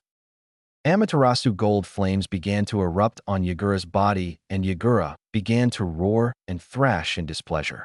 Naruto dropped to one knee in pain. Although I don't suffer the normal effect of this jutsu, it is still a painful jutsu to use. Yagura slowly began to get up. The wounds that once adorned his body were perfectly healed. I must say that did hurt, and in return I'll greet you with the same hospitality you've shown me. Yagura launched at Naruto with unbridled speeds. His hand was cocked, ready to deliver a devastating blow. Naruto looked on impassively. His eye showed only resolve. Immediately a skeleton vertebra formed around Naruto. He calmly muttered, Susanoo. Yagura slammed into Naruto with great force, smashing Naruto into the ground. Naruto showed no signs of pain and slowly got up. However, he did not get to stay on his feet for long. Yagura launched another attack, pinning Naruto into a wall. Naruto, I showed brief worry when Susanoo began to crack. I see, I have not quite mastered this jutsu. It is time. With those thoughts, Susanoo broke, and Yagura finally broke free. I did it, I killed the Emperor, yelled Yagura with the insane glee. However, Yagura's joy quickly vanished when he felt a tingle sensation on his outreached hand. He heard a faint bankai and was immediately blasted to the other side of the field. Naruto was encased in a dome of ice. The ice began to break apart to reveal a perfectly fine Naruto in his Bankai mode. Naruto began to release an insane amount of chakra. The arena slowly began to cover itself in a thick sheet of ice until the whole village was encased in ice. Naruto looked at Yagura's downed form eye with distaste. Be proud, you have forced me to release my Bankai. You will die with that honor. Silence, fool, yelled Yagura in his Bijuu state. Yagura quickly rose to his feet and charged Naruto faster than ever. Naruto flew at Yagura with equivalent speed. Both arrived at each other at the same time. Naruto yelled Dragon Hail Flower and managed to pierce Yagura in his Bijuu state. A huge burst of ice erupted from Yagura, encasing and freezing him. Naruto looked at Yagura's frozen state in satisfaction. It's finally over. With Sarutobi. What will you do now, Mangetsu, now that your comrade has perished? Spoke Sarutobi in his usual composted state. Mangetsu looked at Raiga's deceased body in disgust. Raiga, you fool, you've gone and gotten yourself killed. I won't be able to reach Yagura now. Mangetsu craned his neck, hearing a stratifying pop. He rolled his shoulders and looked at Mei and Sarutobi and said, "You shouldn't speak so confidently, Sarutobi. You've yet to deal any damage throughout the whole fight. Besides, Raigo was slowing me down. Now that I don't have to continue to protect him, I can finally let go." Mangetsu placed his hand in the ram seal and calmly muttered, "Hiding in mist technique, using the abundant water vapor that surround the village. A looming mist encased the whole battlefield. Do you still believe you can defeat me, Sarutobi?" Mangetsu voiced echoed throughout the whole mist. Sarutobi, I showed no worry, and he spoke fluidly.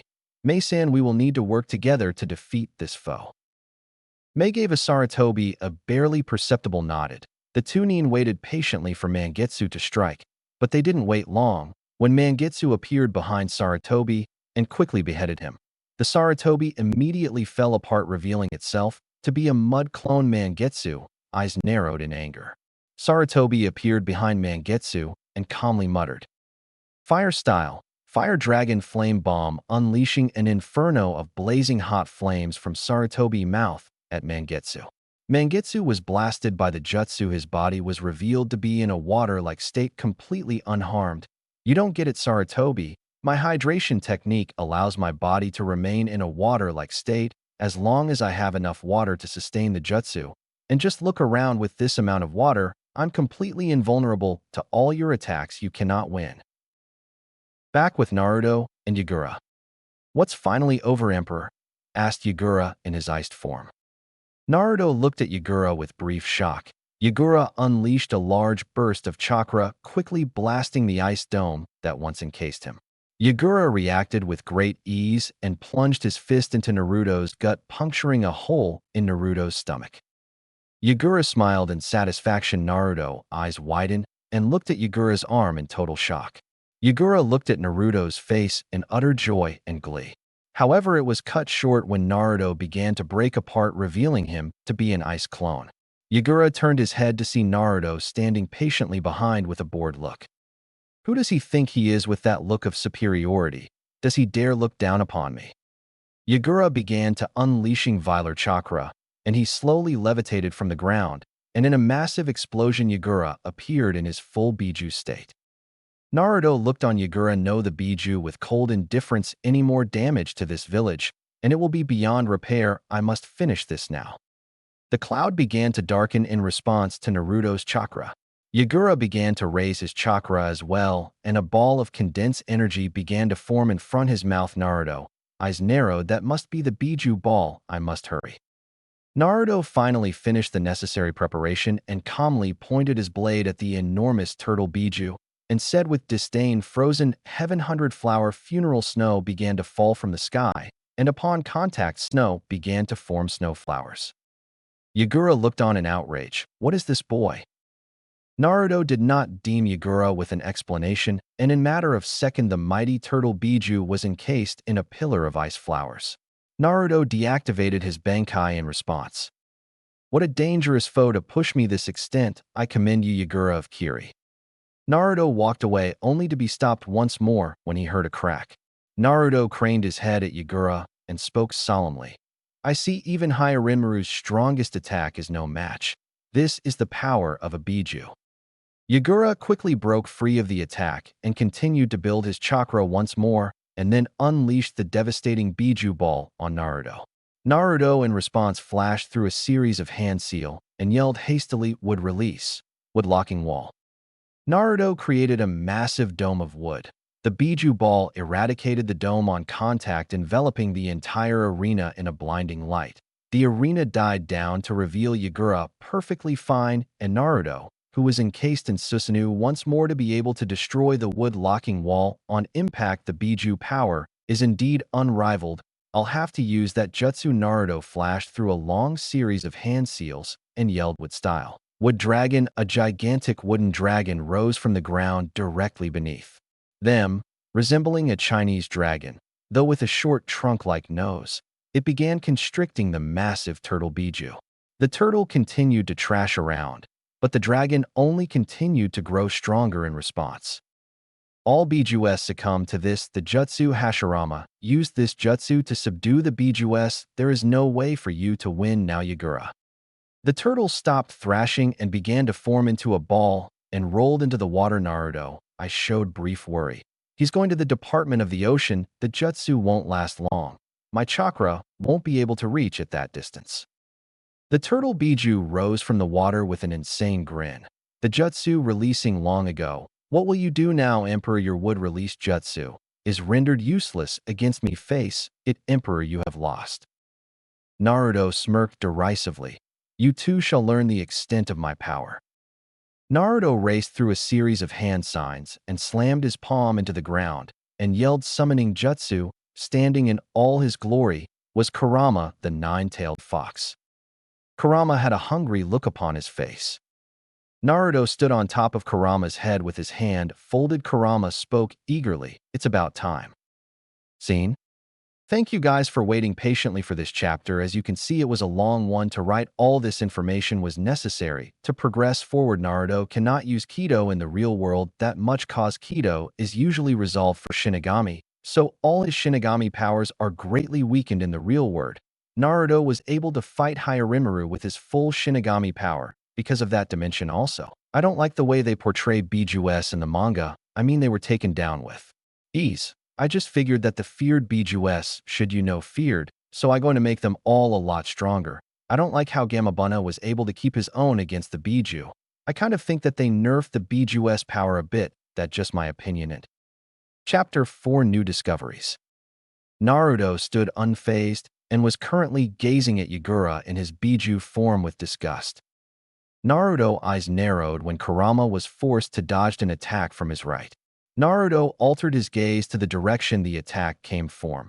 Naruto was greeted to the sight of a large 8-head hydra rivaling the size of Kurama himself.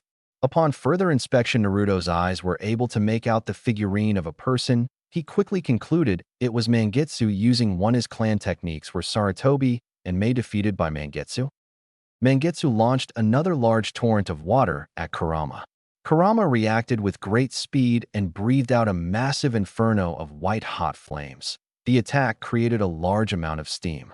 However, the steam was quickly dispersed when Yagura came barreling through at Kurama at high speeds. Kurama at the nick of time managed to block with his tail, but was pushed a bit back by force of Yagura's power. Naruto showed no emotion, and he calmly flashed through a series of hand seal and calmly muttered. Lava style, lava geyser, and true to its name, multiple geysers erupted from the ground under the turtle, blasting him into the ocean with severe burns. Naruto spoke in a calm, level-headed voice. Kurama, I need you to hold them off long enough for me to cast my jutsu. Kurama nodded with a smirk and began to unleash more flames at Mangetsu to no avail. Mangetsu used the abundant source of water to his advantage and managed to block the large amount of fire and flashed through a sequence of seal and muttered. Water style, ultimate hydra technique. Mangetsu in his hydra form began to gather an enormous amount of chakra and began to increase in height and size and began to form some type of orb in front of their respective mouths. The ball reached gargantuan proportions, and all the hydras simultaneously unleashed their attack at Kurama. Kurama reacted with great ease and launched a Biju ball of enormous proportion at Mangetsu. Both forces battled for dominance, unleashing devastating waves of energy that ripped apart the village, creating craters, destroying and leveling the landscape. However, it was short-lived when Kurama raised his chakra to insane levels and completely overwhelmed Mangetsu, obliterating him in his hydra form. Naruto's eyes widened when Yagura arose from the depths of the ocean and launched a Biju ball of his own at Kurama. Kurama just managed barely to put his tail up in order to block the blast. However, the blast managed to lift Kurama off his feet and sent him sailing quite a bit. Naruto's eyes narrowed at Kurama. He shouldn't be losing. Kurama, what is the matter? Kurama looked at Naruto and said angrily, my power has yet to fully return. Half of my powers still remain sealed. At my current strength, I likely equal to that of the 8 tails. Naruto nodded. Worry not, Kurama, I am ready. The clouds darkened once more and roared with thunder and cackled with lightning. Naruto's eyes began to pulse with lightning. He flashed through a long series of hand seals, and after a minute an image of man wielding a massive thunderbolt began to form in the sky. However, Naruto was not done. Naruto continued to pour his chakra into the jutsu, increasing the size of the man, and Naruto eventually yelled lightning-style secret art. Wrath of Zeus. The figurine of the man, eyes grew gold, and developed a scowl with great speeds. He launched his thunderbolt at Yagura in his Biju state. Yagura alone, I showed unbridled fear. He attempted to dive under the water to protect himself, but at the speed the lightning was coming, it was impossible for him to do so. A large explosion erupted, showing signs that the attack did indeed connect. Naruto deactivated his Rinnegan in response of his win. It, however, didn't last when Yagura launched out of the water and slammed into Kurama, pinning him to the ground. Naruto's eyes narrowed. How is it possible he survived the attack? Naruto caught sight of a man washing up on shore. It was Mangetsu. I see Mangetsu managed to protect Yagura from the attack. How does it feel, Emperor? Not so confident now, are you? Naruto, I showed anger. How dare this worm talk down to me? You're right, said a voice in Naruto's head. Give in to your rage and anger. Unleash your power. Naruto had no time to question or ponder the words in his head because he was pulled into his mind. Standing before Naruto in all his glory was the fourth Hokage Tsusan. Questioned Naruto. Indeed, Naruto, answered the yondaime. Naruto's eyes showed brief surprise, but it was soon replaced with curiosity. For what reason are you here, father? The yondaime smiled. It appears I will have to teach you discipline and respect, Naruto. Naruto's eyes narrowed, but his eyes turned into unbridled fear. The man standing before him was no longer the yondaime. He appeared to be a void of confusion, of anger, rage, chaos, malice, disorientation. It seemed his body no longer held solid shape, just infinite department and darkness. His appearance continued to change from one figure to another. Who? What are you? Questioned Naruto in shock. I am your father, Naruto, said the man. Naruto quickly regained control of his sense and attempted to activate his Rinnegan against the man or creature to no avail. The man smiled at Naruto as if he was a boy who was caught with his hand in the cookie jar. Now, Naruto, were you planning to use Rinnegan on me? My, what a rebellious child you are, said the man. Naruto's eyes narrowed and his chakra flared uncontrollably in response to his anger.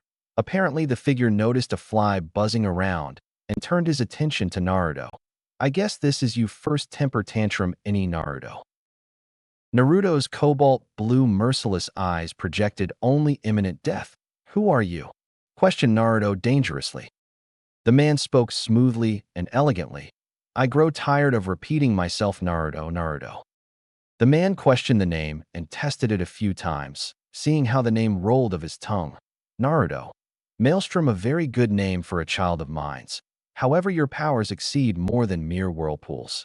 You will soon find out just how special you are, my child. Do you know who I am, Naruto? Do you know my name? Naruto fixed the man with a blank stare. The man nodded his head and said with a sigh, Soon, Naruto, all will be revealed to you, my child. Until then. With those words, the man disappeared, leaving Naruto's mind. Naruto was finally broken out of his musing from Kurama's calling. He looked at Kurama with shock written evident on his face. Who was that? Kurama looked at Naruto's face and could tell something was wrong, but now wasn't the time. Naruto managed to rein control over his emotion and access the situation. His eyes looked up angrily at Yagura, who was currently aiming to splatter Kurama. Naruto's eyes showed no emotion but distaste. How dare this vermin raise his hand against me? Shinra Tensei, roared Naruto. Yagura was blasted away with immense speed into the other side of the village.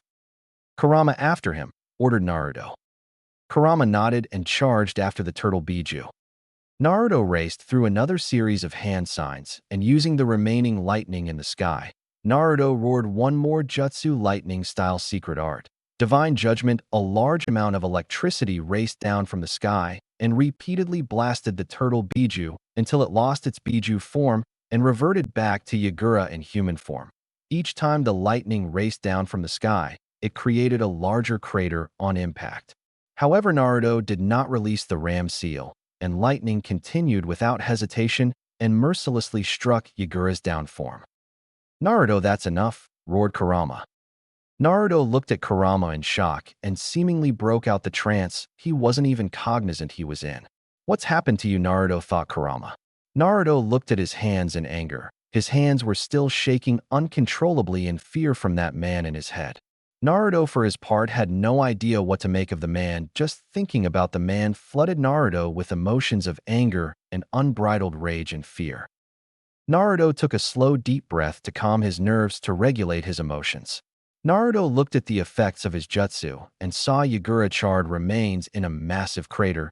You could no longer recognize who the man was.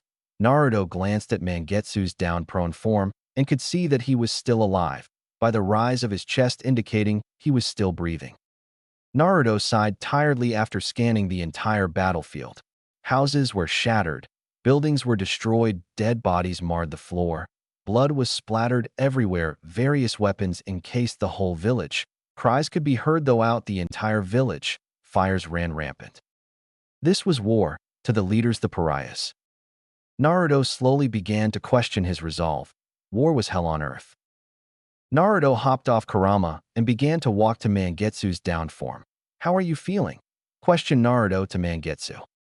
Mangetsu gave him a nasty glare and said angrily, like someone just shocked me with a large voltage of lightning.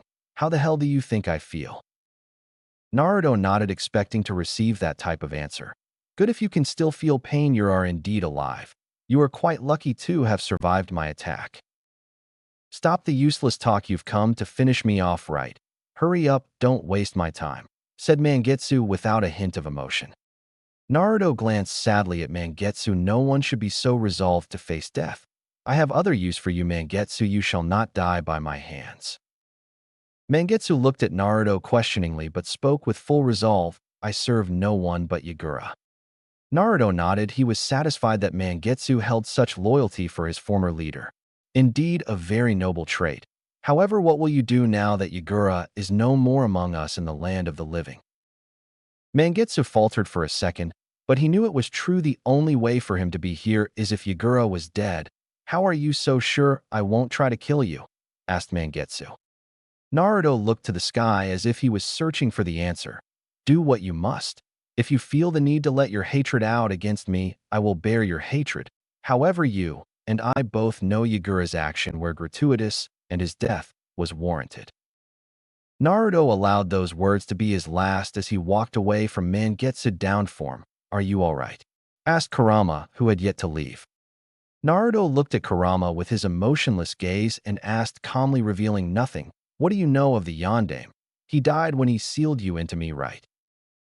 Kurama looked at Naruto weirdly and said, me and the Yondaime did fight. As far as I know, he was still alive. It was your mother who had sealed me, not the Yondaime. Naruto's eyes narrowed at this revelation, and he spoke in an ice-cold tone. Why is it you've never before revealed this information to me? Naruto questioned. Kurama glanced at Naruto and said simply, I had assumed you knew. I figured the Yondaime died in battle years later after the sealing. I did not wish to bring up past memories, Kit. Naruto sighed but understood Kurama's reasoning. Kurama saw Naruto's uneasiness. Why is it you ask these questions? Has something happened? Naruto glanced up unsure and pondered, telling Kurama what happened. He technically wasn't sure himself. Naruto's eyes showed brief hesitation, but he spoke in his normal, calm, smooth voice and said indifferently, it is nothing of great importance. Kurama held his gaze at Naruto for a lingering point but nodded. Naruto-sama, are you all right? Yelled multiple shinobi. Naruto looked at the oncoming entourage and smiled, seeing that all his captains made it through the entire ordeal. Naruto looked at Mangetsu a bit bewildered. Why didn't he kill Sarutobi? Or may he had all opportunity to do so. Are you all right, Naruto-kun? Asked Kurenai with worry. Naruto gave her a disarming smile and said, I'm fine. Hayashi, what is the current status of the village? Hayashi reported smoothly. All Kiri shinobi have been captured and subdued. The village, however, has taken significant damage due to the fight between you and Yagura. The death casualty was surprisingly low on our part. Roughly less than a dozen men died on our end. Naruto nodded his head at the information. Figure out all the names of the dead, retrieve them, and give them all a proper burial. Be sure to add those names to Konoha's list of honorable shinobis. Naruto looked at the multitude of bloodline rebels that were currently chanting his name. "You're a hero, Emperor-sama," said Mei brightly with enthusiasm. Ao nodded his head. "You've done well," he said with a grunt, but couldn't stop the smile from rising to his face. Naruto, however, showed no acknowledgement to the compliments. "Please save your compliments. War is cruel, so many people have died. Many children will be forced to endure and bear such loneliness because of this war alone. I am no hero, I am simple a man who murdered a tyrant, that is all," he finished distantly. And with those words Naruto walked away. "Wait, Naruto," said Tsunade. "You right, war is evil, but don't forget you did manage to free an entire village from Yagura's rule." Naruto looked at her appreciatively and said, "Arigato, Tsunade. Kyuubi, come here." Kurama walked to Naruto, and for the first time everyone finally took notice of the legendary nine-tailed fox. Many fainted on sight, however the tougher ninjas managed to hold their ground and prepared for another fight. Some began to weave hand signs. Naruto waved his hand, signaling them to stop. "As you can see, the Kyuubi is no longer our enemy." Sarutobi was the first to speak of the leaf shinobi. "What do you mean, Naruto? The Kyuubi was reason for the countless death that transpired. He even killed your father." Naruto's eyes showed brief hesitation that Hayashi caught. "If only you knew, Sarutobi, how wrong your words are." "That is all in the past, Sarutobi. Kyuubi has become my personal summon, and he will aid Konoha in all of our future endeavors." Everyone looked shocked at sudden revelation. They all heard of Jinchuriki working with their bijous, but this was unheard of. Naruto sighed and made his way to the center of the village where the entire Kiri citizen were being held. "People of Kiri, Yagura no longer lives, and I am the man that has slain him. Yagura was unjustly killing those who held bloodline limits for the sake of them being different. I could no longer bear those actions and was forced to intervene and end his unjustly rule." "I hate you. You killed my father," yelled a lone small child. "My daddy wasn't even a shinobi, but he died in the crossfire of your fighting. He pushed me out the way of a building, but the building fell on him," yelled the same young child, tears streaming down his face. Naruto said nothing and was unresponsive. Some of the captains looked at their leader in worry. Suddenly Naruto spoke and said finally with finality, "His death was for the greater good." "What did my daddy do? Why did he have to die?" asked slash yelled demanded the small child. "He was weak, that is the reason why he died. Those without power are easily susceptible to death.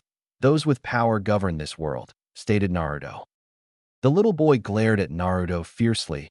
"I swear I will kill you for my father's sake," threatened the little boy darkly. Some of the Kiri-nin gasped at him, others sided with him. They would go down fighting.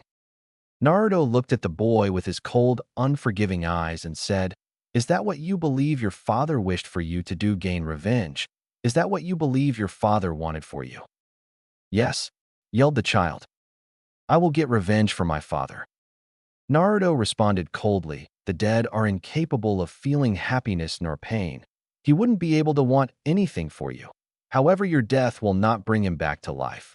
I assure you, if you fight me, I will personally send you to meet the father you're so desperate to avenge."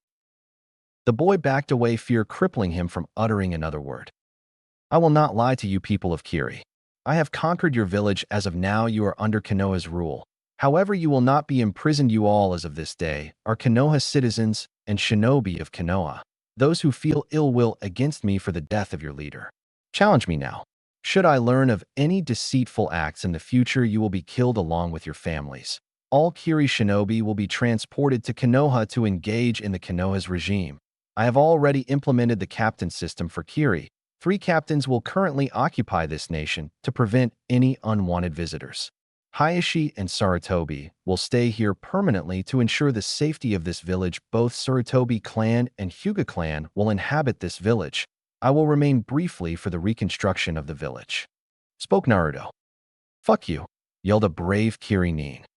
Thunk. A lone kunai was impeded in his skull. The man crumpled to the ground with an audible thud signifying his death. The citizen of the village yelled and screamed in fear. The shinobi gritted their teeth, but looked fearful as well. Everyone looked at Naruto to see his arm was still outstretched, showing he was in fact the culprit. "I have no tolerance for disobedience. Anyone foolish enough to disobey me will meet a similar fate such as that man. Hayashi released the Kiri-nin of their restraints they will be needed to for the reconstructing phase. Hayashi hesitated but nodded and did as asked of him. Naruto's eyes narrowed when a Kiri-nin charged at him with a kunai in his hand. Naruto was about to react when the Kiri-nin was disabled by Mangetsu, of all people. Naruto looked at Mangetsu questioningly and allowed the scene to unfold. "Enough, we have lost this war," said Mangetsu gravely. "Emperor, the shinobi of Kiri are not completely at fault. They simply followed the others of Yagura in killing the bloodline users. I entreat you to show leniency." Naruto looked at Mangetsu impassively. "What is your attitude towards bloodline user Mangetsu?" "I am a bloodline user myself." Mangetsu showed no shock to the sudden revelation. "I hold no hatred towards the bloodline users. I know it will take a while, but I believe we will be able to come a peaceful resolve if given time." Mei from behind Naruto walked past Naruto and stood in front of Mangetsu. She offered her hand in a gesture of peace. Mangetsu eyed the hand for agonizing time until he slowly rose his hand and clasped it with Mei's. The two ninjas gave a respectful nod to one another and looked over the massive crowd. The reaction watched the scene with great interest. With Yagura dead, in the eyes of many, Mangetsu is who they sought to for leadership. If he was conceding peace, they would begrudgingly follow suit. Naruto glanced at Mangetsu and nodded to himself. "He will play a pivotal role in my upcoming plans." Hayashi send word to Konoha to send reinforcements to assist in rebuilding the village, said Naruto. Hayashi nodded and sent a messenger bird to the village. "Kyubi, you are no longer needed. Go and rest," said Naruto. Kyubi nodded, and with a large poof he was gone. Naruto nodded absent-mindedly. The village was completely in shambles. Apparently the citizens took notice of this too and all started to panic. "Where will we live?" yelled multiple citizens before it turned to full-blown panic.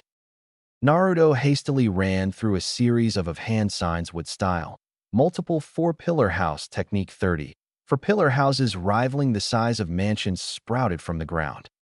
The people of Kiri gasped at the display. Naruto calmly spoke in an authoritative tone, seizing control. "The civilians will live in the houses for the duration of the rebuilding process. The shinobis will live in the tents. We will break today. Tomorrow we will begin the reconstruction phase. Good night to all." The civilian all moved to the house, and after a few hours the civilian were situated along with the shinobi, including the bloodline rebels and the Hyuga clan, leaving Naruto with his captains, Mei, Ao, Chojuro, and Mangetsu. Naruto sighed tiredly. Mangetsu comes here." Mei and Mangetsu turned to Naruto and walked to him. Naruto fished out 2 scrolls and handed them to Mangetsu and Mei. Both Mei and Mangetsu looked at the scroll curiously. "That is the captain cloak. It signifies that you are one of my captains. Wear it with honor." Both Mei and Mangetsu nodded and gave Naruto curt bow. "Understood." Both spoke simultaneously. Naruto nodded and looked at the remaining shinobi that were still here. "I want to thank all of you. You have all performed valiantly today. However, this is not the end. This is the first of many needed victories." Mei and Mangetsu glanced curiously at Naruto. "What exactly are you planning to do?" questioned Mangetsu. Mei, Ao, and Chojuro looked at Naruto, awaiting his answer. "I plan to unite the whole world under one mighty empire, and in doing so the ninja world shall fail to exist." The group nodded. However, Mangetsu did something surprisingly. He walked up to Naruto and dropped to one knee. "On my honor as a member of the 7 Swordsmen, I swear to you, Naruto Namikaze, I will serve you only and help you fulfill your dream. I swear this to you on my honor as a member of the Swordsmen of the Mist." Naruto looked at Mangetsu curiously but nodded. His allegiance was most welcomed but not immediately trusted. He would carefully monitor the situation, nevertheless placing his hand upon Mangetsu's shoulder. Mangetsu looked up at Naruto and saw he was smiling down towards him. Naruto stuck out his hand and spoke gracefully. "Rise, my friend." Mangetsu looked at Naruto's proffered hand and took it, and slowly rising from his down position. "I thank you for your pledge, Mangetsu. You will be the light that brings the Kiri shinobi out of the bloody mist regime, and you have become one of my trusted allies along with the rest of my captains." Mangetsu nodded. Naruto looked at the rest of the shinobi at attendance and nodded to all of them. Naruto retrieved a scroll and attempted to push chakra into scroll, but to no avail. Apparently Hayashi was the only one to take notice of the problem and discreetly came to Naruto and forced a bit of his chakra into the scroll, allowing it to work. A massive tint erupted from it. Naruto spoke, "Arigato Hayashi, you will be my bodyguard for the duration of my stay here," whispered Naruto exhaustively. Hayashi nodded, "Understood, my lord." Naruto calmly crept into his tent, and once he was inside the tent, he crumpled into the floor, exhaustion finally overtaking his body. Hayashi looked at Naruto, admiration filling his features to be able to fight off both Mangetsu and Yagura and still have enough chakra to create those houses. You never cease to amaze me, Naruto. 2 months later, the village was reconstructed nicely. Naruto gazed over it fondly. "My lord, the village has been now completed. Is it time for your departure?" Question May. Naruto looked at her and saw that she along with the rest of the captains were looking at Naruto expectantly. "Indeed, I will leave. Mangetsu, you will accompany me along with Tsunade and Kurenai. Hayashi, Sarutobi, and Mei, you will remain in the village to maintain the social order in my absence. I expect a weekly report on the status of the village. Sarutobi, I leave you in charge in my stead." Naruto glanced at the former Kiri shinobi that were waiting patiently behind Mangetsu. "Mangetsu, we're going to the Kiri capital. I wish to speak with the water daimyo. I need you for a covert operation where there is no room for failure." Konoha throne room. "When is the emperor expected to arrive?" questioned Itachi. Danzo said in his stoic, monotone voice, "According to the message I received from him, he is due for arrival to arrive any day now." Itachi nodded. "How did they fare?" Danzo glanced at Itachi and spoke with a smirk. "It seems the emperor successfully conquered Kiri and reconstructed it under Konoha rule." Itachi's eyes shifted to Danzo. "I see. I must say that is quite the achievement." "Indeed, Emperor Naruto's flames of youth burn brighter than ever, right, Kakashi?" yelled Guy enthusiastically. "You say something?" asked Kakashi innocently. I am defeated once again by Kakashi's youthful hip attitude.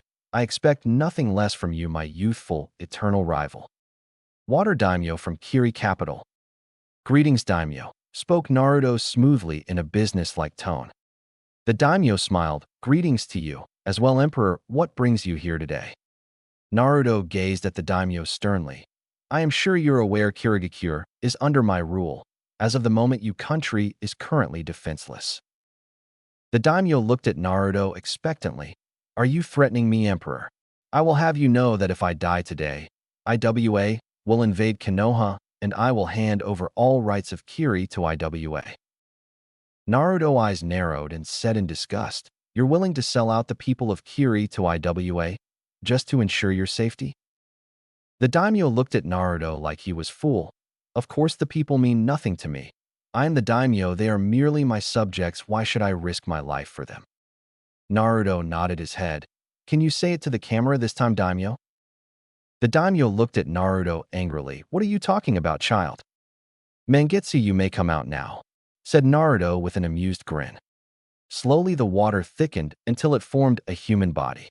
Mangetsu appeared standing next to Naruto. "My loyal subordinate Mangetsu was able to infiltrate your office and managed to set up multiple cameras throughout the room. Essentially, everything you said was caught on camera and broadcasted. Even now, we are still on air." The daimyo's eyes widened, and he immediately hopped out his chair and looked out the window, and to his shock the people were revolting and screaming for his death. Naruto looked at the daimyo clearly amused. "You can hear them, can't you, daimyo? They're not too pleased with you. I guess they take offense to the fact you think of them as nothing but mere subjects, and those are action I do not condone." Naruto slowly got up from his chair and calmly unsheathed Hirinmaru and walked methodically towards the daimyo. The daimyo, for his part, was scared shitless and attempted to cop a plea. "Please, I'll give you anything you want. Please don't kill me. Have mercy." Naruto looked at the daimyo sadly. "Forgive me, but I appear to be out of mercy today."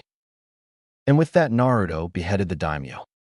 Naruto calmly strode to the window and saw the people rejoicing. "People recognize your new leader, Naruto Namikaze." The city rejoiced, and Naruto smirked. Mangetsu looked at Naruto in awe. Did he really plan and anticipate what the daimyo would say? How did you know what he was going to say? Questioned Mangetsu. Naruto smiled in response. Nearly all man can withstand adversity. If you wish to know a person's true character, give them power. With all the power invested in him, he did little to no good at all with it. He willing allowed your Kage to divide and destroy his own people, which allowed me to conclude he mustn't care or was too cowardly to intervene. A man like that must only value his safety above all else. It was simple to predict his behavior from that point on. Mangetsu nodded his head, in understanding appeased with answer.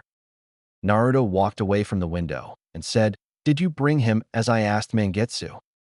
Mangetsu nodded with a snap of his fingers. Two shinobi walked in with a bundle and dropped him in front of Naruto. Naruto unraveled the bag. "Emperor, what's going?" said Tazuna, grumpily, now free. Naruto looked at Tazuna with sympathy and said, "Forgive me for the rough treatment from my men. However, I have a rather large proposition for you." Tazuna immediately quieted down. "What is it exactly?" Naruto smiled and said, "I would like for you to be my viceroy over this village. You will act as my substitute in governing the village during my absence." Tazuna looked at Naruto in complete and utter shock. "Why would you choose me? You hardly know me." Naruto smiled and said, "I've seen enough of you to know that you care greatly for your people. Who better to govern the country than one who has spent his entire life here?" Tazuna was desperately trying to blink back his tear, but was unable to do so. "Thank you so very much, Emperor-sama." Naruto smiled and nodded. "Lead them well." And with those words, Naruto walked away with Mangetsu following closely behind. Otogakure. Sasuke was currently standing in front of Orochimaru. "How is your training coming along, Sasuke?" Flashback. Sasuke was currently lying on his back in cave outside of the land fire. "Where to now?" thought Sasuke. My Sasuke, giving up so easy," said a man. Sasuke's head snapped to the voice. "I didn't sense him. Even now I don't sense his presence." The man standing before Sasuke was hidden by the darkness of the cave. However, his eyes could be clearly seen even in the darkness of the cave. His gold-slitted eyes illuminated before Sasuke in the dark cave. Sasuke continued to stare at the man, attempting to gauge the man's appearance. Sasuke suddenly remembered something. "How do you know my name?" The man laughed dementedly. "I know many things, Sasuke-kun. You're the younger brother of the genius Itachi, and you were formerly the teammate of the genius Naruto. It must be humiliating for your powers to be constantly dwarfed in comparison by those you two." Sasuke's eyes widened and then narrowed in anger. His Sharingan blazing to life in full glory due to his anger. "Never speak their names before me again," ordered Sasuke in a dangerously low tone. The man spoke with a gleam in his eyes. "Oh, so you have already awakened your Sharingan, and it's fully matured no less. I must say, Sasuke, you're just full of surprises. However, if you truly wish to defeat those two, you need greater power. Power I can give you." Hissed seduced, tantalized the man. Sasuke's eyes narrowed. Just who did this man think he is? His eyes widened extremely when the man walked into the light, the shadow no longer hiding his appearance. "Orochimaru?" questioned Sasuke in shock. "Indeed, child, come with me, and the power to defeat those you despise will be in your grasp." Sasuke smirked. "With the help of a Sannin, he will definitely be able to kill those two." Flashback end. Sasuke said no words, but his Sharingan was blazing in the darkness, illuminating the dark. "I have completed the training exercise. I want to proceed to the next exercise," spoke Sasuke fluidly. Orochimaru smirked at Sasuke's eagerness and rose from his throne. "As you wish, Sasuke. Soon I will have enough power to kill you Itachi and you Naruto, and then I will burn Konoha to the ground. Only then will the Uchiha clan be freed from the shackles that confine them, and I will lead the Uchiha clan to new heights never before seen," thought Sasuke. Konoha Gates. Naruto walked to the gates accompanied by his entourage, following closely behind. Finally, they approached the gates. "My lord, you finally arrived. I trust your journey went well," stated Kotetsu. Naruto nodded to them. "Indeed, everything went according to plan." "This is the village. I must say I am feeling rather nostalgic," stated Tsunade. Izumo finally took notice of Tsunade. "Tsunade-sama, you're here." Tsunade smiled at the guard. "Yeah, I'm here, don't make a big deal of it."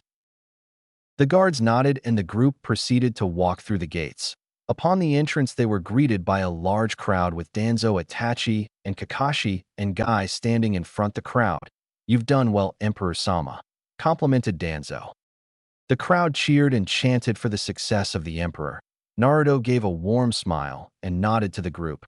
"Thank you, my people. All I ask of you is to treat our newfound brethren with respect. I introduce to you my new captains Mangetsu and Tsunade. Both of them shall be treated as all my captain with dignity and respect." The group nodded and a chorus of chants went out to Mangetsu and Tsunade. "Tsunade, due to the fact you tend to excel in these situations, I task you to take lead of the celebrations. You may use the money in my bank account with reason. I am trusting you." Tsunade looked at Naruto and nodded with a greedy smile. "Partying and gambling is what I do best. This will be a day we will all remember." Tsunade soon led the crowd to a local bar. Naruto nodded to captains that remained. "We will take this meeting to my room." The group left with a silent shunshin. Konoha Tower. Naruto sat in his throne and smiled. It feels good to be home. Danzo seemingly for the first time took notice of Mangetsu, who was currently sitting in one of the captain's chair. "You are Mangetsu Hosuki, are you not?" asked Danzo. Mangetsu glanced at the war hawk and spoke fluidly. "I am. Is that a problem?" Danzo shook his head negatively. "On the contrary, your skills are renowned, even in Konoha. I simply wish to extend my greetings to you." The rest of the captains looked at Danzo in shock. "What happened to the Cold War hawk that showed no mercy, arigato?" said Mangetsu with a smile. Naruto watched the scene silently and looked at Danzo bemusedly. "Danzo, I want an update as to what has transpired during my absence." Danzo nodded and spoke. "All has went smoothly in your absence. We have been preparing for the Chunin exams that are coming up. Also, we successfully implemented a new security system around the Land of Fire, one I'm sure you would like. However, I think it best to bring this to your attention. Sasuke Uchiha is no longer in the village. He managed to escape Konoha." Naruto's eyes gazed unto Itachi, and he spoke impassively. "Itachi, come to me." Itachi, without a word, got out of his chair and walked until he was standing before Naruto. Naruto got up from his throne and buried his fist into Itachi's stomach, forcing Itachi to gasp for air and drop to one knee from the pain. Kurenai gasped at treatment and voiced her opinion. "Why are you doing this, Naruto-kun?" Naruto did not respond to her and looked at Itachi coldly. "Itachi, would you mind explaining to me how Sasuke managed to escape the watchful eye of a former Umbu commander?" Kurenai's eyes widened, and she then looked at Itachi suspiciously along with the rest of the captains. Itachi, for his part, showed no emotion and got up from his down position and looked Naruto in the eye and spoke. "Forgive me, my lord, however Sasuke managed to drug me and escaped soon afterwards." Naruto looked at Itachi and nodded. "Forgive me, then, Itachi, for my false accusation. Would you mind showing Mangetsu around the village?" Itachi nodded and left with Mangetsu. Danzo looked at Naruto and spoke. "What do you think, Emperor?" Naruto allowed his gaze to drift out the window. He was lying, his eyes drifted to left, indicating he was going to the creative part of his mind and not to the recollection part of the mind. His heart rate, however, did not change. "He is quite the experienced liar," stated Naruto. The captains looked at Naruto expectantly. "So what will you do now, Emperor?" Naruto's eyes never left his gaze from the window. "Nothing. It means little to me of Sasuke's departure."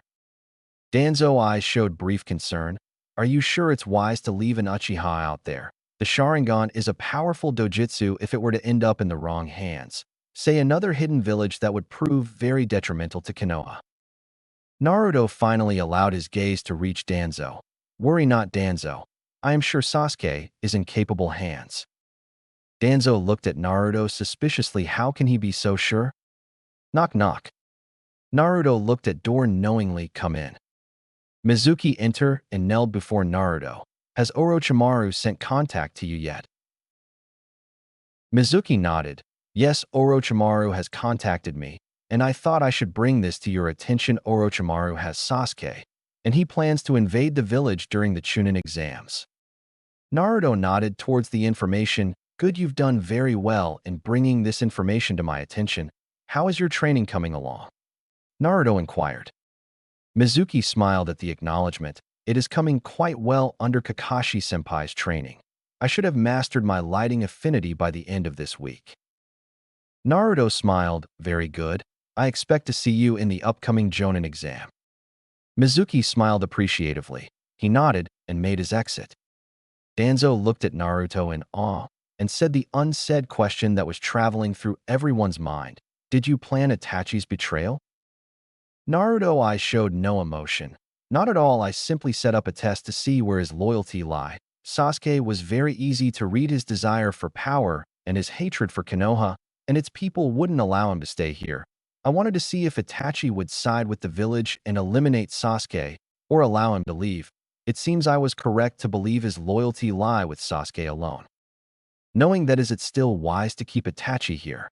Questioned Danzo. Naruto smirked. All it means is that Itachi is easier to read, and I can plan accordingly when the time comes. I will eliminate both Uchiha brothers if need be. Naruto spoke once more with his hand intertwined with each other, and his head was resting on top of both hands. Danzo, I task you with the job of training the former Kiri shinobi. Ensure that their loyalty lies with Konoha alone. Danzo nodded. Should I turn them into root agents? Questioned Danzo. Naruto thought it over and shook his head negatively. No, I would like for them to participate in the Chunin exam and Jonin exams. Danzo nodded, and understanding this was a very smart way to project Konoha's new strengthened military power. Kakashi voiced his worry. The other hidden nations will surely retaliate to you conquering another nation. This will surely lead to another great shinobi war, said Kakashi worriedly. Naruto shook his head negatively. I highly doubt it. As it stands, I have both Kiri and Konoha under my direct control, along with the fact that we are allied with the Sand Village. It's highly unlikely that IWA would attempt to start war with us, especially due to the fact that they are still licking their wounds from the past war. As for Kumo, I think it's safe to assume that even the Raikage knows that a 3-on-1 fight will surely result in his country's demise. If Kumo and IWA should happen to join forces, it would still be 3 versus 2 in my favor. Essentially, we are at standstill as of the moment. Explained Naruto. Danzo, the matters pertaining to Konoha economy has been resolved. I am currently the owner of Gato Shipping Company and all of his other assets. With this amount of money circulating in Konoha, we will be able to buy out our competitors. Danzo nodded with a shrewd smile. Indeed, my lord, with the surplus of money, one can take jobs for less pay and cripple the other nation's finance in doing so. However, what would we do on the matter concerning Orochimaru? Naruto glanced at Danzo and spoke in a bored tone. Orochimaru is of no threat to us. If I recall, Jiraiya was the strongest of the Sannin. Orochimaru was indeed hailed as a genius, but Jiraiya became a sage, along with the fact that he is well versed in ninjutsu, taijutsu, and fuinjutsu. He should prove adequate enough in dealing with Orochimaru. The rest of the captains nodded in understanding.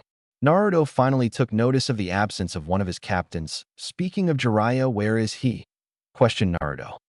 Kakashi giggled perversely. I would assume he is off gathering research for his masterpieces. Naruto vanished without a word. Outside Konoha's bathhouse, Jiraiya was currently seated on branch, leering lecherously at the women who were occupying the bathhouse. Naruto cautiously snuck up behind Jiraiya with great expertise and flashed through a series of hand signs and muttered, "Wind style." Great breakthrough. Jiraiya was blasted into bathhouse. The woman shrieked at the new presence. The shock quickly turned into rage. The women mercilessly beat Jiraiya into a pulp. The woman eventually left the bathhouse when they were satisfied with the punishment they inflicted on Jiraiya.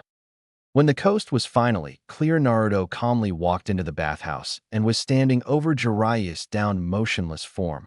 Naruto attempted to wake up Jiraiya, but out of nowhere he got up on his feet and was completely healed of all the bruises that adorned his body. That was very mean of you, Naruto, said Jiraiya seriously. You shouldn't tempt me, Grandpa, with Tsunade. Permanently residing in the village, I would assume you would be less likely to indulge in your acts. Maybe I should inform Tsunade. It may help you to refrain from acting on your urges, responded Naruto. Cough, snitch, muttered Jiraiya under his breath. Naruto's eyes twitched briefly. I see if that's how you feel. Naruto began to walk away, and Jiraiya knew all too well what he was going to do and paled instantly. Now, Naruto, don't be so hasty. There's no reason to bring Tsunade into this. Besides, you don't want to see your dear old grandpa dead now, do you? Pleaded Jiraiya animatedly. Naruto remained impassive and looked at Jiraiya's pleading form with distaste. This information will remain between us under one condition. Jiraiya immediately straightened up and gave Naruto his full attention. Naruto rarely asked people for favors. What is it? Asked Jiraiya. I want you to tell me everything you know about my father. Jiraiya looked at Naruto confusedly, but nodded in understanding. Naruto simply wanted to know what type of man his father was. Let's see, Minato was a very unique person. He was unlike anything I've ever seen before. He was silent, cold, and calculating, but warm and forgiving the next instance. He seemed to bring new meaning to the phrase, calm before the storm. When we spar, I would never manage to inflict any wound on him. I often wondered how strong he was, but he always simply tell me that he was trying his hardest. I knew he was lying, but I always let it slide. Even when he managed to decimate the IWA forces by himself, he held no injuries. It was probably because of Hiroshin he sustained no injuries, but that's when Minato became legendary in all of our eyes. It was like something new was being created right before our eyes. Sadly, all that ended when he defeated the Kyuubi at the cost of his life, said Jiraiya. Naruto showed no reaction to Jiraiya's statement and listened to all of it with great detail. Even Jiraiya believes my father to have died during Kurama's attack. I must look into this matter. Konoha Archives. Naruto was currently searching for the result of Minato Namikaze. To his relief, the data popped on the screen. Minato Namikaze, also known as the Yellow Flash, current status deceased. Former 4th Hokage of the village. Only shinobi in history to obtain a triple S ranked status. Held a flee-on-sight order from rival nations. Spouse Kushina Uzumaki. Child Naruto Namikaze. Parents are unknown, said to be a war orphan. Was renowned as a prodigy at an early age. Seemed to be gifted in all arts. Excelled through the rank with great ease. Personality said to be a cold, calculative, ruthless killer to his enemy, loving husband and friend to those of Konoha. Naruto eyes narrowed. Is that all? Where's the rest? No details to where he came from, no lineage, he just appeared out of nowhere. Who is Minato Namikaze? Naruto closed his eyes and allowed the information to sink in. There was no point in dwelling on this matter. It seemed that only time would reveal the matter of Minato Namikaze. Konoha streets. How do you like the village, Mangetsu-san? Asked Itachi politely. Mangetsu nodded his head. The village seems very peaceful and so at ease. Feel free to call me Mangetsu, Itachi. Itachi nodded, and Duo, continuing to walk in silence. Mangetsu's eyes caught attention of Itachi's distraction. Is there something the matter, Itachi?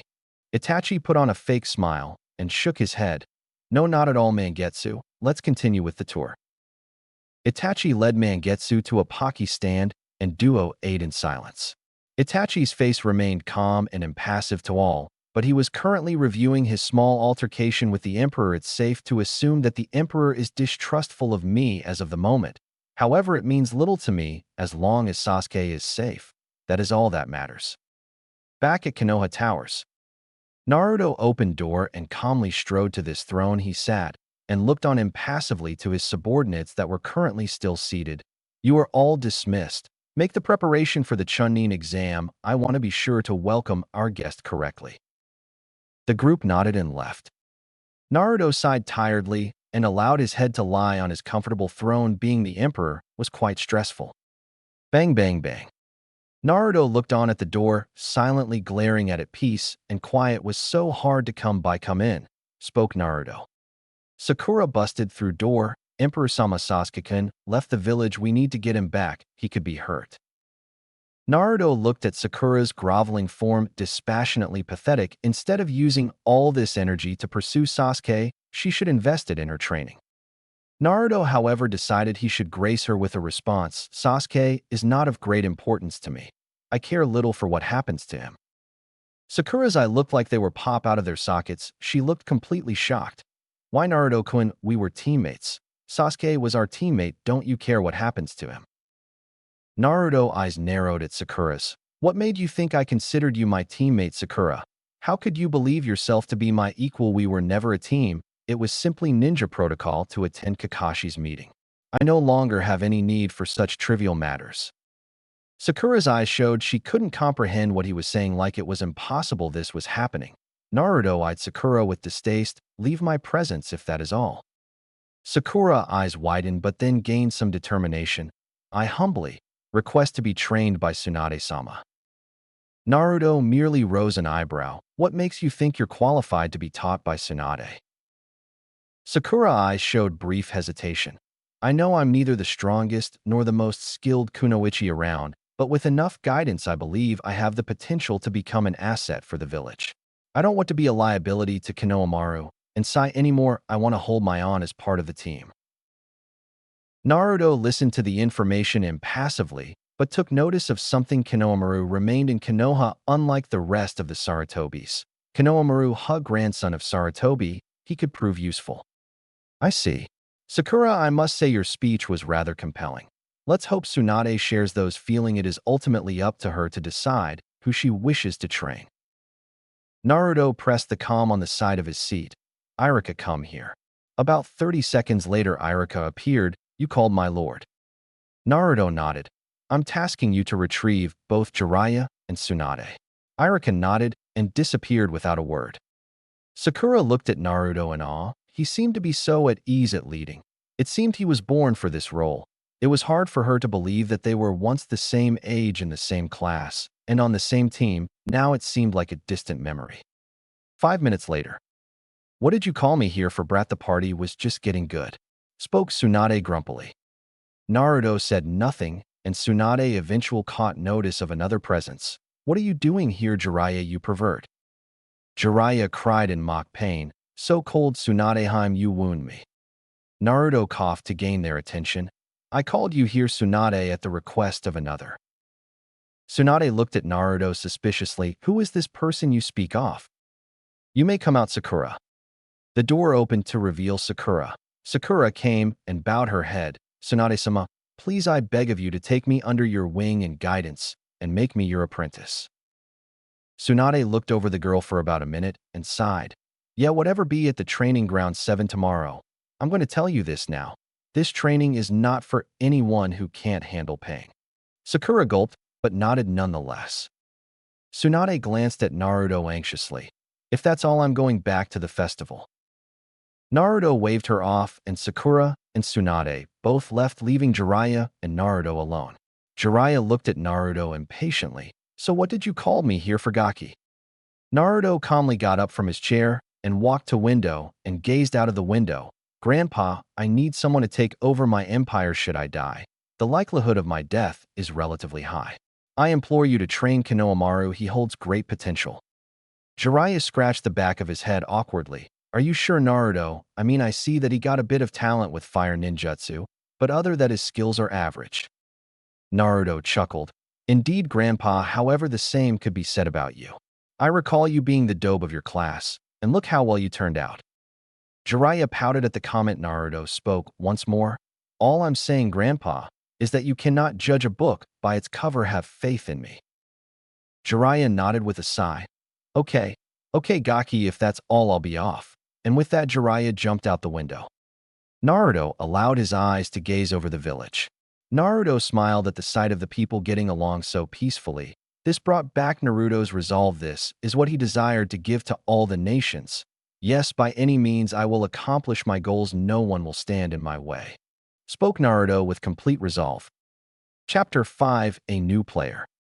Naruto sat in his throne room. His face was devoid of any emotion. His face was completely unreadable. His head was resting on his knuckles. His gaze reached all of his captains, but he focused on none of them. What is the current skill level of the Rookie 9? Questioned Naruto. Danzo spoke smoothly in his monotone voice. The Rookie 9 have all made great strides, and each one of them have a good grasp of their elemental affinity along with their associated clan ninjutsu. Naruto absent-mindedly nodded. How do you believe they will fare in the Chunin exam, Kakashi? I believe that the teams will perform adequately in the Chunin exams, spoke Kakashi in a lazy drawl. Danzo coughed indignantly, gaining everyone's attention. Emperor, it has been brought to my attention Orochimaru is the Kage of the Sound Village and has requested an audience with you. All the captains shifted their gaze to Naruto, who seemed bored as ever. Indeed, he is attending the Chunin exam along with the Kazekage. Danzo's eyes widen along with the rest of the captains. Kakashi voiced his concern. My lord, they are obliviously working together. This could be the invasion Mizuki spoke of. Naruto smiled ominously. That's what I'm hoping for. All of captains were confused by the Emperor's ambiguous words and waited for him to explain himself. However, he never did. Eventually, Naruto broke the silence with a sigh of great boredom. He never entered the Chunin exam, so he had no understanding of what transpired during the event. Where does the first stage of the Chunin exam transpire? Konohamaru POV. Hey Sakura, what do you think about Captain Kakashi-sensei nominating us for the Chunin exam? Asked Konohamaru in a serious tone, which was quite odd since he was a very exuberant. Sakura looked down and shuffled her feet a bit nervously. I'm pretty sure we'll do good. After all, we did get trained by the legendary Sannin. But I'm not sure people die in these exams. This isn't a game. We're risking our lives. Konohamaru quieted down after Sakura's response, but responded with excitement. Well, duh, Sakura, we're ninjas, of course we risk our lives. Why should this be any different? Besides, we're an awesome team, even with Sai. Sai said no words at Konohamaru's response and made no movement to act on his words. Yeah, I guess you're right. Cha, there's no way we can lose. We've learned a lot under Kakashi-sensei's training. Konohamaru nodded his head furiously in agreement. Yeah, that's what I'm telling you. Anyway, let's go get something to eat. I'm starving. And with that, Konohamaru bolted forward with Sakura following him in the distance. Oof, said Konohamaru upon hitting another object. Watch it, kid, said Kankuro. Kankuro was a puppeteer with paint on his face. His sister stood by him, Temari, with blonde hair and huge fan strapped to her back. Konohamaru got, albeit slowly, and spoke with his confident smile. My fault, man. Hey, you're here for the Chunin exam, right? Kankuro looked a bit taken back and looked at the 10-year-old and said with amusement, Yeah, how do you know that, brat? Konohamaru gave Kankuro a smirk and said, I'm in it too, duh, and you better watch out cause I'm the best Jinin around. Kankuro laughed, and not a small laugh. Kankuro was on the ground holding his side, laughing outright at Konohamaru. Kankuro managed to speak in between pants. You pant the best pant Jinin pant. That's too much, kid. And you said Leaf Nin don't have any sense of humor, Temari. This kid's a riot. Konohamaru lost all the mirth in his eyes. His eyes narrowed in anger. His happy-go-lucky tone was replaced with a cold, calculated killer that immediately shut up Kankuro. You shouldn't judge a book by its cover, Sannin. Kankuro, for his part, was unable to produce any words and could only nod his dumbly. Hey Konohamaru, where are you? Yelled Sakura.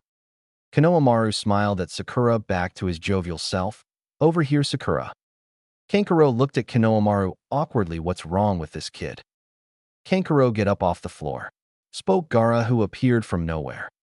Kankuro's eyes widened and got up to his feet with great haste. Gaara then said in a calm, but sort of an excited tone, What's your name? He pointed at Konohamaru. Konohamaru replied in an emotionless tone, You'll find out during the Chunin exams. Sakura looked at the trio confusedly. Gaara nodded his head and said menacingly, I look forward to it. Gaara's group then left via Shushin. What was that about, Konohamaru? Asked Sakura. Konohamaru looked at Sakura and said with a smirk, Competition. Tomorrow at the Chunin exam. While they were walking down the hallway, Sai said, Sakura, Konohamaru, it would be wise for us to keep a low profile during this exam and not attract any unwanted attention toward us. We must never lose focus. We are ninja. We must remain vigilant at all times. The group nodded in understanding. Konohamaru and his team walked into their classroom. When they got there, they saw over at least 100 Jinins in the room.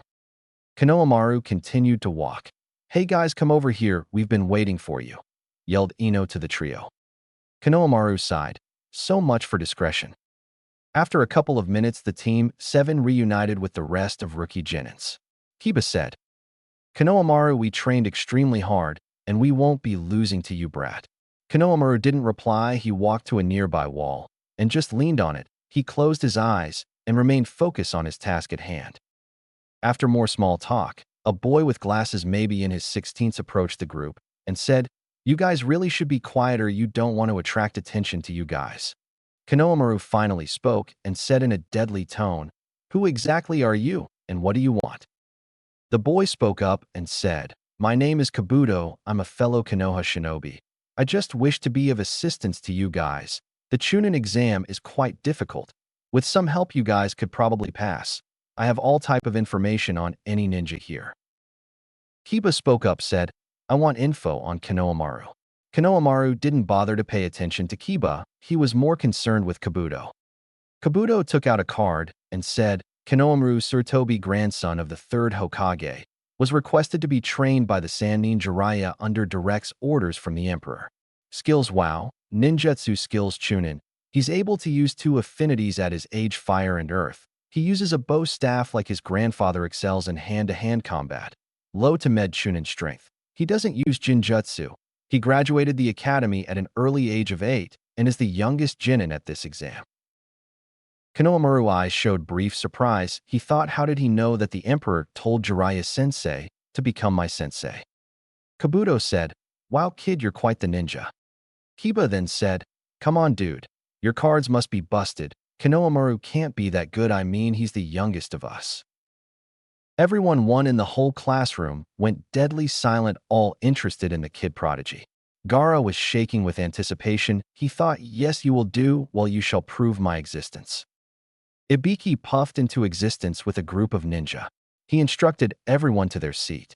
Ibiki then spoke up and said, "The first rule of the test is that the test is made up of 10 questions. Each question is worth 1 point.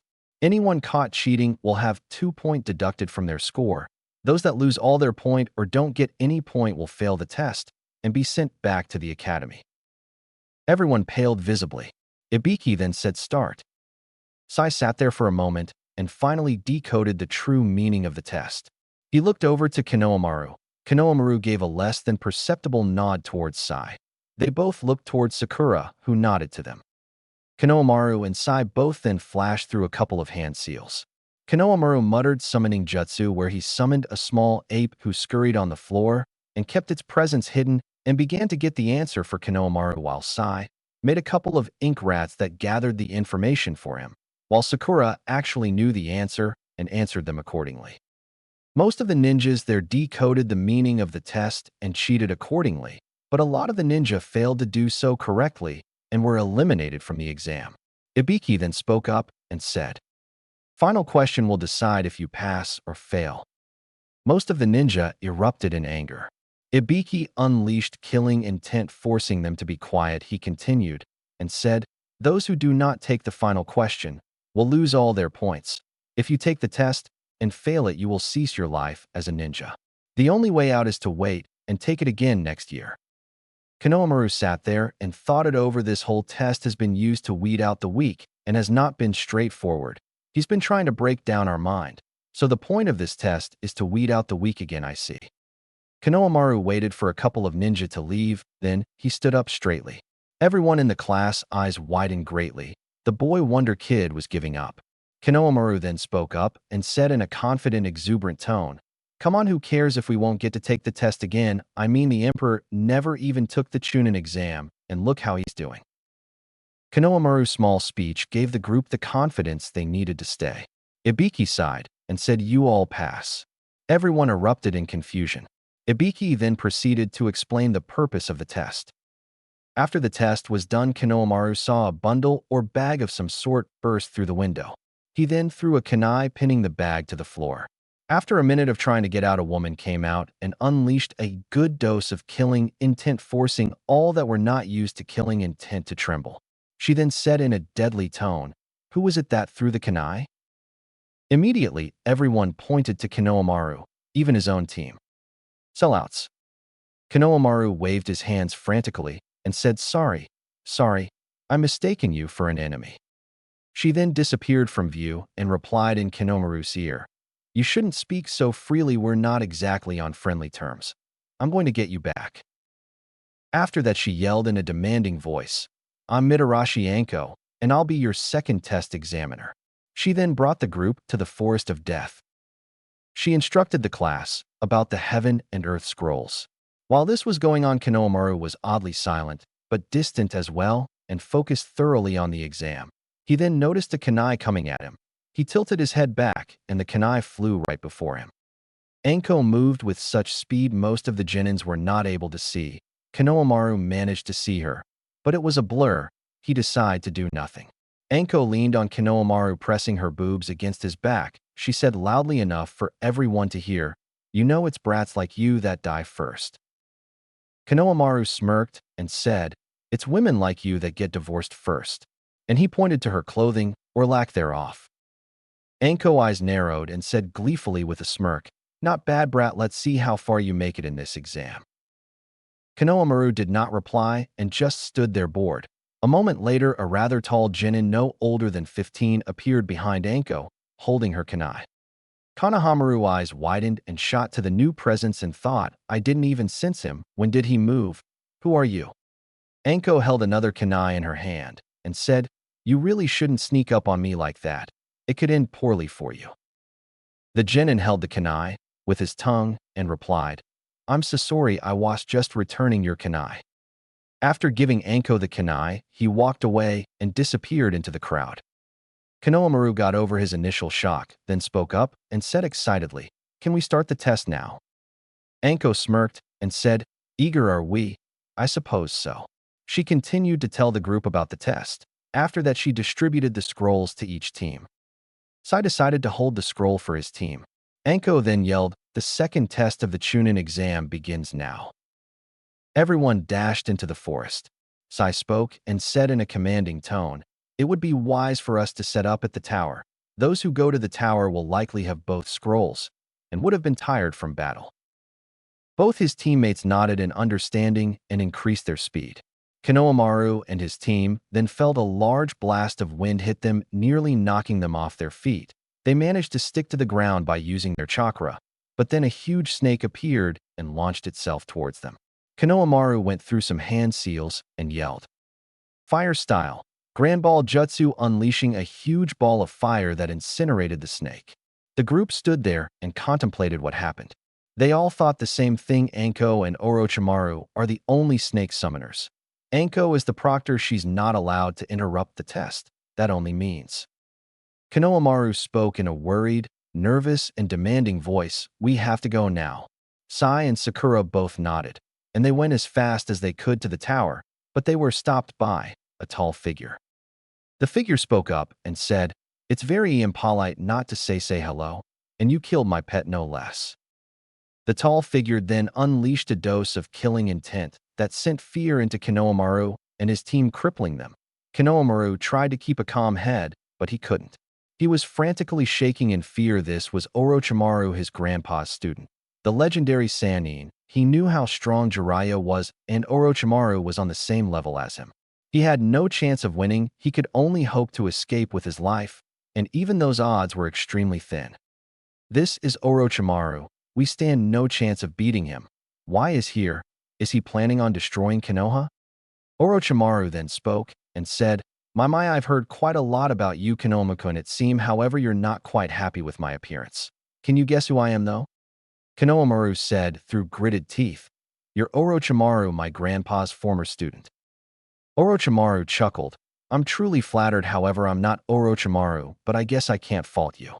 I do resemble my old man, don't you think? Let me formally introduce myself. I'm Kabura, Cobra, and Orochimaru is my father." Team 7 gasped. Konohamaru was the first to regain his bearing. "You're Orochimaru's son?" Kabura smirked and said mockingly, "I do believe I said that already, Konoha-kun. I do not like repeating myself. I'm eager to see the skills of the child prodigy, Konohamaru, student of the great Jiraiya of the Sannin. Please try and make this entertaining for me." And with those words, Kabura dashed forward at extreme speed at Konohamaru. Konohamaru hastily went through one hand seal and yelled, "Shadow Clone Jutsu!" One clone shimmered into existence. Konohamaru then went through some more hand seals and yelled, "Fire Style! Great Fire Dragon!" sending two huge dragon heads towards Kabura.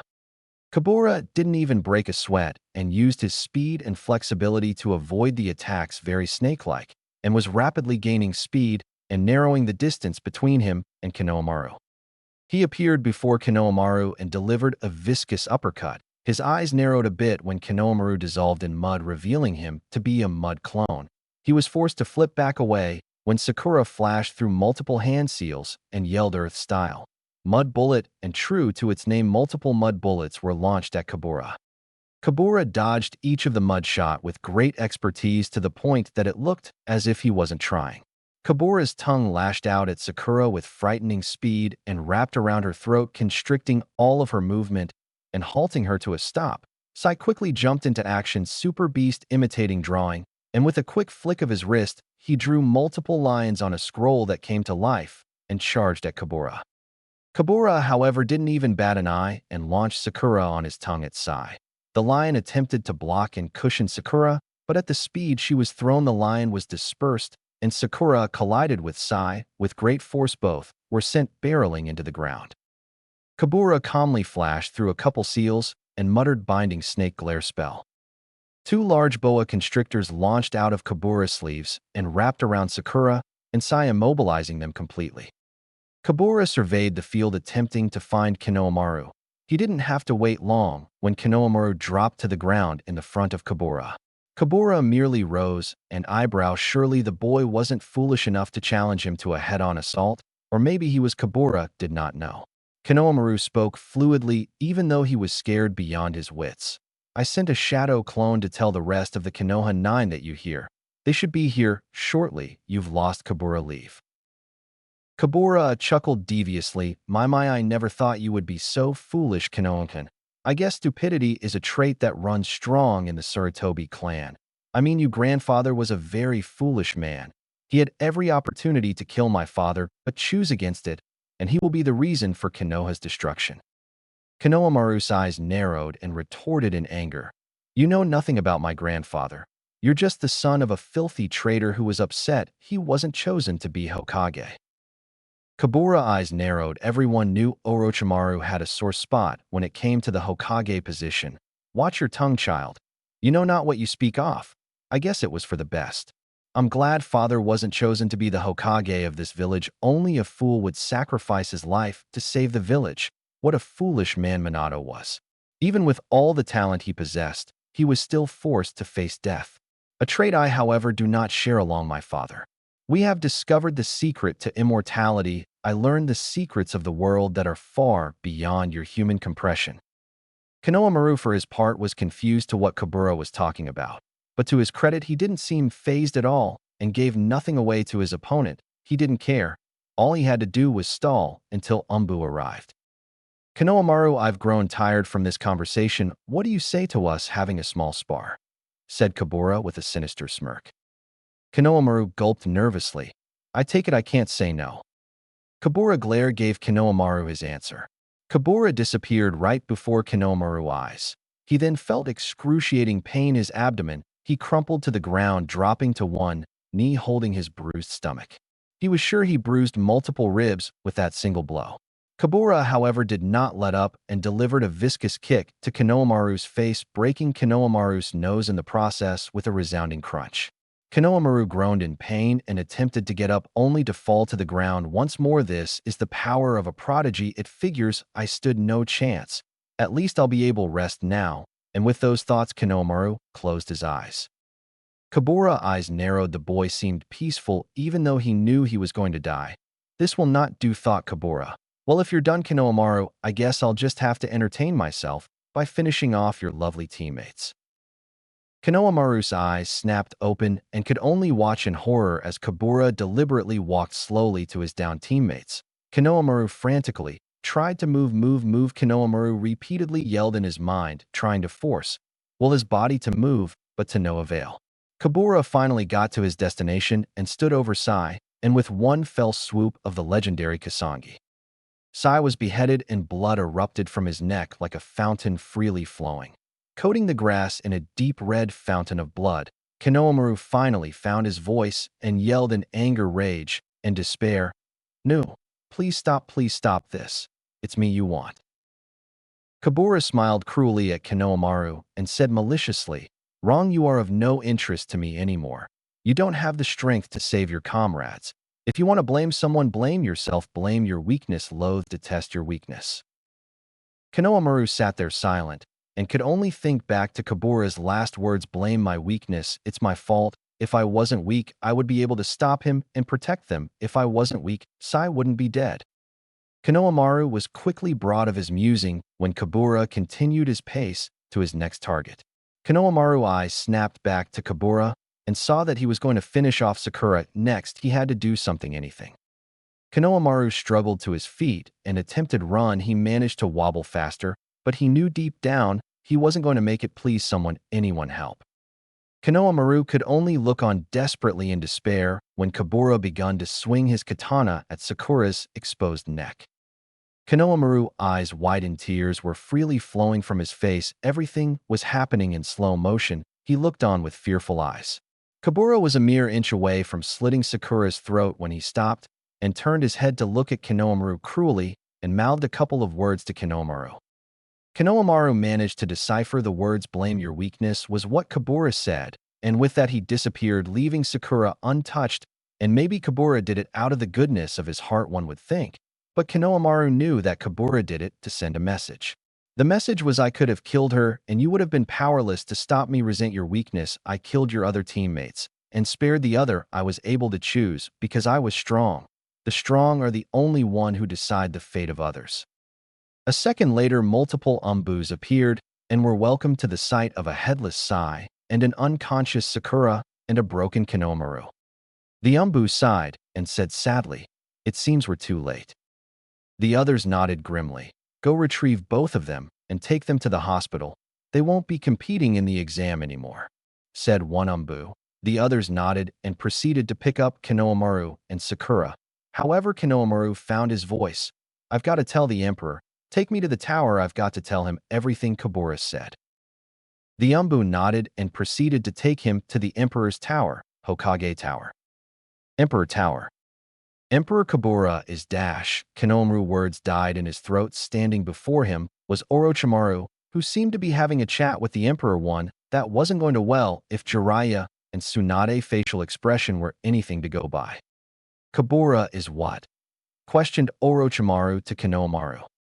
Konohamaru for his part was scared, confused and shocked beyond all belief, but he was overcome by an immense sense of rage. Your son killed my friend, you bastard. You have the nerve to come and waltz in here like you own the place, die traitor. Roared Konohamaru, and he launched at Orochimaru with great speed with his kunai drawn. Naruto looked on calmly and impassively. With a snap of his finger, multiple root agents appeared surrounding Konohamaru, preventing any sudden movements he might make. Konohamaru's eyes widened and looked at Naruto in shock and sheer disbelief. What are you doing? Orochimaru is a traitor. His son killed Sai. He has to die. Naruto looked at Konohamaru and said with disdain clear in his voice at Konohamaru's disobedience, Orochimaru's son is competing in the Chunin exam. Killing is allowed. Maybe next time you should pay attention to the rules, child, stated Naruto. Konohamaru looked at Orochimaru. What's going on? Thought Konohamaru in shock. Orochimaru discreetly winked at Konohamaru as if he was attempting to mock him. This made Konohamaru's blood boil, and immediately he found new vigor and struggled harder under his restraints, desperately trying to free himself and attack Orochimaru. Naruto sighed and said, Jiraiya, remove your student from my presence. Jiraiya gritted his teeth in anger. What are you doing, Naruto? This is Orochimaru we're talking. He's a traitor. He deserves death. Tsunade nodded her head vigorously. I say we kill this snake bastard. Multiple captains nodded in agreement while others remained impassive to the matter altogether.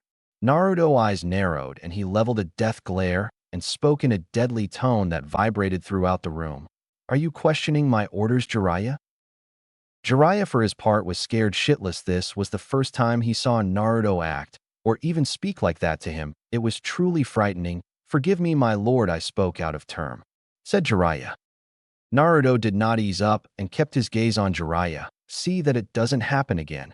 Take your student and leave. Jiraiya nodded, and with a quick shunshin, he was gone with Konohamaru. I must say you handled my old teammate rather well, Emperor Sama, said Orochimaru amusedly. Naruto's eyes showed no emotion to Orochimaru, and it was as if Orochimaru was an insignificant speck to Naruto, and Orochimaru was able to detect that who the fuck does this brat think he is? Just because he wields the Rinnegan, he believes he's superior to me. Orochimaru, the nerve of this child. I must say your attendance here is quite surprising, spoke Naruto finally. Orochimaru smiled and said, I thought it was time the prodigal child returned. Naruto openly chuckled at Orochimaru, which resulted in Orochimaru releasing a bit of his killing intent unconsciously. Naruto appeared to not have noticed and said amusedly, I must say Konoha portrays you wrong. You clearly do have a sense of humor, prodigal child. Orochimaru's eyes narrowed. This boy dare insult him. Did he not know who he was? But this wasn't the time for that. If he made any move, he would surely die with all the Kage-level shinobi that were in current attendance. To be able to control these shinobi spoke volume of the boy's skills in its own right. He would have to bide his time. Naruto's gaze was no longer fixated on Orochimaru, and he turned his head and gazed out of the window and sighed in boredom. Itachi, take Orochimaru to his hotel. I'm sure the Oto kid would like a view of his former home. Itachi nodded and proceeded to leave with Orochimaru. Orochimaru knew what was going. Itachi was there to make sure Orochimaru made no sudden movements or attempts and to keep him in check. Back in the chamber room. Emperor Sama, the second phase of the Chunin exam has concluded, announced one of the captains. Naruto nodded his head and slowly got to his feet and disappeared with his captain following after him. Let the game begins, spoke Orochimaru sinisterly in his hotel. I know this chapter was a bit short, but I've been busy my season over, so I should have more full time, but I just got off vacation and I really didn't want to spend my free time writing. I hope my loyal fans can forgive me. Next chapter will be in a couple of weeks. I always wondered why nobody ever thought of having Orochimaru have a kid. All I will saying is Kabura, we will play a large role in this fanfic along with Sasuke and Naruto. Their next chapter will reveal a lot. I don't want to spoil it, but someone will die. OYYH, all of you must review or else eat. Not sure what the or else is, but or else review bitches. Chapter 6. Everything is not as it seems. At the Chunin exam, Konohamaru and his team, which now consisted of solely Sakura, changed quite a bit. Konohamaru's appearance was a stark contrast to his former self. His hair grew noticeably longer and was shaggier than ever and fully covered his forehead. He wore a white t-shirt with the Sarutobi emblem in red on his back and a navy blue scarf wrapped around his neck. He also sported black shinobi pants that were tapped white at the bottom and black sandals. Sarutobi grew quite a bit in stature as well and stood at about 5 feet 4 inches, which was abnormally tall considering his age. Sakura looked relatively similar to her old self. However, her demeanor was the greatest contrast in her personality. No longer the cheerful, exuberant, bubbly person she once was. She radiated a rather glumly atmosphere, one that spoke of a dreadful experience. Up in the balcony. The balcony was assembled with the majority of the captains along with the 3 Kages. Tsunade, Jiraiya, Kakashi, Might Guy, Mangetsu, Danzo and Kurenai stood behind Naruto. Large amounts of ki radiated off of Tsunade and Jiraiya, specifically with good reason. It seems they had a hard time accepting the Emperor's decision and kept shooting him glances as if to inform him of their displeasure with the situation. At any moment, they seemed as if they were to dispose of Orochimaru on the spot regardless of his decision. Orochimaru, for his part, handled the ki well and shook it off with ease. In an attempt to break the awkward silence, he grounded out, I can't seem to find Sarutobi-sensei. He sighed dramatically but trudged on, hand on his chest in a passionate manner. Sarutobi-sensei was much like a father to me. Part of the reason I came was to rekindle our relationship and go on about the will of fire and how I've finally seen the light and errors of my ways. Do you by any chance know where he is? Mused Orochimaru sardonically. Jiraiya, unable to restrain himself anymore, stated angrily, You lying snake, Orochimaru. Sensei saw us all as his children. You saw him as nothing more than a stepping stone. Even after all this time, Sensei couldn't bear to raise a hand against you. And after all that, you threw it all away and spit in his face. He believed in you. But now you stroll to Konoha and proclaim yourself the prodigal child and return as if nothing ever happened. You have the nerve, the audacity, The temerity, the unmitigated gall to show your face in Konoha after everything you have done? Roared Jiraiya. Jiraiya continued this time in a deadly silence. He was on a roll. Mark my words, regardless of what Emperor Sama says, you will not leave here, Ali Dash. Jiraiya, have you so little respect for me you would openly utter such treacherous words? Naruto voiced, but his eyes remained trained on the arena. However, Jiraiya knew good, and while he was listening intently for his reply, gritting his teeth. My apologies, Emperor Sama. I only mean to say I believe this to be an unwise decision, stated Jiraiya, stressing the words on unwise. There was a chorus of nods from the captains, signaling their agreement, which Naruto casually dismissed. When I need your opinion, I shall ask for it. To answer your question, Orochimaru, Sarutobi is running a few errands on my behalf. I apologize for any inconveniences it may have caused you. Orochimaru nodded his head in understanding and spoke in his silky, fluid voice. I see. No matter then, may I ask as to the whereabouts of one Itachi Uchiha? We've gotten along so splendidly yesterday. I dare I say I miss his presence. Finished Orochimaru with a narrowing of his eyes. Naruto glanced shortly at Orochimaru, holding his gaze temporarily before breaking his gaze, returning his focus back onto the arena. He is also occupied as of the moment, and as an afterthought, he added he is accompanying Sarutobi on his errand run, retorted Naruto with the greatest of ease. Orochimaru's eyes narrowed, but he said nothing in response. He remained stoic as ever as he quietly absorbed and dissected the new information afforded to him in an attempt to make sense of it. For what reason would he send away Sensei? Does he not believe Sensei capable of defeating me? Orochimaru pondered. Possibly, but why send away Itachi away? Had Itachi managed to locate Sasuke? Knew that is impossible. It's too early. They wouldn't have had enough time to ascertain the location of my base, and even if they had, I would have been alerted of their presence. Is everything all right, Orochimaru? You seem distressed. Naruto quietly asked, breaking Orochimaru out of his internal monologue. Orochimaru quickly recovered and gave a fake smile. I couldn't be any better. Naruto gazed lingered on Orochimaru, both eyes locking on one another, until Naruto finally responded, good to hear. Naruto calmly rose from his seated position. He adorned his normal attire consisting of his signature golden cloak signifying him to be the leader of the 12 captains, and his black kimono underneath it. His long golden hair swayed with the breeze. His azure blues was deep and endless as ever.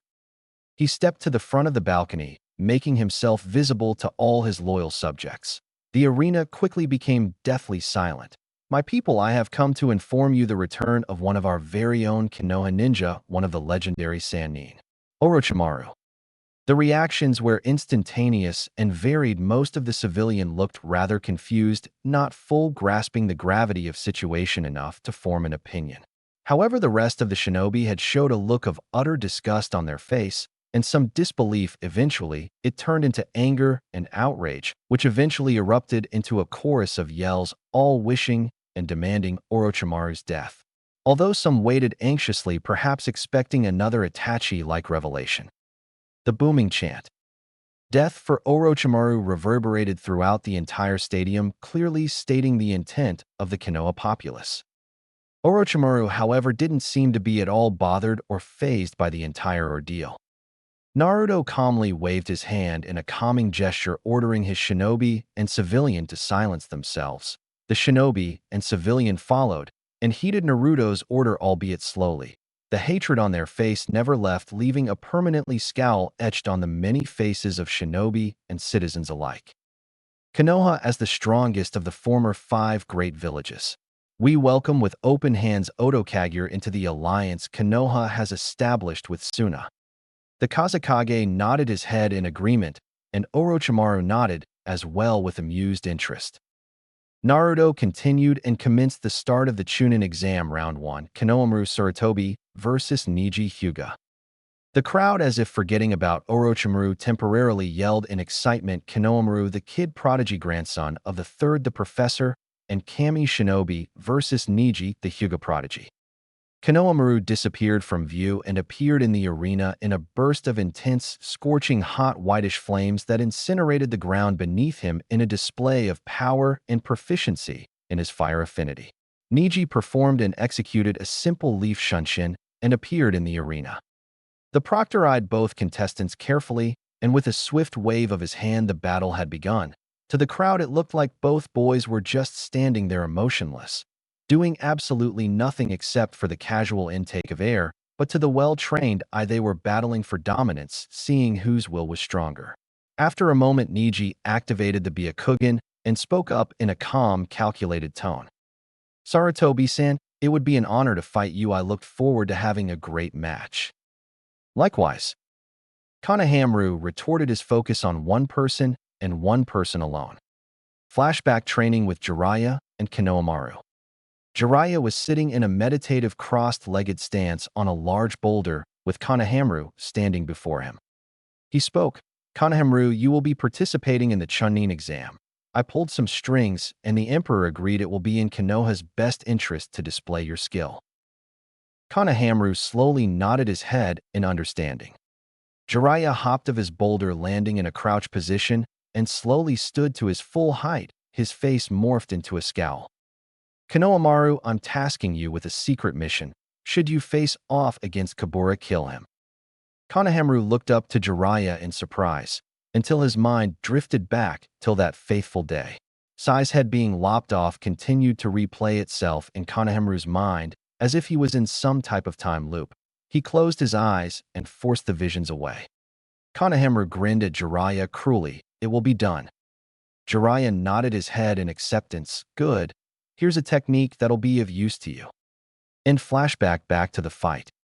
Konohamaru retrieved a kunai from his pouch and assessed Niji and his Byakugan, taking in every detail to his posture, the slight twitch of his hand as he settled into his clan stance. Konohamaru made the first move, disappearing from everyone's view except the Jounins. Niji's eyes briefly widened in surprise as he felt an excruciating pain exploded from the bottom of his chin. He was lifted off his feet by a snap kick from Konohamaru. Konohamaru followed it up with a spin kick to Niji's gut, sending him sailing, only to be stopped by crashing into the wall, creating a sizable crater. Everyone assumed the battle to be over. Categorically, it should have been. However, Niji started chuckling. Blood was seeping throughout his mouth, but he still had a crazed grin upon his feature until it cooled into a frozen glare. He spoke calmly, not hinting at all to the amount of damage he had just received. "This will be a very interesting battle indeed." After a bit of struggle, Niji busted out of the crater and roared, "First gate open." Konohamaru's and every ninja's eyes widened. "He can open the gates," Konohamaru brooded. Kakashi said to Guy in a dangerous tone, "You taught your students how to open the gates?" Guy struck a nice guy pose and said with an undertone of seriousness, "Niji is up to the second gate. His flames of youth burn brighter than ever. He should not be taken lightly. I know what is best for my students." He finished in a serious tone that didn't look right on his normal jovial features. Everyone visibly paled. Meanwhile, Konohamaru was waiting in anticipation and hopped up and down, beginning to bounce on the balls of his feet in order to make any quick and decisive moves to evade the onslaught that Niji would undoubtedly unleash. To Konohamaru's surprise, Niji remained rooted in one area and started to roar. His power continued to increase until it engulfed his whole body. Niji then roared once more, "Gate 2 open." The air around Niji began to distort. His chakra could visibly be seen by the naked eye. It surrounded his body. Everyone watched in amazement at the Hyuga prodigy. Power began surging exponentially. Konohamaru's heart plummeted to his stomach. He hastily went through his seals as beads of sweat slowly trickled down the side of his face and yelled, "Fire style! Great fireball jutsu!" sending a massive torrent of flames towards Niji. Niji reacted by quickly spinning and sending a steady output of chakra from each of his pores, creating what appeared to be a dome of some sort, and yelled, "Rotation!" The Hyuga clan had a look of astonishment and pride that a Hyuga at such a young age could master such an advanced technique. It was an impressive feat, no doubt. The fireball, upon meeting contact with the dome, dissipated. Niji then shifted his body into a peculiar stance with his back arm cocked up and his frontal arm lowered. He had crouched down like a Bengal tiger ready to attack his prey and waited for Konohamaru to make his move. Konohamaru responded with a quick one-hand seal and muttered shadow clone jutsu. 3 shadow clones puffed into existence. All the clones, without hesitation, charged at Niji with blinding speed. The first clone aimed a spin kick to Niji's head, but Niji reacted with great expertise and caught the clone's leg and launched the clone into another clone, dispelling them both. The last clone attempted to attack Niji, but was dispelled by a vicious punch to the gut by Niji, who all the while maintained eye contact with the original Konohamaru, his eyes never wavering. Konohamaru winced slightly at the memory feedback he had received from his clones. Konohamaru quickly regained his composure and began to analyze Niji's skill set. He's proficient at hand-to-hand combat. As long as I keep my distance, I should be able to pull out this match. Konohamaru then went through another string of hand signs at a rapid pace and yelled, "Fire style! Great fire dragon technique," sending 5 massive dragon heads barreling into Niji. Niji smirked and flashed through multiple seals himself and uttered water style, multiple gunshot bullets. Niji spat cannonball-sized water bullets continuously at the oncoming fire dragon's head until they subsided and faded from existence. Niji looked up only to see Konohamaru had vanished from his previous position. Frantically, he attempted to locate him, but could not do so. Niji slowly calmed his breathing and waited patiently for Konohamaru to make his move. He did not have to wait long. 2 hands suddenly clasped against his ankles, dragging him to the ground, submerging underground in the process. Konohamaru suddenly jumped out the ground and stood in front of Niji. He wore his usual confident grin, only for his eyes to turn into utter shock when Niji dissolved into a puddle of water. Konohamaru turned around quickly and hastily searching for Niji and was met with 2 palms to his stomach.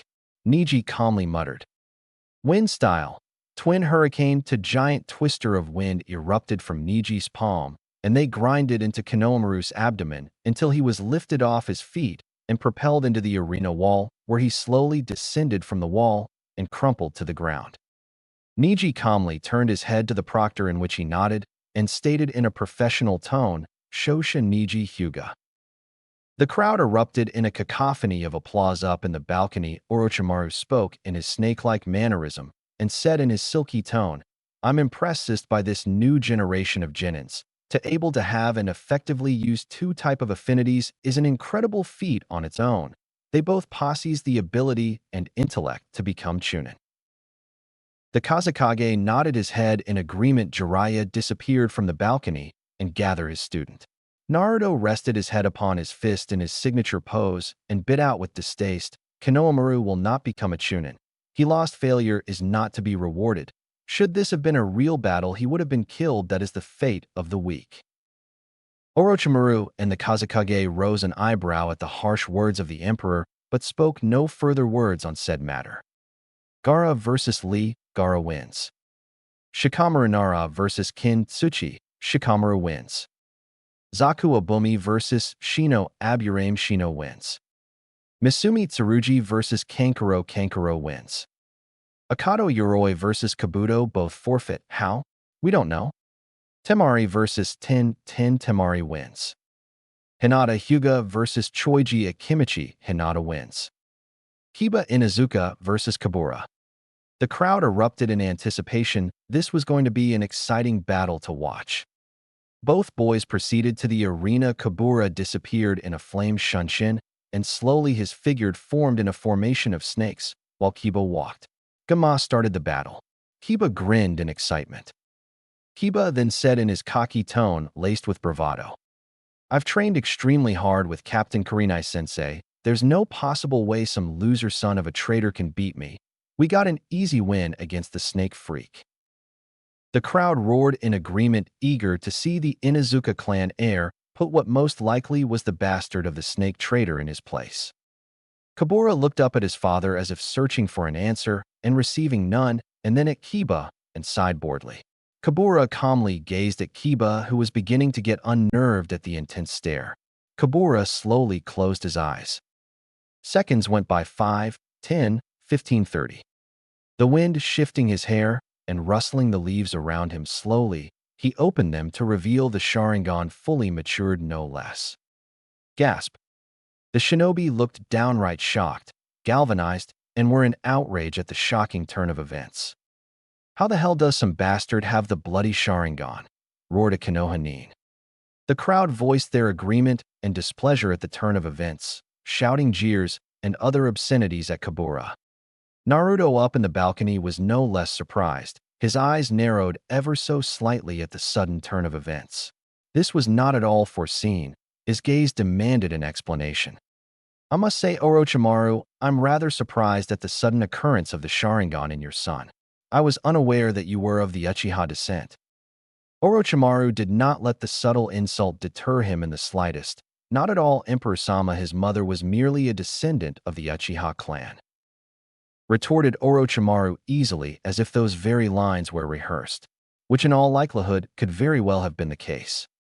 Naruto's eyes shifted briefly on Orochimaru, and he spoke with finality that demanded answers. The consequence would not be pleasant, nor would anything less than the truth be tolerated. I see. What exactly was the name of this mysterious Uchiha? Questioned Naruto. Orochimaru retorted easily, and said without skipping a beat, Forgive my rudeness, Emperor-sama, but my beloved passed away, and I rather not bring up such old, painful memories. Naruto smirked and conceded the small tactical defeat. Forgive me, Orochimaru, for bringing up such painful memories. Let us return our attention on the exams. Orochimaru nodded, and both resumed their focus and attention toward what would surely be an interesting match. After Gunma commenced the match, Kabura, without delay, quickly threw a kunai at untraceable speed, far superior to the average skill of a Chunin, let alone a Genin, at Kiba's head. Kiba barely dodged thanks to his advanced hearing, but was still gifted with a small cut that appeared upon his forehead. Kiba, shaken up, slowly gathered himself to his feet and slowly turned his head to Kabura, who remained rooted in his spot. Kiba looked on in utter fear and despair. In the span of what appeared to be at best 10 seconds, Kiba realized he was utterly outclassed and held no hope of winning. Sanguinely and shakily, he retrieved a kunai from his pouch and steeled his resolve for the fight. He was no coward. He was a shinobi of Konoha and would die if need be it. He was broken out his musing when Kabura spoke with such finality, as if his words were the resounding truth of a deity. Quit now, and I won't have to kill you. Kiba looked as if he was ready to accept and take him up on his offer, but a bark from Akamaru gave him the courage he needed. Gathering his courage, steeling his resolve, he stood up defiantly at Kabura, making his final stand, and yelled, "Fuck you, snake freak, il dash." He was unable to say a single word more. He looked down in shock to see Kabura's fist lodged in his stomach. When did he move? He looked up to Kabura's face and saw his Sharingan spinning ominously wildly. He was unable to produce any words. Kiba slowly stepped back and clutched his stomach. He slowly dropped to his knees and threw up a glob of blood coating the floor of the arena in a sanguine red, and began dry heaving, convulsing continuously for a few seconds until he could regulate his breathing. Akamaru ran to his master's aid and began licking his hand in an attempt to console and heal him. Kiba looked up in utter despair. This was the end. He knew it. He braced himself for what was sure to be a killing blow. However, it never came. Kabura began to slowly and methodically make his way to the stands. "Where are you going?" croaked Kiba in frustration at his own weakness. Kabura stopped briefly and looked at Kiba with an apathetic gaze and grinned. "I give up. This tournament no longer interests me. Congratulations on your win." Kiba's eyes widened to the size of saucers. "What the fuck are you talking about?" yelled Kiba. Kabura, however, did not deem him with a response and disappeared with the wind. Everyone in the stadium sat in utter silence and disbelief, not exactly sure how to respond. Gunma calmly walked up to Kiba, inspecting if he was all right, and stated unsure, "Winner by forfeit, Kiba Inuzuka." Orochimaru, in his seat on the balcony, openly chuckled at his son's peculiar display. "You'll have to forgive me, Emperor-sama. My son has become quite the rebel in these past few years. You know how teenagers are." Naruto nodded and then retorted in an even tone, "All is forgiven. I'm impressed by your son's aptitude in the shinobi arts. Attaining skills above most jonin at such a young age, few can say they have earned so much in so little time." Orochimaru did not immediately respond to the compliment at first, and instead, he analyzed the emperor's words. It seemed like he was able to produce an accurate assessment of his son's strength with his son revealing so little of his ability. Indeed, my son is a chip of the old block, as the people say. Indeed, Naruto begrudged. He will be problematic in the near future. Back in the arena, Genma announced round 2 of the Chunin exam will now begin between Neji Hyuga versus Gaara of the Sand. Let's fucking go, I have 5 on the Hyuga, eagerly stated a citizen. No way are you fucking blind, did you see what that Sand kid did to that Rock Lee kid? No way he loses. Answered just as eagerly another citizen who was possibly intoxicated if the smell and stench of booze was anything to go by. Hey, I'll take a piece of that action. Another voiced. Needless to say, the audience were pumped up for the match. The Hyuga heir put on an exciting show against the grandson of the third and Gaara completely decimated Rock Lee. The crowd roared in anticipation and many began shouting and waving their money frantically, eagerly awaiting for the match to begin. Neji looked calmed and emotionless to everyone. He remained stoic and reserved in his posture. Neji began walking to the stand when suddenly he felt a huge hand on his back. He looked back and saw Hayashi with a very serious expression upon his face. Over the past few months, he smiled more frequently due to absence of the elder and the pressure of infighting of the clan. Hayashi spoke. Neji, be careful, this boy is unlike any opponent you have ever faced till now. He wields the power of a Biju. If it comes down to it, quit the match. The emperor has already declared you worthy of the mantle Chunin. Think ahead as the heir of the clan. Neji nodded with a low bow of submission. Arigato, Hayashi-sama. I shall bring honor to the Hyuga clan. I don't doubt it. With those words, Neji disappeared from Hayashi only to appear in a gust of wind that left small wisp of leaves floating around him. Gaara performed his Sand Shunshin and stood there shaking in excitement. Genma looked wearily at the Gaara. He could feel the blood lust radiating off of the boy, practically rolling off of him in waves. He sure as hell wanted no part of him. He glanced at the Hyuga and was surprised to see the Hyuga showing nothing but focus and determination in this battle. And with a sigh, he said, begin. Immediately a wave of sand was dispersed towards Neji. Neji, in response, looked completely unfazed and merely activated his Byakugan. Neji weaved to the left and dashed towards Gaara with incredible speeds. He pulled out one kunai and threw it towards Gaara. Gaara's sand quickly reacted, creating a wall of sand. What happened next shocked Gaara. Gaara's sand was pierced by some invisible blade, even more so. He looked at his cheek and saw a shallow cut appearing upon his face. His eyes widened. He felt his cheek only to find some strange liquid was trickling from said cheek. Gaara yelled in his mind, what is this, sweat? Could this be my blood? This fool must die. Gaara looked at Neji with absolute hatred. He spoke in deadly sharp voice. Hyuga, you will pay greatly for what you have done. Mother, feast on your blood. A massive wave of sand was sent towards Neji. Neji responded immediately and hastily proceeded to race through some hand seals at an alarming rate and yelled. Wind style, great breakthrough. The huge compressed ball of air collided with the wave of sand. To Neji's surprise, the wave of sand pushed through the ball of air with relative ease and continued on its descent towards Neji. To the immense surprise of everyone, Neji vaulted on top of the sand and began charging towards Gaara. Gaara controlled the sand and launched various attacks towards Neji. However, he smoothly evaded the sand's attacks acrobatically, as if he were in a parkour event, and continued charging towards Gaara with what appeared to be a swirling blue ball of water in his hand. Gaara, in his defense, brought an outrageous amount pile of sand up, sent it crashing down towards Neji.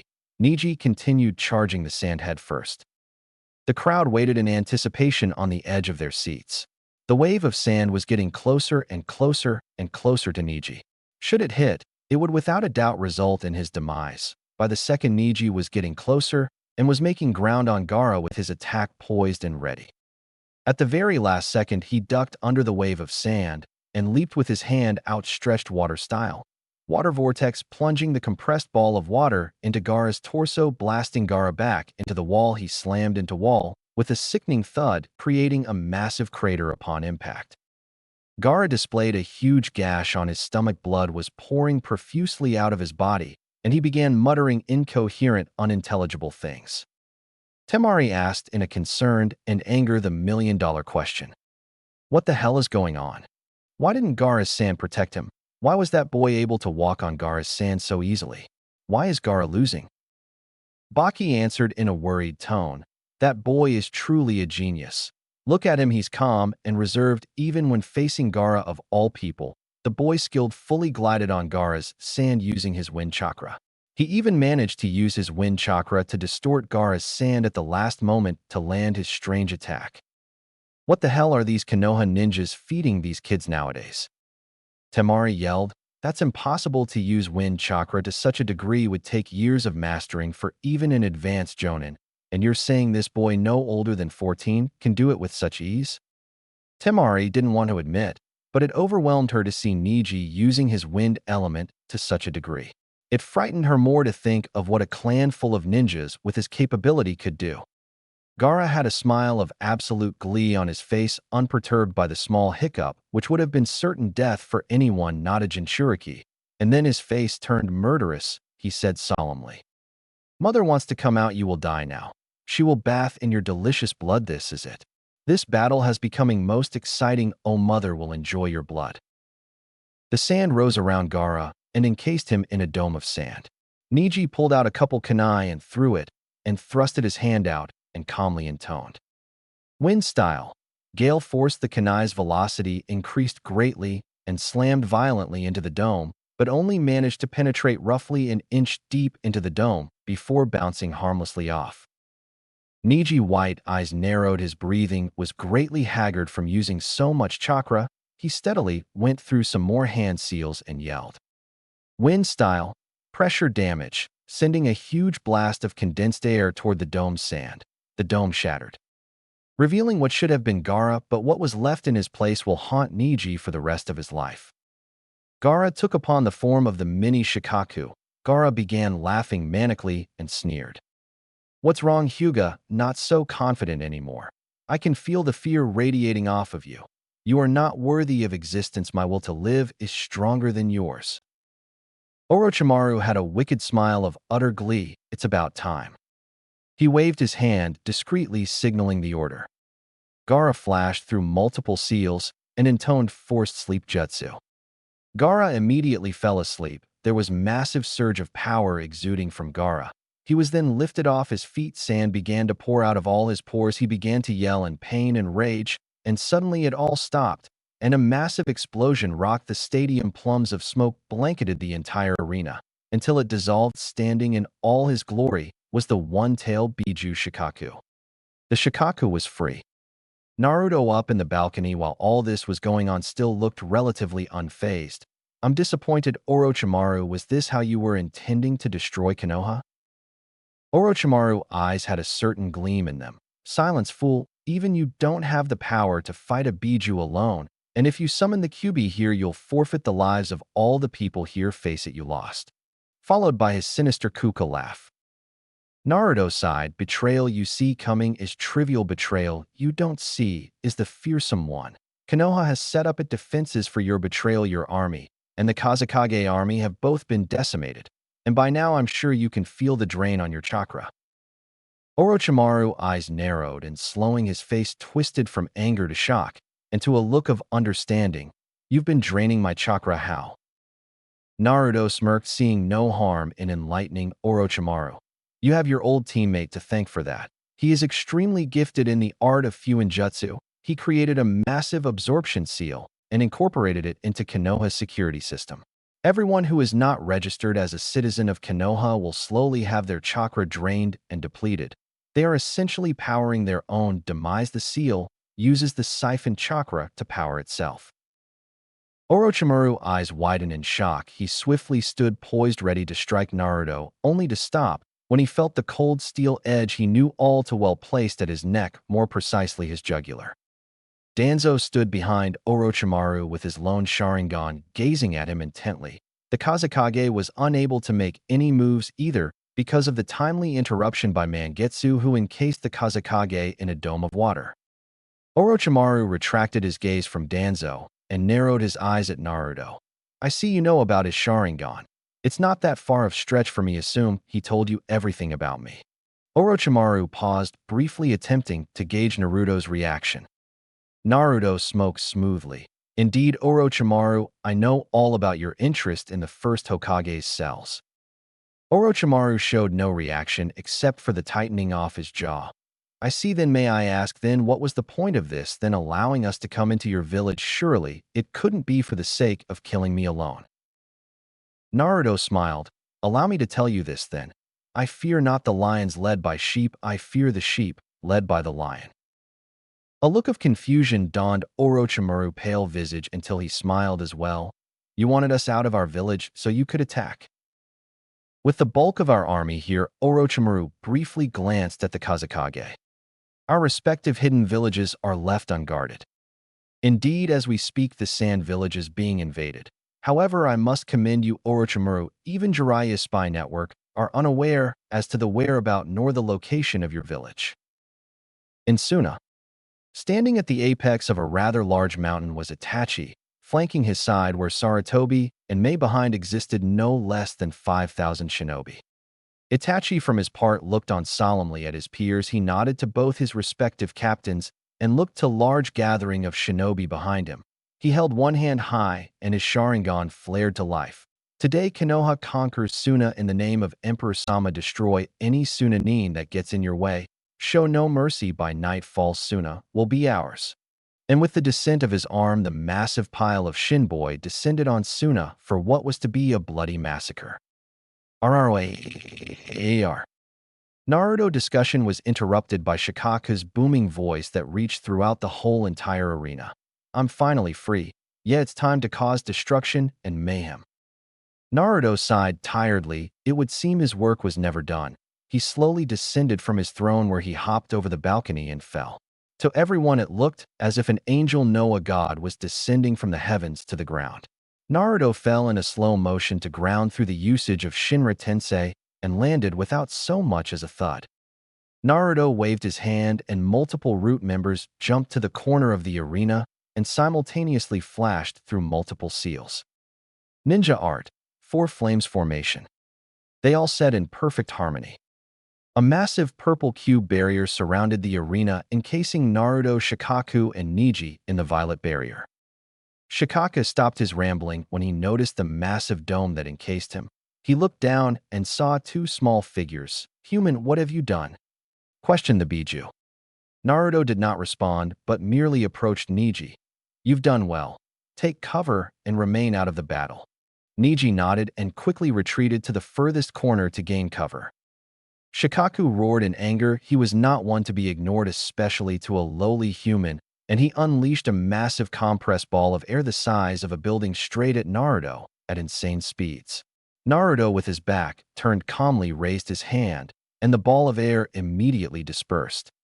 My Shikaku, I had expected more of Kurama's little brother. Shikaku ceased all his movements and glared at Naruto, his eyes cold. How do you know that name? Who are you? Naruto smirked, happy he finally attained Shikaku's attention. It would seem I hit a nerve. As to how I know Kurama's name, it is fairly simple. I was his former container. I released him. He is now free. We now are partners, that is all. Shikaku looked on in disbelief. He wouldn't have even believed the boy if he did not know Kurama's name. However, this was preposterous. Absurd for Kurama of all to side with a human. This would require further investigation out of all the Bijus. Kurama kept his name sacred. There was a paucity of beings who knew Kurama's name, only one being human. I see. Human, I must say that was unexpected for you to have ascertained the name of my brother. However, what could you possibly hope to gain exactly by fighting me? Naruto said impassively, it's up to you. If you fight me, it'll only end poorly for you. Shikaku was deathly silent, and out of nowhere he erupted into a fit of laughter and began to roll on his back from the laughter. He pounded the ground in mirth, the earth giving way and cracking under the pressure of the mighty Biju. Eventually he stopped and rolled to his stomach and looked at Naruto, eye to eye, their face only a couple mere meters apart. What makes you think you have a chance of beating me, human? Is it because you have Kurama on your side? Naruto calmly intoned his Rinnegan, and it appeared in all its glory, once more sparkling with their golden hue. Shikaku's eyes widened in shock. I see you have the eyes of father. You are an interesting human, he said begrudgingly. I take it you wish to wield my power as well as Kurama's. Naruto gave a ghostly small smile. I can offer you freedom in return for your servitude. Shikaku's eyes showed confusion and anger. You contradict yourself, Rinnegan. How can you have freedom and servitude at the same time? Naruto waved his hand dismissively. I can free you from your container. In return, you'll become my summon, that is all. You'll be free to unleash your powers on my enemies. Shikaku smiled deviously. I see, and what if I say no? Naruto's smile slowly morphed into a cruel frown. An insane amount of bloodlust began to pour off Naruto.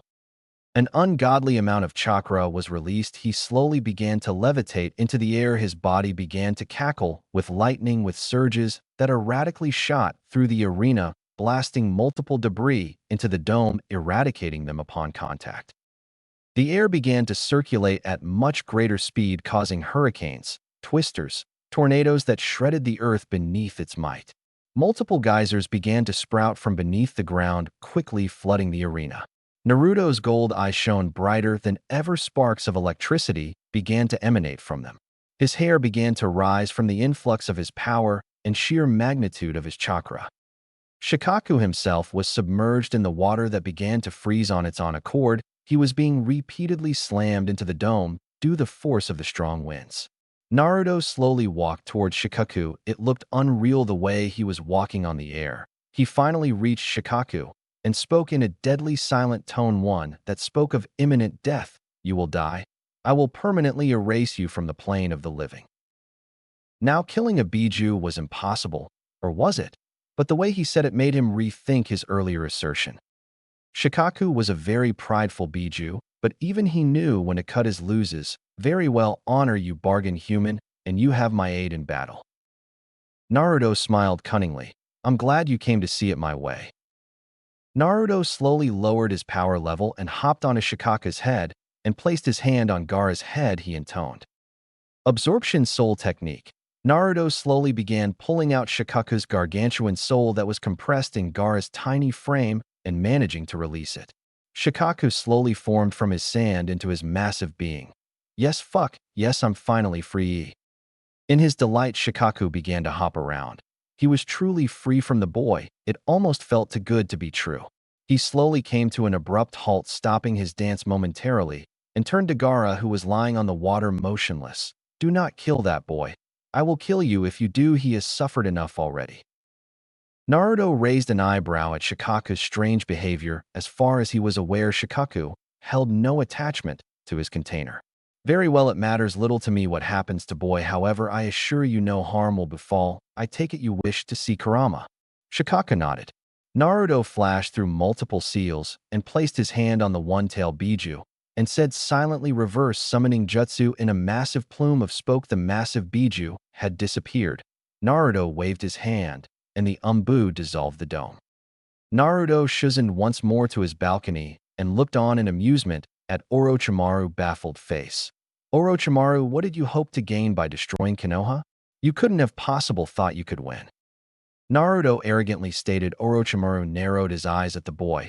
Who did this brat think he was? I was on the front lines in the shinobi war battling against Hanzo while he was still Pampers. It wasn't right. He, who had researched for the truths of the ninja world, was never able to attain a fraction of what the boy had. He was simply born with those gifts. Orochimaru was deathly silent until he erupted into a rancorous fit of laughter. He quickly slammed his head backwards, breaking Danzo's noise, forcing him to release his hold on him, and in that split second, all hell broke loose. He disappeared instantaneously, only to appear behind Naruto, lifting him by the back of his cloak, and in the same go launching him towards the arena. Naruto made no move at all to stop him. They both landed in the arena with audible thud. Orochimaru wore his snake-like smirk, completely sure of his win. Naruto rose an eyebrow, skeptical at the sudden change with Orochimaru. Does he wish to challenge me? Surely he knows, even should he kill me, my captains will kill him. The Kazakage that was encased in Mangetsu water dissolved into gold matter, only to appear by Orochimaru in the face-off against Naruto. The captains gasped in shock and were immediately on edge. This was turning from worse. They immediately reacted in an attempt to aid their commander, however, it was all for naught.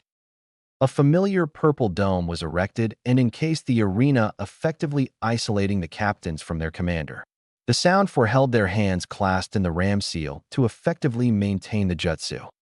Naruto looked on impassively at the scenario that had just transpired in front of him. What is his end goal? Does he mean to use me as a hostage or kill me? Naruto, you cannot win Orochimaru. Should you kill me, you have no hope of making it out alive. Orochimaru quirked an eyebrow and laughed a booming laugh, a condescending laugh, one of full joy, and said in a deadly sweet tone that sent a shiver up everyone's spine, "Kill you? Kukukuku, you're a fool, my dear boy. I have no interest in killing you," he said, as if it were the most preposterous thing he ever heard. Nor do I intend to destroy Konoha. It would be such a waste to let such a fine, magnificent body as yours go to waste. I wouldn't dare think to kill you. Naruto narrowed his eyes, and after a span of what seemed at most 10 seconds of intense silence, he closed them. I am the intended target, am I not? Orochimaru smiled cruelly, displaying his sharp canine barring at Naruto hungrily, as if Naruto was a tasty morsel on the menu. Naruto nodded his head in resignation. I have lost. Chapter 7: Death of a Shadow. Blood, sweat, and grime marred Naruto's pale, acute features. He was panting heavily. He eyed the two former Hokage warily. Their legend did not do the former Hokage's justice. The first and second were monsters. He wasn't sure how much longer he could last.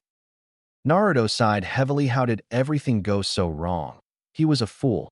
He allowed Orochimaru to invade his village, sure that his trap would prevail against Orochimaru's.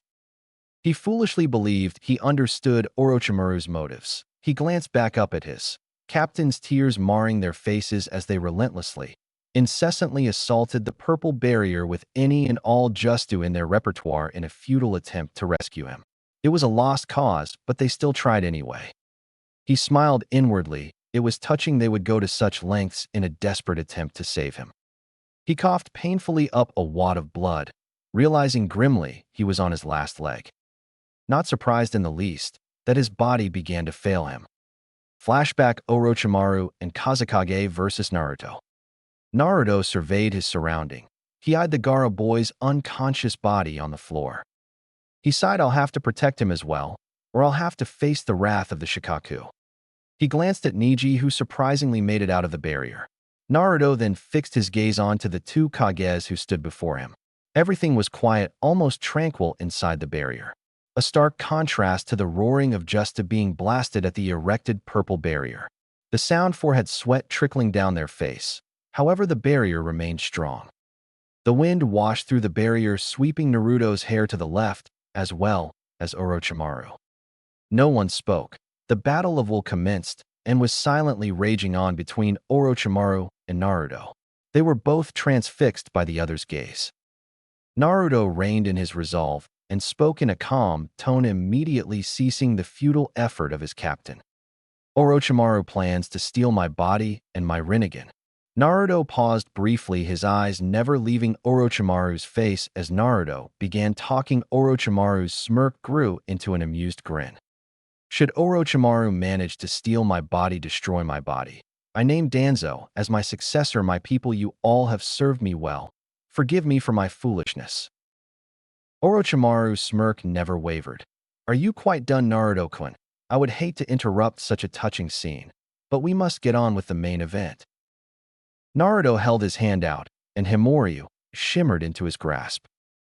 Naruto quickly activated his Rinnegan. He deduced for this barrier jutsu to work, each participant must remain in the ram seal to uphold the jutsu. Should they die, the jutsu will cancel itself. He lashed his hand out at the lone women of the group, Tayuya, and shouted Basho Tenin. To his immense surprise, she lurched forward but remained rooted to the ground. Naruto's eyes widened in shock. This had never happened before. Orochimaru broke into a maleficent laughter, breaking Naruto out his musings. Kukuku, my boy, you are not the first Rinnegan user I have met. He too possessed a similar ability to attract and repel any and all objects. A most terrifying ability with one weakness. Should an object like my dear Tayuya use chakra to stick to the ground, they cannot be moved. Naruto's eyes narrowed at the revelation. Orochimaru continued on and pressed forward in a gleeful manner. I have taken all the necessary precautions, my boy. Face it, you've lost. Now we can do this the boring way or the fun way. The decision is entirely up to you. Naruto swung his sword in a right-to-left motion, launching a massive ice dragon. Orochimaru rose an eyebrow and grinned, and then giggled. The fun way it is. I will enjoy this. Orochimaru raced through a series of hand seals at a blinding pace and intoned softly, summoning impure world reincarnation. Two large coffins about 7 feet in height and 5 feet in width sprouted from the ground, defending against the ice dragon. Upon contact, the ice dragon shattered.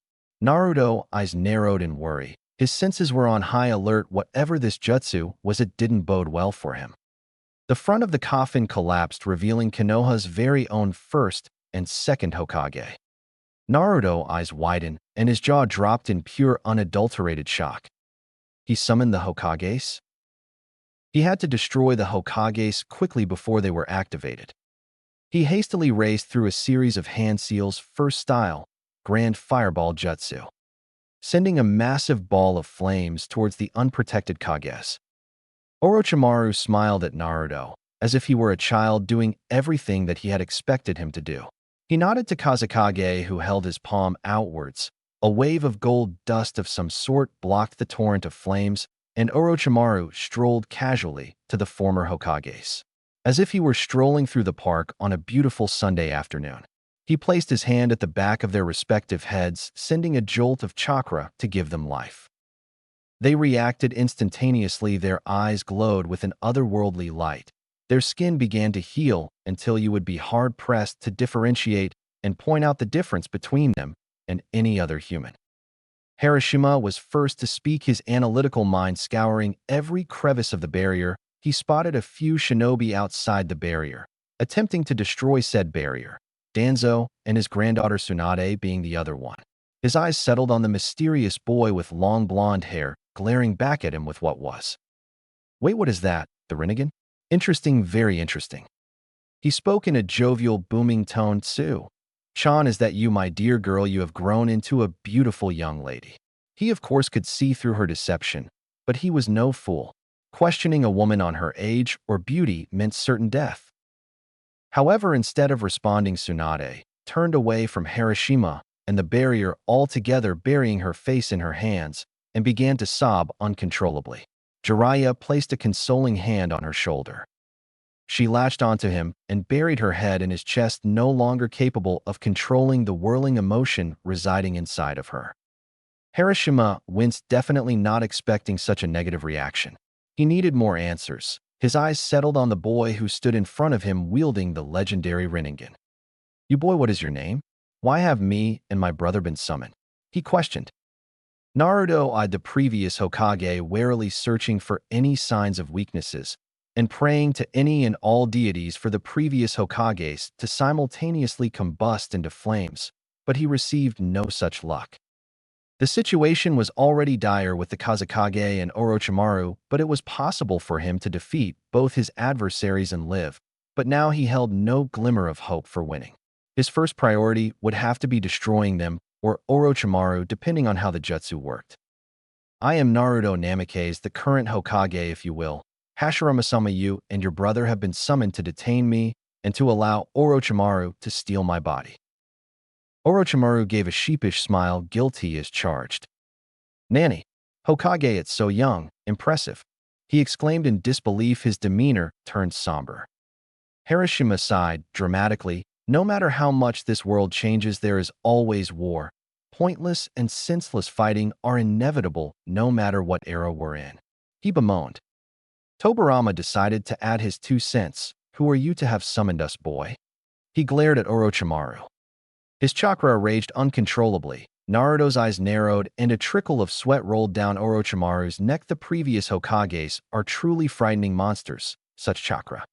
I had hoped to leave your personalities in check for poetic purposes. However, I now see that will be impossible. Moving faster than most could blink, he pulled out a kunai with a talisman attached to end and implanted them in the back of each Hokage's head. They sunk until they no longer could be visibly seen. Both Hokages straightened their posture, and their eyes glowed a luminescent red. Doing this will handicap the Hokage's overall strength to about 50%. Still, that should be more than enough to handle our little Hokage, mused Orochimaru. At Suna, most of Suna was up in flames. Could no longer be called war. This was a one-sided massacre. The shinobi of Suna were butchered like sheep, with no clear end in sight. Suna attempted to erect any type of barrier to stop the onslaught attack from Itachi. However, it was no use through the combined efforts of Mei, Sarutobi, and Itachi unleashing fire jutsu after another. Soon the Sunanin were overwhelmed. With no defense to the fire jutsu, with them being primarily composed of wind users, they could do nothing but increase the fire jutsu intensity, or helplessly attempt to flee the torrent of flames. They attempted maneuver after maneuver in a desperate gambit to protect their village, but it was all for naught. With the bulk of the army gone, having been deployed for the Konoha invasion, they were left defenseless with no means of protection. Itachi was encased in his Susanoo, unleashing its terrifying ability. He began launching various high-level jutsu with relative ease. With his sickness now cured, he felt stronger than ever. Flashback. Itachi and Tsunade were located at Konoha's clinic. Itachi's shirt was off. He sat on the hospital bed, impassively waiting Tsunade's diagnosis. Tsunade, adorning her usual attire along with her captain's cloak, was seated in her medical chair. She wore a stethoscope. She placed the tunnel diaphragm over Itachi's heart. She listened intently at his irregular heartbeat. She took of the ear tube and allowed it to rest limping around her neck. She spoke in a grave tone. She looked Itachi straight in the eye and delivered the bad news. Itachi, in my years of studying medicine, I have yet to encounter such a rare case as yours. You have been diagnosed with the rarest of heart disease, one that has yet to even been identified, let alone treated. However, from what I can see, it can be treated foregoing any unforeseen complications. I won't lie to you, the risks are high. You have a 1 in 10 chance of surviving this procedure, and even then the procedure may not even work. Itachi accepted the news without such much as a minute change in his facial expression, which Tsunade silently commended him for. How long do I have to live for? Should I forego the surgery? Questioned Itachi. Tsunade sighed, raking her hand through her illustrious blonde hair. I'll give it to you straight. I can't tell for sure, but a rough estimate is no less than 3 years, but no more than 5. Itachi nodded his head, and understanding, his eyes drifted towards to the windows, and his mind drifted to Sasuke. His mind kept replaying their altercation. He constantly kept reviewing said fight, mentally debating, was there anything he could have said to dissuade Sasuke from his horrible mistake? He sighed inwardly. Should he know when he would face Sasuke, he would have to be at his full strength, and with his heart deteriorating, he would be in no position to protect the village from Sasuke. His eyes refocused on Tsunade. I would like to undergo the surgery. Tsunade nodded and joked. A Senju healing and Uchiha, surely nothing could go wrong. Attempting to boost Itachi's morale, it wasn't like his life depended on the surgery or anything.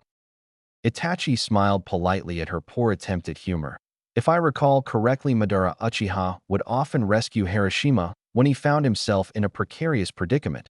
Consider this returning a favor, retorted Itachi. Tsunade's eyebrow shot up in mirth. Fair enough for a monotone, emotionally stunted Uchiha. Itachi smirked in response. I suppose from a tree-loving, emotionally erratic, prone to depression Senju, I'll take what I can get. It was now Tsunade's turn to smirk. Not bad, Uchiha. Likewise, Senju. Operation table, forgive me, I had to watch Grey's Anatomy LOL. To even have the slightest clue what to write may be a lot, inaccurate. Itachi lied on the hospital bed unconscious after being sedated.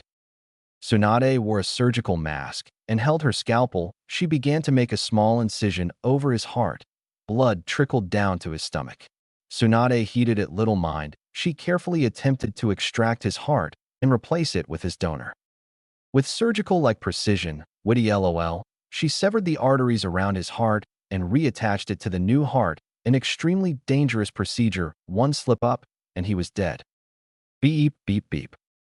Tsunade's head swiveled to the ECG. His reading were dangerously low. He's losing blood quickly. Shizen, prepare a blood pack for a transfusion or we will lose him. Shizen nodded and quickly began the transfusion. Itachi convulsed, blood seeping out of his mouth. Tsunade's eyes narrowed. He's reacting negatively to the transplant. His cells are attempting to kill off his heart. They see it as a foreign agent. And now he has a fever. Tsunade gently removed the trail of blood by Itachi's lip and held her hand over his chest. Her hands glowed green as she attempted to calm the erratic cells. If I can temporarily shut down his cell long enough for the new heart to get adjusted, it should be just enough time for his body to get accustomed to his new heart. However, shutting down his cells at his heart could very well kill him. She thought grimly. If I do nothing, he will die. She wiped the sweat off her forehead and diligently continued with her plan. She would have to risk it. Carefully immobilizing the pernicious cells, she then quickly sent her chakra to the heart itself, healing it of the minute damages. She slowly retracted her hand and healed Itachi from the incision. She watched helplessly as Itachi remained unresponsive. She hurried and grabbed the defibrillator. This was his only chance now. 1, 2, 3. Clear. Itachi's chest lurched forward. Still no response. Tsunade looked on grimly. I will not let you die, you hear me. Itachi remained unresponsive. 1, 2, 3. Clear. And the results were the same. There was noticeable change. Tsunade cranked the voltage higher. She needed the new heart to jumpstart itself. But this much electricity circulating through his body was dangerous. This was his last chance anymore, and he would surely die. 1, 2, 3. Clear. She shocked him once more. Tsunade's eyes widened in disbelief. Itachi coughed. She had done it. This was groundbreaking. Such a complicated surgery was unheard of. It would revolutionize the medical world, and without a doubt make advances throughout the medical field. She hurried to Itachi and immediately rested her hand over his forehead. His fever went down dramatically. How are you feeling? Asked Tsunade delicately. Itachi cracked his eye open and attempted to sit up, but was forcibly laid back down. You just went through a very delicate heart surgery, and your body is still in shock. Don't move too much. Your body needs time to recover. Itachi nodded slowly, still too disoriented to fully comprehend the situation. Tsunade looked at the ECG. His heart and breathing were stabilized. She looked at Itachi, who had passed out. It was appropriate. He needed the rest. She nodded her head. Her work here was done. She attempted to exit the door. Arigato, Senju, she heard someone say. Tsunade quickly looked back at Itachi, only to find he had once more drifted back to sleep. No problem, Uchiha, she smirked. Orochimaru and the Kazekage and the two Hokage versus Naruto. Naruto felt his heart beating through his ears. They were pounding. Thump, thump, thump. No one had moved, but he was overcome with a sense of dread. What was the move? It was like he was being attacked at every angle with a mating pattern in 3. Chess. Naruto's eyes glanced at Orochimaru, who remained as confident as ever, and then at the first and second Hokage, who had yet to move. He needed something to go off of, anything. There were too many variables. He had no idea what the Hokage's skill set were, besides the general knowledge, and Orochimaru seemed to become more unpredictable by the second. He was outnumbered and outmatched. His mind racing through several scenarios. Should I summon Kurama? No, not enough space, and even if there were, Hiroshima would subdue Kurama easily. Oh, Naruto, are you getting cold feet? If you won't lead this dance, then I will, mused Orochimaru with a saccharine grin. Orochimaru nodded to the Hokages, and they dashed at Naruto with frightening speeds. The Rinnegan is a dangerous dojutsu. One small slip, and I'll be killed. It will best to allow the Hokages to tire out young Naruto. In a battle of attrition against the two Hokages, he will surely lose. And with this, I'll get a first-hand demonstration of the power of the Rinnegan, concluded Orochimaru. The Naruto, in stride, silently withdrew his Raijin no Ken and aimed an overhead strike, which Naruto sidestepped easily and returned with a right-to-left strike. The Naruto expertly blocked with a sword thrust of his own. The blades clashed and let out a peculiar sound. It resembled a beautiful angelic number on the glass harp. This was poetry in motion. The Rinnegan and Naruto feverishly battled. Each stroke of the blade leveled the ground. Sparks flew from the steel and the intensity of the battle. They were in sync. Each move expertly countered and returned. Harashima interrupted the beautiful, deadly dance number with a spin kick which forced Naruto to leap back to evade the blow.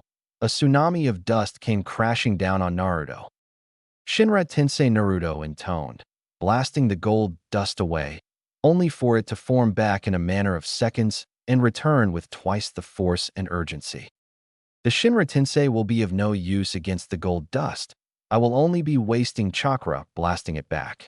Orochimaru chose well. Naruto noted. Flexing his hand, Naruto gripped his sword tighter. His heart was racing, but not in anxiety or nervousness. No, this was excitement. The prospect of him dying was very real, but yet still this was thrilling, exhilarating.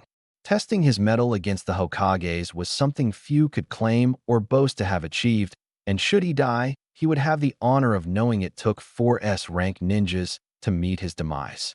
He watched his adversaries keenly, silently taking in every detail, ranging from their gait to the subtle twitch in fingers.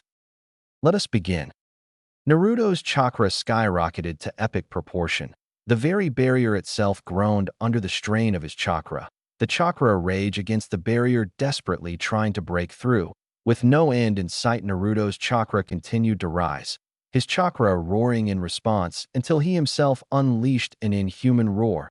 A blinding golden light eclipsed the arena, blinding everyone. The light subsided rather quickly, revealing Naruto, who looked relatively the same. The only difference was he was now encased in a golden inferno of chakra, forcing his long hair to stand on ends. Shadow Clone Jutsu, Naruto silently intoned. Without a second of delay, 3 shadow clones shimmered to existence. 2 shadow clones flanked Naruto, and the third retrieved Gaara's unconscious form and took the rear. Seal less shadow clone. I would expect no less from you, my dear boy, thought Orochimaru. Naruto raced towards Rinnegan, eager to continue their feverish dance. The Rinnegan accepted, thrusting his sword in a forward straight jab. Naruto parried with a sword slash, uplifting the former Hokage and sending him sailing away. He was quickly forced to retreat, as gold dust spears rained a hailstorm against him. He evaded each spear expertly and stabbed Orochimaru into the ground.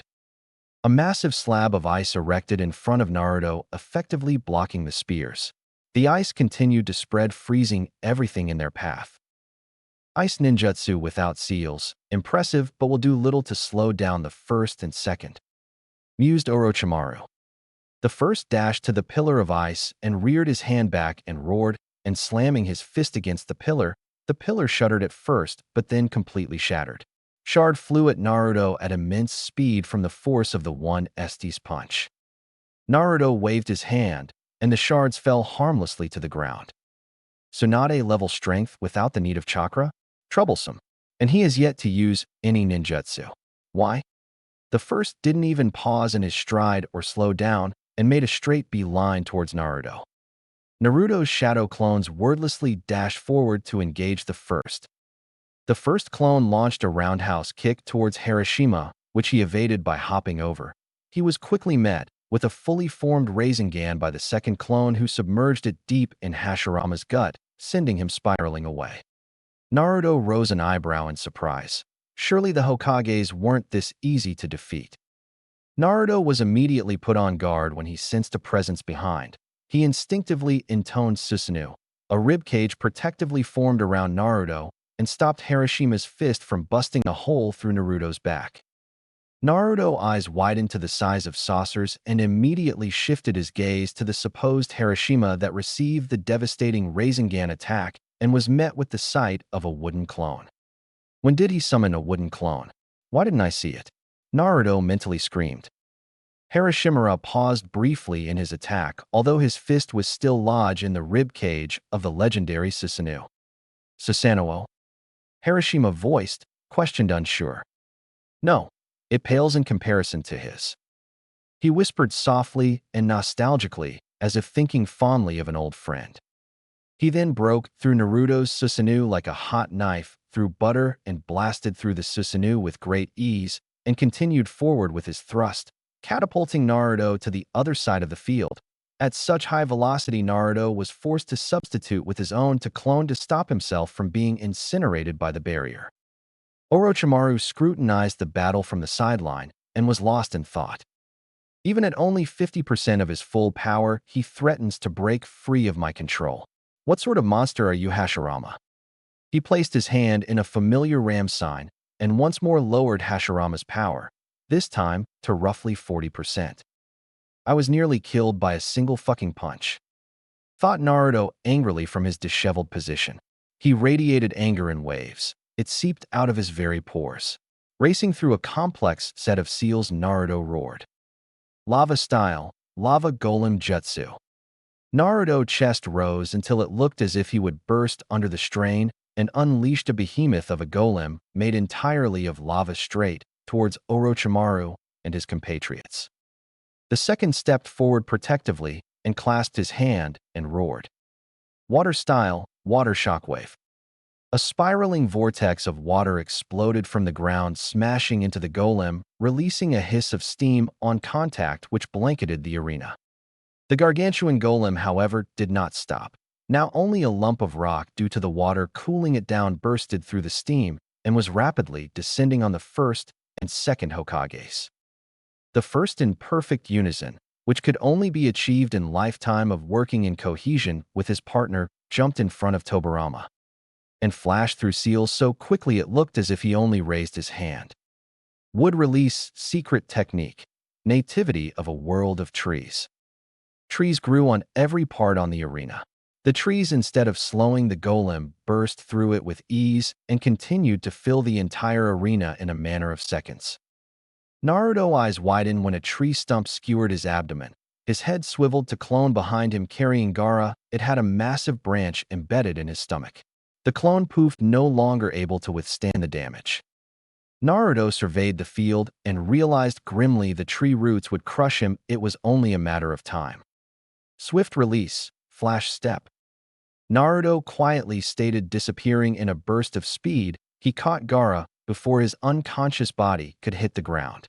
With one fluid motion, he vaulted over the sea of trees in one leap, immediately seizing the high ground. The trees, as if they had a mind of their own, attempted to constrict Naruto and began lashing out their branches at him. Naruto looked on impassively. He shifted Gaara until he was carrying him in a fireman position and slashed the invading tree appendages with Hyarimuru. However, the trees that were cut down were replaced with dozen more and descended on him faster. Trees grew closer and faster and constricted Naruto and Gaara until they were completely submerged under the multitude of trees. Orochimaru looked on in a surprise and aghast. He wasn't so supposed to die. Fearing the worst, Orochimaru was about to tell the first to clear the forest until he heard a faint, barely audible wind style, divine hurricane. Every tree in the arena was uprooted and obliterated. Naruto was lifted 10 meters in the air and was encased in an orb of wind. The intensity of the wind increased even after the trees had been destroyed. Cyclones viciously, savagely lashed out in a 360 direction, wreaking havoc on everything in its path.